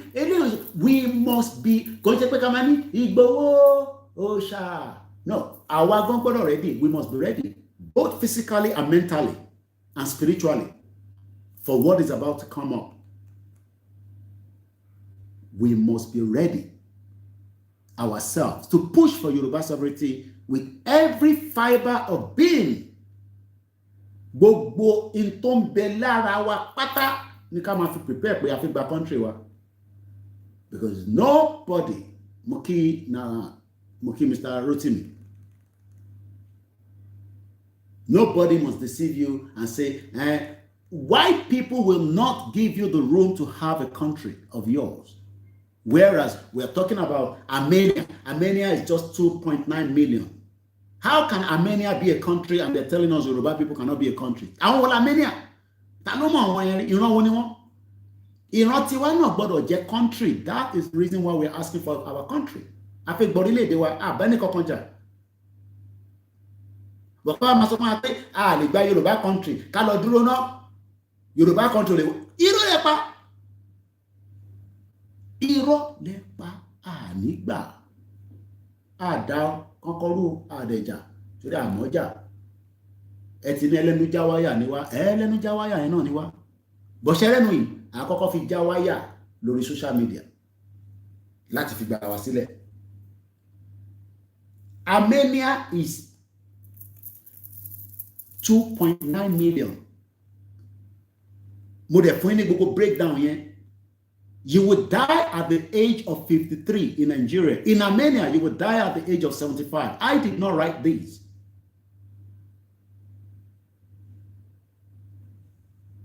Only your man kú at the age of 53 years old in Nigeria. To bang in Armenia, a country of 2.9 million, will survive up to 78 years old. So Kilawan sọ pé a fẹ́ Nigeria fún. Bomb bastard. Nigeria call. Nigeria ni. So Baba Fashoranti ẹ sọ fún President Bola Tinubu kó divide Nigeria. Ẹ̀yin ṣì ní àgbàlagbà tó ń bẹ ní Afẹ́nifẹ́re, Baba Adébánjọ ti kú. Ẹ kúkú gba ti bàbá yẹn náà tẹ́lẹ̀. Ẹ̀yin méjèèjì jọ jà tí bàbá yẹn fi kú ni. Kí ni statement tó tẹ wá statement tó fò lẹ́yìn release nísìn. Because ẹni bàbá yẹn kọ́ ni leader. Ẹ̀yin gan fúnra ara yín gan nísìn incapacitated leader ni. Torí ó gbọ́dọ̀ máa spoon feed yín báyìí. Dẹ̀ fi bú ẹ̀yin bàbá yẹn. Bẹ̀ sọ fún Tinubu kó divide Nigeria. Torí ẹ̀yin ni Tinubu wá bá l'Àkúrẹ́, ẹ̀yin rẹ̀ lọ́ba l'Àbújá. Divide Nigeria now. Kò ṣiṣẹ́ fẹ́ni kankan. So this is the final part of it. I encourage all our Yoruba people to remove the garment of Nigeria and embrace their true identity. Hey, your garment in Nigeria for kúrò lára. Nigeria ṣe. Àǹfààní wo ló ṣe fún wa? Àǹfààní wo ló ṣe fún wa? Wọ́n ní alépo kò ṣàǹfààní fún wa. Mo kí bàbá mi Abe Balo. Happy Sunday sir. Àǹfààní wo ni Nigeria ṣe fún wa? Last year I travel in 25 years. Àǹfààní wo ló ṣe fún? I contributed to the Nigerian community in UK for more than 10 years. I served. I paid my dues. And nobody can ever come out and point finger that while I was paying my dues in the community in the UK, I was corrupt. Kò ní dá fún gbogbo ẹ̀tẹ́ sọ pé à ń kówó Yorùbá nation ẹni ṣoríire ògùn pa gbogbo yín dànù alálẹ̀ mú gbogbo yín. Ìjà náà ló ń jà títí nínú Nigerian community, Kanuk, Central Association of Nigerian UK. I was there when they were fighting. Abike Dabiri can testify. Ẹni mo sọ pé mo parọ́ mọ́ Abike Dabiri. Ẹ̀yin tẹ́ bá mọ̀ Abike Dabiri. Wọ́n fẹ́ lágùn mọ́ àwọn olórí nínú embassy bẹ́ẹ̀ náà ni. She was begging me not to release any images or videos to the public. Ẹni ṣoríire sọ̀rọ̀ Nigeria. Ó kúrò ní Nigeria, ó wà ní ìyà. Ó fẹ́ ká máa wálé, ká máa ṣe London boy, London girls, dirty December. Àbí? Kàfé padà lọ kò ní ẹ̀gbọ́n mi bá mi bọ́ aago ọwọ́ yìí kí máa mú lọ. Ẹlòmíì fẹ́ gba pátá nídìí ẹlòmíì tó bá wálé. Mo like fìlà yẹn fún mi. Ó lè order fìlà yẹn fún rẹ̀ náà tó bá lówó lọ́wọ́. Wá deliver fún ẹ náà. Mo sọ fún yín pé there's nothing special about being in diaspora. Mo ti sọ fún yín lẹ́ẹ̀kan ṣé ká tó lọ gbọ́ fídíò bọ̀bọ̀ yẹn. People are now exiting the UK. Má bínú pé voice mi lọ sókè díẹ̀. People are now what? Exiting the UK. Kí ló wà ní UK? Dúpẹ́ fọ́lọ́ náà ni. Ẹgbọ́n tí bọ̀bọ̀ yìí sọ ká tún gbọ́ lẹ́ẹ̀kan sí. Only my friends are leaving UK. Ìwọ́n sọ̀rọ̀ Nàìjíríà, ìwọ́n sọ̀rọ̀ UK. Result of that, prices have remained high. RPI inflation, other forms of inflation, costs from every angle, taxes, like, oh my goodness. I got a letter in the other day. 2 letters that really annoyed me. Number one is the council tax, right? Okay. And I get why we pay the council tax, nothing against that. Come and take my bins, you clean the streets, when they do it, it's great. However, the rise in council tax is so difficult to stomach a lot of the time. It's one of those where if you don't pay it, you're going to be in a lot of trouble, serious trouble. In fact, they'll come after you to pay pretty much the whole thing in like a few weeks. Then there was the water bills. I got a bill in from Thames Water saying, your Thames Water bill's rising by £19 per month. Ìwọ tó nọ́mbà wá kàwé London. Ó jẹ́ mọ́wó gidi dání. Mo sọ fún pé business center ni. I'm coming, I'm a student. I'm coming to study. I will make money when I get to UK. Okay, máa bọ̀. Mo kí ìyá mi Olúwaṣeun Ìtùnú, mo fi tọ̀tọ̀ kí. Máa bọ̀. I am not ever going to discourage you. But people in the UK are now looking to exit the UK. Àwọn tó jẹ́ UK citizens tó ní passport, wọ́n wá ọ̀nà láti jápa. Mo gbọ́ wẹ́rì. Ìwọ tó ní Nigerian passport fẹ́ já wọlé, àwọn fẹ́ jápa. Bọ̀bọ́ iná náà consider pé ṣé òun ò ní jápa báyìí bí nǹkan ṣe ń lọ. Àwa máa ń tètè worry ní a ti ń plan. Báwo ni ọmọ mi máa ṣe tán á lọ máa ṣe check out. Táwọn bàbá ẹ̀ bá tẹ̀tí ṣe àti fọbọ́ tàti ṣe this tàti ṣe that tàti wa Uber. Ṣé ó yẹ káwọn ọmọ tiwa tún ṣe graduate kan tún máa lọ wa Uber? Àwọn ọmọ lóyìnbó. Sọ jẹ́ ká jà ká gbára wálẹ̀. Kẹ́yìn tẹ̀ wá ń lé àtàwọn ọmọ wa kẹ́ má di enemy. Mo sọ fún yín, mo ti ṣe program bẹ̀rẹ̀. You will all be enemies of each other. Because àwọn ọmọ tẹ bá kó wá yẹn sí Nàìjíríà. Ṣé náà tó wà Nàìjíríà yẹn ojú tó máa fi wọ́n pẹ̀ yẹn. Àwọn ọmọ tí ń ṣoríire. Wọ́n dẹ̀ nímọ̀ fún àwọn ọmọ yín check out lọ́tún ṣiṣẹ́ as a graduate. Wọ́n kọ́ look fresh in London ló jẹ́ ká máa look fresh weather.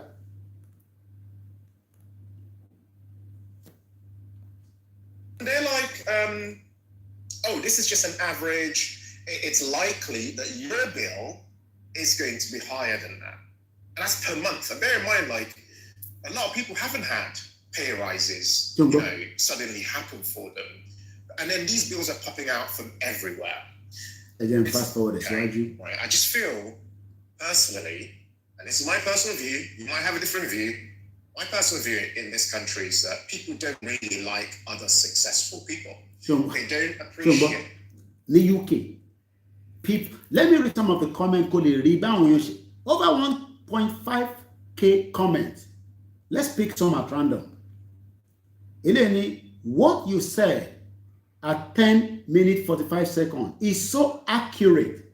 It is not humility. It is just mediocratic. Now, dare I say a form of arrogancy. So much hate for successful people. Mercedes. So, Eleni, you can live in the United Kingdom for 30 years. Gbọ́lé dáadáa. Ẹ̀gbọ́n mi wá lọ láti jọ ẹ̀ kọ́lé sí Nàìjíríà. Gbẹ́nu sàn. Kí ló ṣe àfọwọ́ oúnjẹ ránṣẹ́ sí? Kí ló fi filé tó fi kọ́ ṣe? Bí wọ́n ló máa lọ gbé níbẹ̀ tó máa gbé bẹ̀ tó ní sanwó lé mọ́. O rò pé ẹ̀gbọ́n ń jalè lábúrọ̀dì ni. Gbọ́ ilé ìtẹ́nìí sọ. Ó ní you can live 36 reply ló wà lábẹ́ lórí this one comment. You can live in the United Kingdom for 30 years working every day and still have nothing to show for it. Leave the UK if you can possibly can. Àwa dẹ̀ fẹ́ leave, but a fẹ́ leave padà wá sílẹ̀ Yorùbá ni. A fẹ́ padà wá sí Nàìjíríà. Ẹ wá ní ká má fi ẹ̀mí wa sí nǹkan tá gbé dání. Ẹ̀yin lẹ fẹ́ fẹ́ mi sí. Ẹ̀mí kankan rẹ̀ ní bọ́ọ̀sì. But let's put our mind and our body and our spirit inside this movement. How can you live in a country for 30 years? Oh, ní savings. Because ẹ̀yin kan jẹ́ ká ní savings. Kò ń ṣe ẹ̀yin personally, but the Nigerian doesn't allow us to have savings. Mọ̀ pé gbogbo 20 pound, 30 pound tá a fi ránṣẹ́ sí yẹn. Ara savings jẹ́ ká máa tọ́jú nìyẹn. They are part of our money that we should be keeping, either weekly, monthly, and it will build up. Nígbà tá a kì í ṣe olè bí àwọn politicians yìí. Politicians ló lè ní millions of naira, millions of dollars. Olè ní wọ́n náà. They are criminals. Ẹ̀tọ́ àwọn kan tó máa yọnu yòrò tàbá fún 10,000 ẹ̀rọ ti kéré jù wọ́n lọ ṣiṣẹ́ náà lọ́rú kan kó fi gba 10,000 yẹn náà o rò pé easy labroad ni ṣó o mọ̀ pé àwọn tó wà ní abroad in the 80s tó wá sílé ó lè lọ ń jà mo ti sọ fún yín àmọ́ tó máa dárúkọ wọn ní bíbá ó lè ní wọ́n ń jà lọ fi máa ń gbé mọ́tò wá sílé wọ́n ń wọ́ ike ni ike ló ń wọ́ ìgbà yẹn wọ́n máa ń wọ́ ike ni èmi tẹ̀dé bẹ́ẹ̀ bá wọn ní London náà àwọn kan ẹlòmíì tẹ́ ẹ̀ gbúrò lọ títí yẹn ó ti wà ní prison wọ́n wá deport ẹ̀ wálé gbogbo wọn náà dà lé ní nísìn àwọn tó ṣe kí ni wọ́n ṣe drug ike ló ń wọ́ ìwọ tó ń wò mí ike ló fi ń ra mọ́tò yẹn ṣèbí stolen car oríṣiríṣi ló ń wá sí Nàìjíríà tó wá track ẹ̀ ní Nàìjíríà ìlú òfò. One bastard all over the place. Come back home. She better off come on savings our abroad because ombo wala shiri than we can was in Nigeria. Ki gbogbo wa dey stand still. Ka wa stop. Mo mọ̀ tó wá láti Dubai nísìn. Kò ṣọ̀lẹ. Ó ti gbé CV káàkiri ìmọ̀lọ́. Ó kúkú better kó wà ní Dubai kó máa nulẹ̀.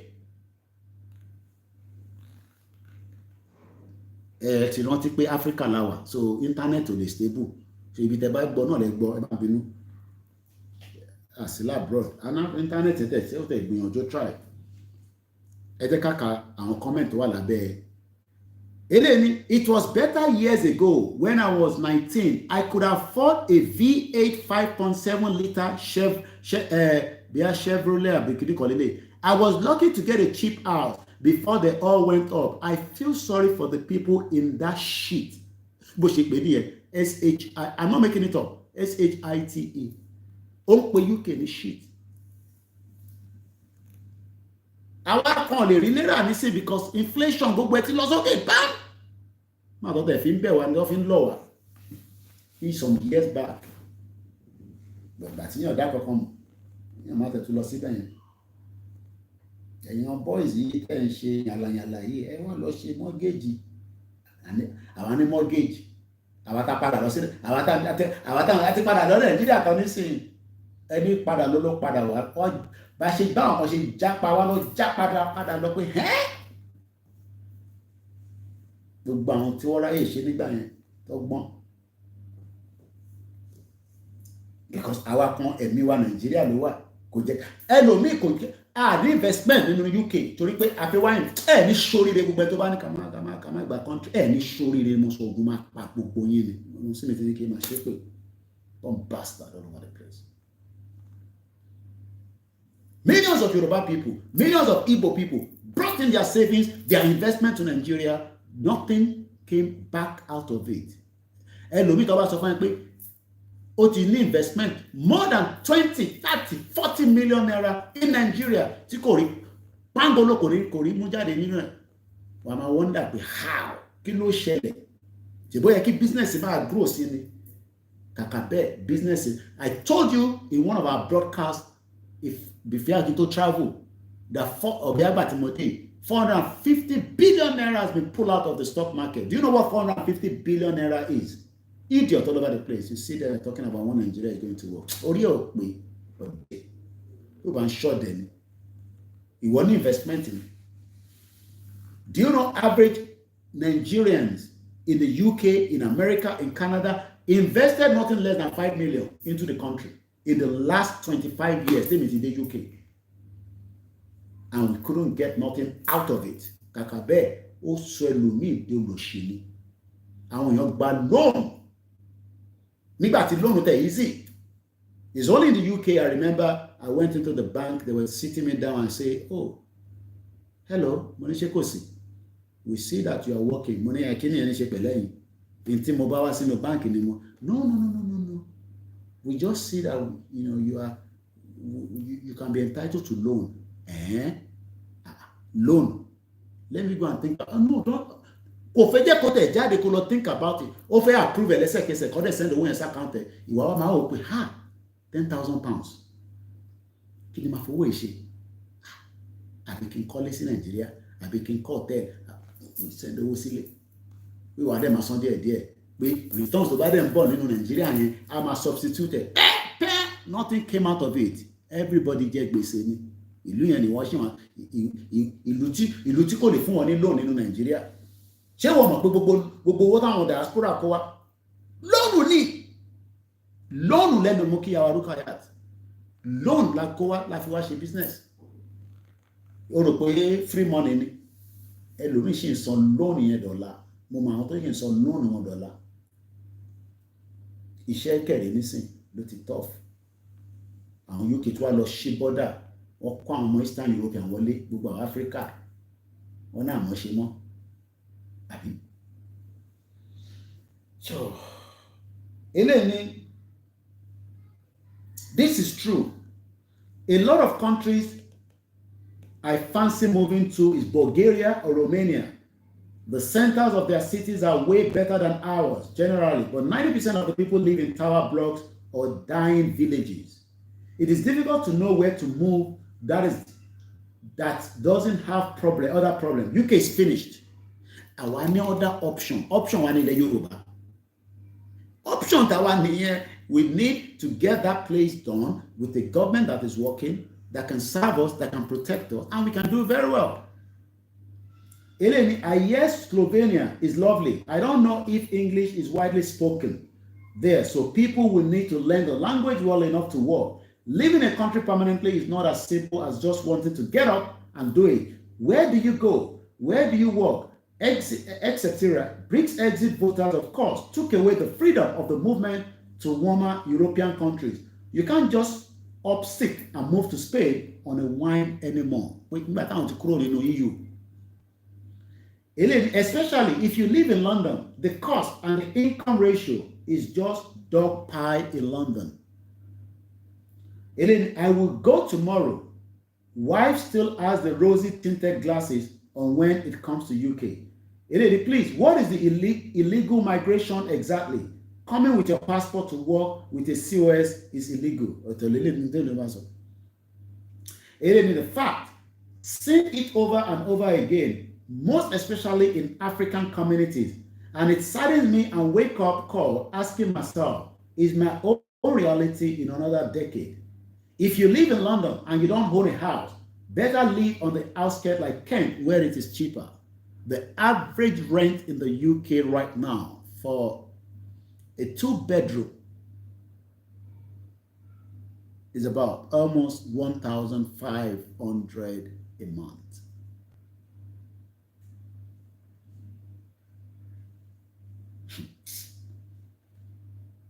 Elaine, absolutely is a complete shit. These are people that wants to leave the UK, planning to leave the UK. They're British citizens. They're tired of the system. Our only option. Let's work with that option and our life will be better. And on that note, I'm just going to open the phone line. I'm close the channel here just for the last 20 minutes. Program here about 5 hours long. We've done more than enough. So, Eshegoni, Mr. Step 3. Even Kent is no longer cheap. You got to move to Manchester. Lord and Kent is long. Barely cheap in there.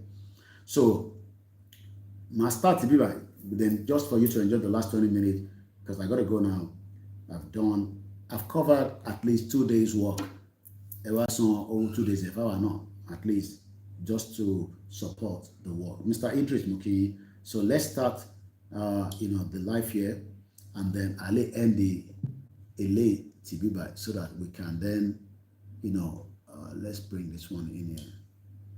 So, but to start the Koikimedia to do any by. I don't know whether it will start because I still have this on. Only my immediately at the same time. I don't know.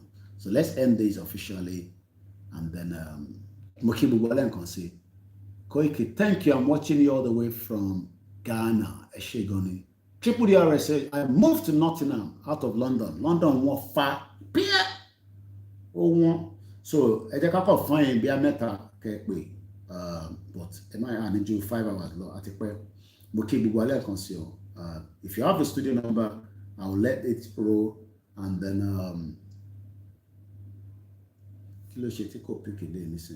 all right.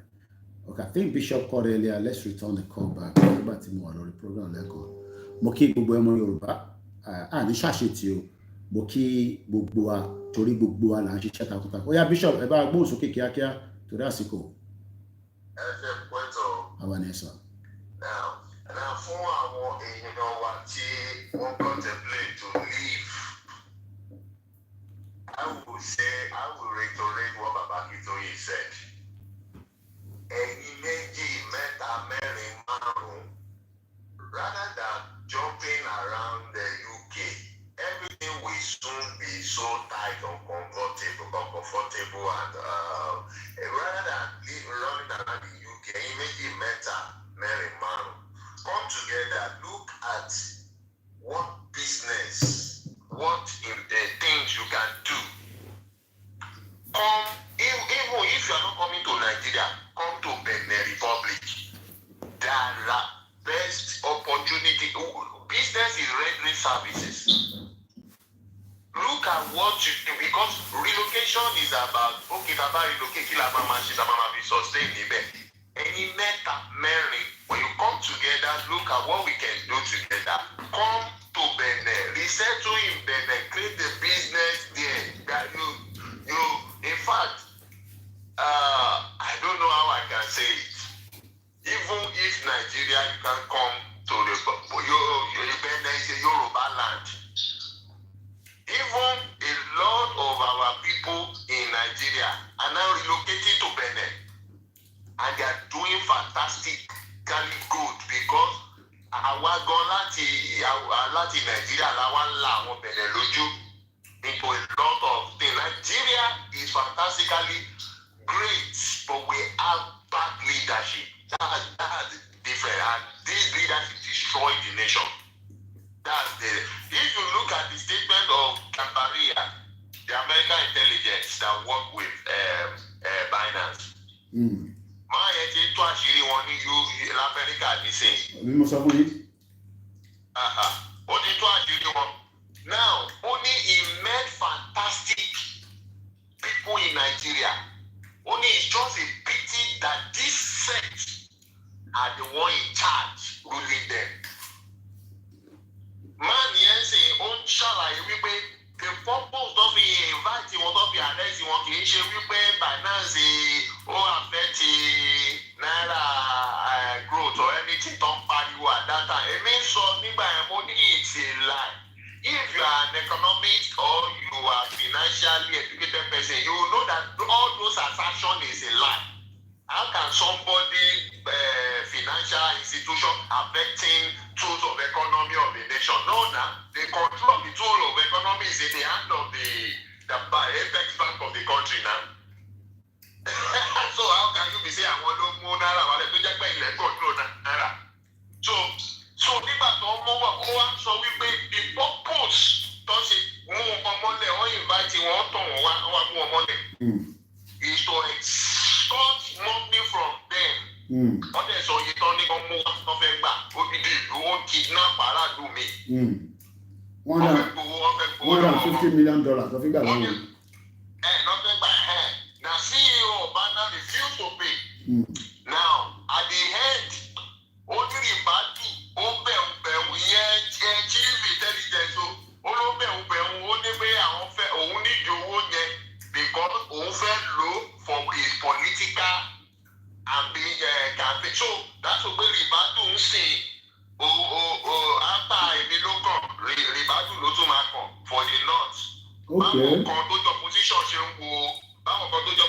wọ́n ṣe ń wo El-Rufai so àwọn iná kakọ ti Tinubu wọn rìbádù ló kàn náà bá ṣe gbogbo àtìrí wọ̀nyẹn ní jáyẹn lọ tú bẹ́ẹ̀ táwọn Amẹ́ríkà ṣe ń wò pé wonderful now gbogbo olùgbà tí ó tún ya pírẹsidẹ́ǹtì náà fúnra rẹ̀ èmi ló kàn ó tún fi iṣu Amẹ́ríkà ní ó tún fi swap l'Amẹ́ríkà ó tún sọ fún Biden wípé kò ṣe gbá fáwọn káwọn náà lè fi tìbí sílẹ̀ òun l'Amẹ́ríkà náà ṣe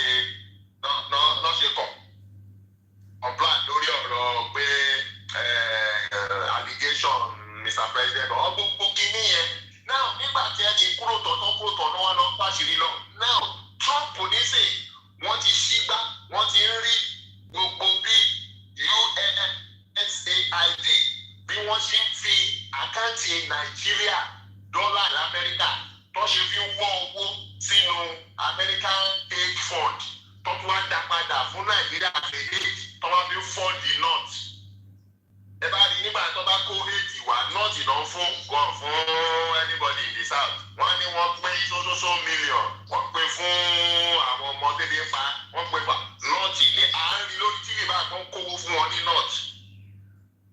Then America emphasized that the money was used to sponsor terrorism in the north. Buhari was indicted. The president, what was his name? Black American president, Obama was indicted. And so. Now, àṣírí tó ń tú yìí ó strong. Nítorí pé even Abacha nígbà tó kú wọ́n ló sọ bẹ́ẹ̀ wípé if insecurity last more than 2 weeks wípé ìjọba lọ́wọ́ mẹ́. It has confirmed it. That's what America is saying. America is indicting the Nigerian government and external US collaboration for insecurity and terrorism in Nigeria. No wonder tó jẹ́ pé tó bá mú terrorist wọ́n tún lọ kó sínú àmì wọ́n ní wọ́n de-radicalize wọn. Who does that anywhere? It's because àwọn náà ló ń ṣiṣẹ́ fún. And àti ní bẹ́sẹ̀ ṣe bẹ̀rẹ̀ sí tú ni. Now, before I round up, when you were speaking lára meeting tí ẹ ṣe pẹ̀lú chief tí twitter kan wà láàrin ní àpò tẹ́tí yẹn ní ìjẹta bí nǹkan àbí ìjẹrin ẹ̀mí Ọlọ́run ti sọ kinní yẹn fún mi wípé kí n pè ẹ́ kí n sọ fún ẹ kó sọ fún chief kẹ́ má bá ẹni gbogbo ní meeting on the coming rally on operation for now. Kìíní ẹ̀ mo wá wò wípé báwo ni ṣe máa sọ kìíní fún Koiki ó máa dàbí pé mo fẹ́ discourage the rally plan. Inú mi wá dùn mo sì ronú nípa ẹ̀ lánàá wípé kẹwàá kẹfù àwọn any gathering discussion of the plan wípé ẹni tó ṣàlàyé fún DSS kan wà láàrin wọn. Kì í ṣe ẹyọkan wọ́n tẹ wọ́n wá ni. So nígbà tó wá sọ mọ́rọ̀ láàárọ̀ yìí I was very happy. Màá gbé ẹ lẹ́yìn ètò màá sọ nǹkan mi tẹ̀ máa ṣe. All right, sir. It is well. Tadu to back call me. I think we have somebody on the Twitter page. Omo Akin Egbon okay. They're going quickly. Rasiko. Ètò ni esa.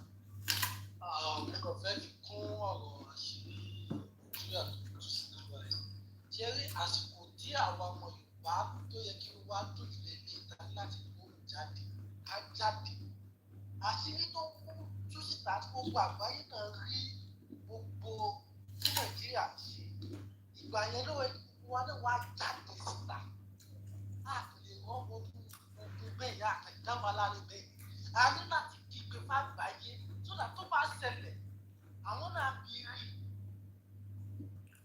yàtọ̀ wọn out ṣé ìrẹ́lì tó ń bọ̀ yìí gbogbo ọmọ Yorùbá pátá ẹ jẹ́ ká jáde mo ti fẹ́ sọ ìyẹn sọ. Ẹ ṣé gan ni. Tó mo kí gbogbo brother mi tó ní Koiki abeg give us 1 more hour. I did 5 hours. I think Kama repeat. The most important thing, I mean, I can go through the other gas pipeline discussion, but I think the most important part, I'm like Apuyo. London. ní London mo ń jẹ green apple mo like orí àgàrà ni máa ń jẹ ìwọlé lè dùn gan ẹni tó bá tún fẹ́ pè wọlé ẹjọ́ fún yín lásìkò kẹ́ pè wọlé ẹjọ́ lọ sọ́dọ̀ ẹ̀gbọ́n mi dáadáa easy dollar bóun sókè easy ẹgbọ́n sókè easy ẹ ti wọlé. Ìjà gbogbo mídíà. Kò ní bàjẹ́ fún ẹ. Ọmọ kàárọ̀ brọ́dà ọmọ oṣù ọ̀gá ní tó ń jẹ́ yẹn Wàhálà ẹ̀. àwọn ẹ̀sùn alójú ní sùúrù. Tà ní gbọ́. Tó bá yẹ máa kó gbogbo ẹni máa kó délẹ̀ Yorùbá pátá. Àjọ ọjà Gánì ẹ máa gbádùn. Fresh fish. Ọlọ́run irú triple rẹ̀ ní sì máa ru gbogbo yín àrò lè rí dùwà kò sí àwọn tá à ń ṣe London mọ́. Àjọ máa jẹ fresh fish. Aláì. My brother, I share you about everything. Àrùgbà bọ́lọ̀. No bad weather. Aláì. Kódà inú mi ń dùn ni. Wà lóko nǹkan pín pẹ̀lú máa mo ní kí ní kàn mí pẹ̀lú ooru. Ooru yẹn gangan tó mú ẹ̀mí. Ooru yẹn gangan lèmi wà. Aláì. Ooru yẹn ni. Ẹ̀yin ọmọ Yorùbá káàárọ̀ ẹ káàsán ẹ káalẹ́ ẹni àkùtẹ́ bá wà. Easy dollar ló sọ straight up of Miami. Mo ní kí ni o. Èní lọ́jọ́ bí mi ò mo ti pé 54 years old. Happy birthday. Today is my birthday. Go easy. Ẹ wá kí Aziz Miami láti Florida. Èmi ní birthday ẹ̀. Brother mi dáadáa láti US. Bẹ́ẹ̀ni o. Ẹ̀yin ọmọ Yorùbá ẹjọ́ tó lọ́wọ́ ẹ má gbàgbé o. Rally is coming. Ìyẹn lè wà very important. Ìyẹn lè wà very concerned about. Aláti kúrò nínú oko ẹrù. That's for sure. We have to get out of that mess.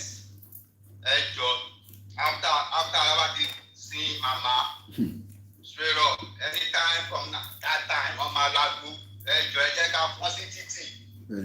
Fún sí títì, ẹni àǹkù tẹ́lá wà, fún sí títì.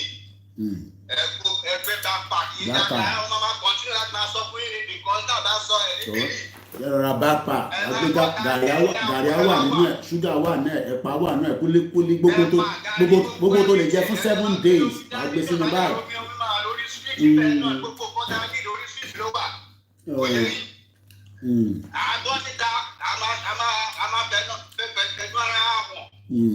Let the world know that we're ready to exit Nigeria. Say no more to Nigeria ni. Say no more to Nigeria. Yàrá ti pọ̀ jù. Tó ń ṣe kékeré. Kò sí àwọn bàbá òde lọ sóko mọ́. Oko kẹ̀. Ẹni pé kò sóde mọ́. Màálù ló ń jẹ ọ̀gẹ̀dẹ̀ nílẹ̀ Yorùbá. Ọ̀tọ̀ lẹ́ni tó ṣoko ọ̀tọ̀ lẹ́ni tó ń jẹ ọ̀gẹ̀dẹ̀. Tó ṣú ọ̀bà yìí. Tó ṣú ọ̀. Ẹ̀yẹ́ mọ́ Yorùbá ẹ̀ jọjọ́ lọ́run mi ló àjọṣe mi ò lẹ́yìn tí láti sọ too much but rally yẹn that's the only way out. Come out in millions. Ó ṣe thousands of millions. Millions ni thousands kí la yẹ thousands. Shut down everywhere. Làwọn awùkọ́ tó máa ṣe tẹ́lẹ̀. Ilẹ̀ Yorùbá ò ní bàjẹ́ o. God bless you back. God bless you. O ṣe gan ni. Tó ẹ bá ń kí easy dáadáa alẹ́ kan lè máa kí ẹ láti China ẹ bá wà kí easy. Ẹ rántí pé easy ló wá sí UK láti Florida tí mo lọ pàdé ní airport. Ó dẹ̀ tí ní wọ́n bá ti lo aago ó ń ra ticket tó ń pọ̀n lé. Kan ló wà náà máa lè wálé. Ẹ kàn support àwọn tẹ́ bá lè support nílé. Ẹ dẹ̀ bá wa ṣe mobilization káàkiri. So ẹ ká play orin wa ká tó máa lọ. Èyí tí àwọn tíìmù wa tó ń produce mo kí gbogbo àwa tí a jọ ń polongo Yorùbá Nation náà.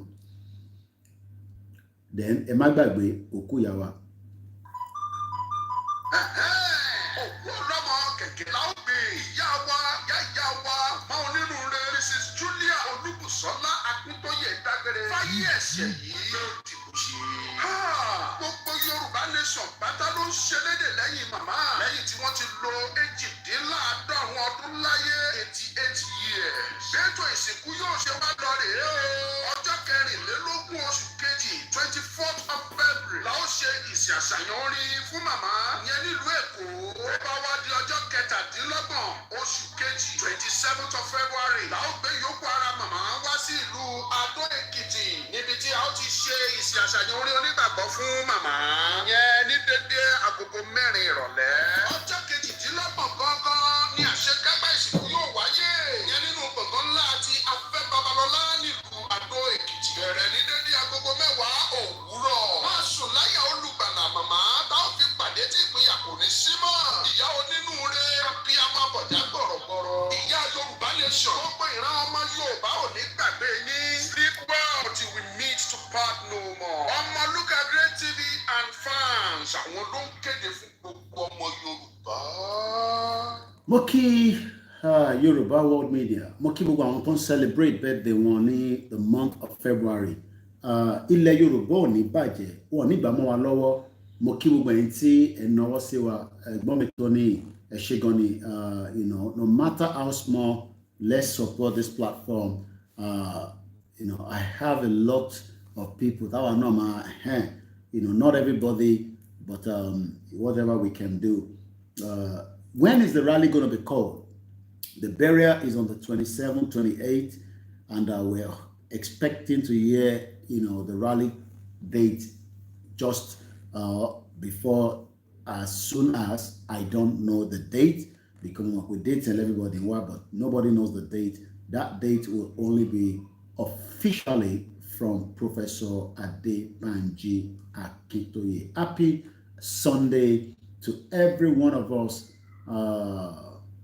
Ẹ̀yin tí ẹ fẹ́ bá wa fi credit sórí number, I think my brother sent a message, so my send number kan sí ẹ lè bá wa credit number yẹn. Ẹ ṣé gan ni, mo kí gbogbo yẹn wá. Mo kí the Koikimedia team, and appreciation to our father, those that are also our advisor, and those that are also our prayer warriors as well. Mo kí GR1, mo kí our Grace Olúṣòótọ́, mo kí our Grace, mo kí grandma náà, mo kí gbogbo àwọn bàbá wa Stephen Emmanuel, mo kí Young Khan. I couldn't attend the event yesterday, I was extremely busy.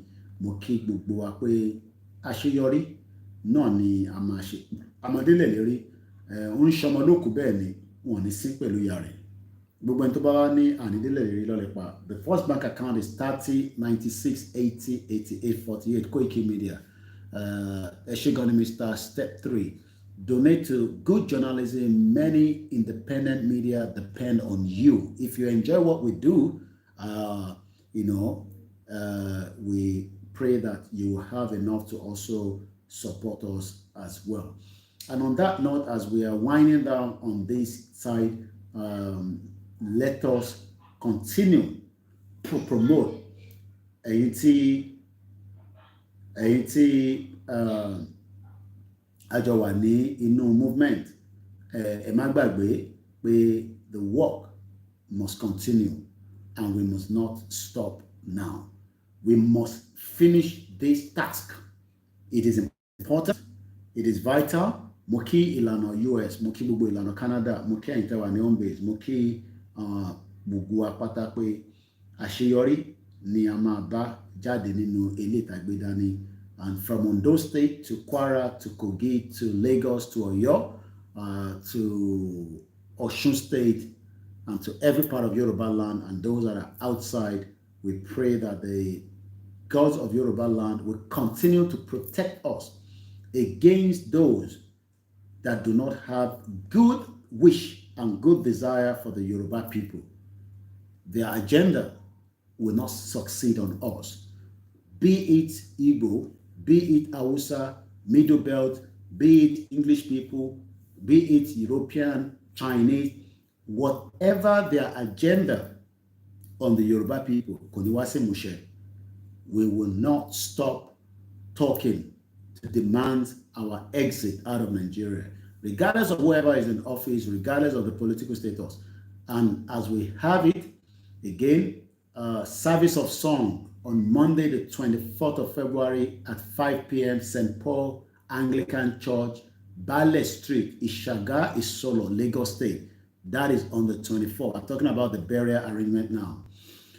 Christian Wakekeeping is on Thursday, the 27th February 2025 at 5 p.m. Cathedral Church of Emmanuel Okesha, Ado Ekiti in Ekiti State.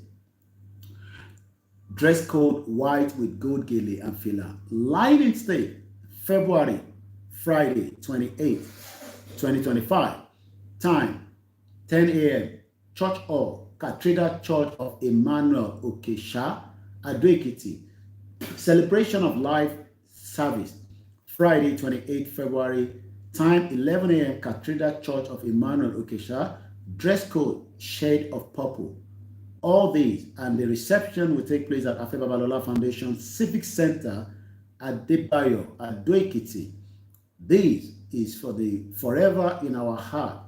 Please join us as we celebrate the beautiful life of our dear beloved Mercher, wife, mother, grandmother, great-grandmother, and a sweet auntie, Mrs. Julia Olubusola Akitoye, born on the 19th, 36, died 2024 at the age of 88. May her soul continue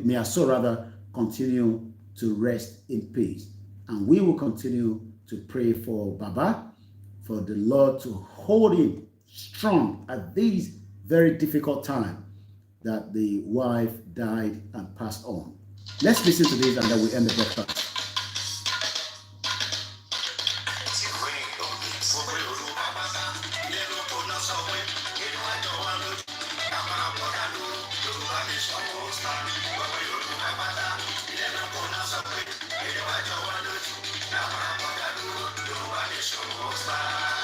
Fi àsìkò yìí ṣe ìkéde fún gbogbo ọmọ Yorùbá lápapọ̀ láti gbáradì fún àwọn ìwọ́de tí ń bọ̀ lọ́nà nípa pàtàkì orílẹ̀-èdè Yorùbá nation àti wípé ìdí tí a fi gbọdọ̀ dá dúró gẹ́gẹ́ bí ìpínlẹ̀ Yorùbá.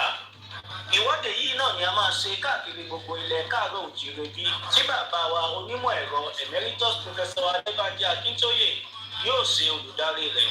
Ọdún 2025 yìí náà ni yóò bẹ̀rẹ̀, a sì máa kàn sí wa nípa oṣù àti gbogbo ohun tí a bá fẹ́ mọ̀. Olùkéde Ọláyọmí Kóìkì, agbẹnusọ fún olóyè Sunday Adéyẹmọ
Let's come out and showcase ourselves.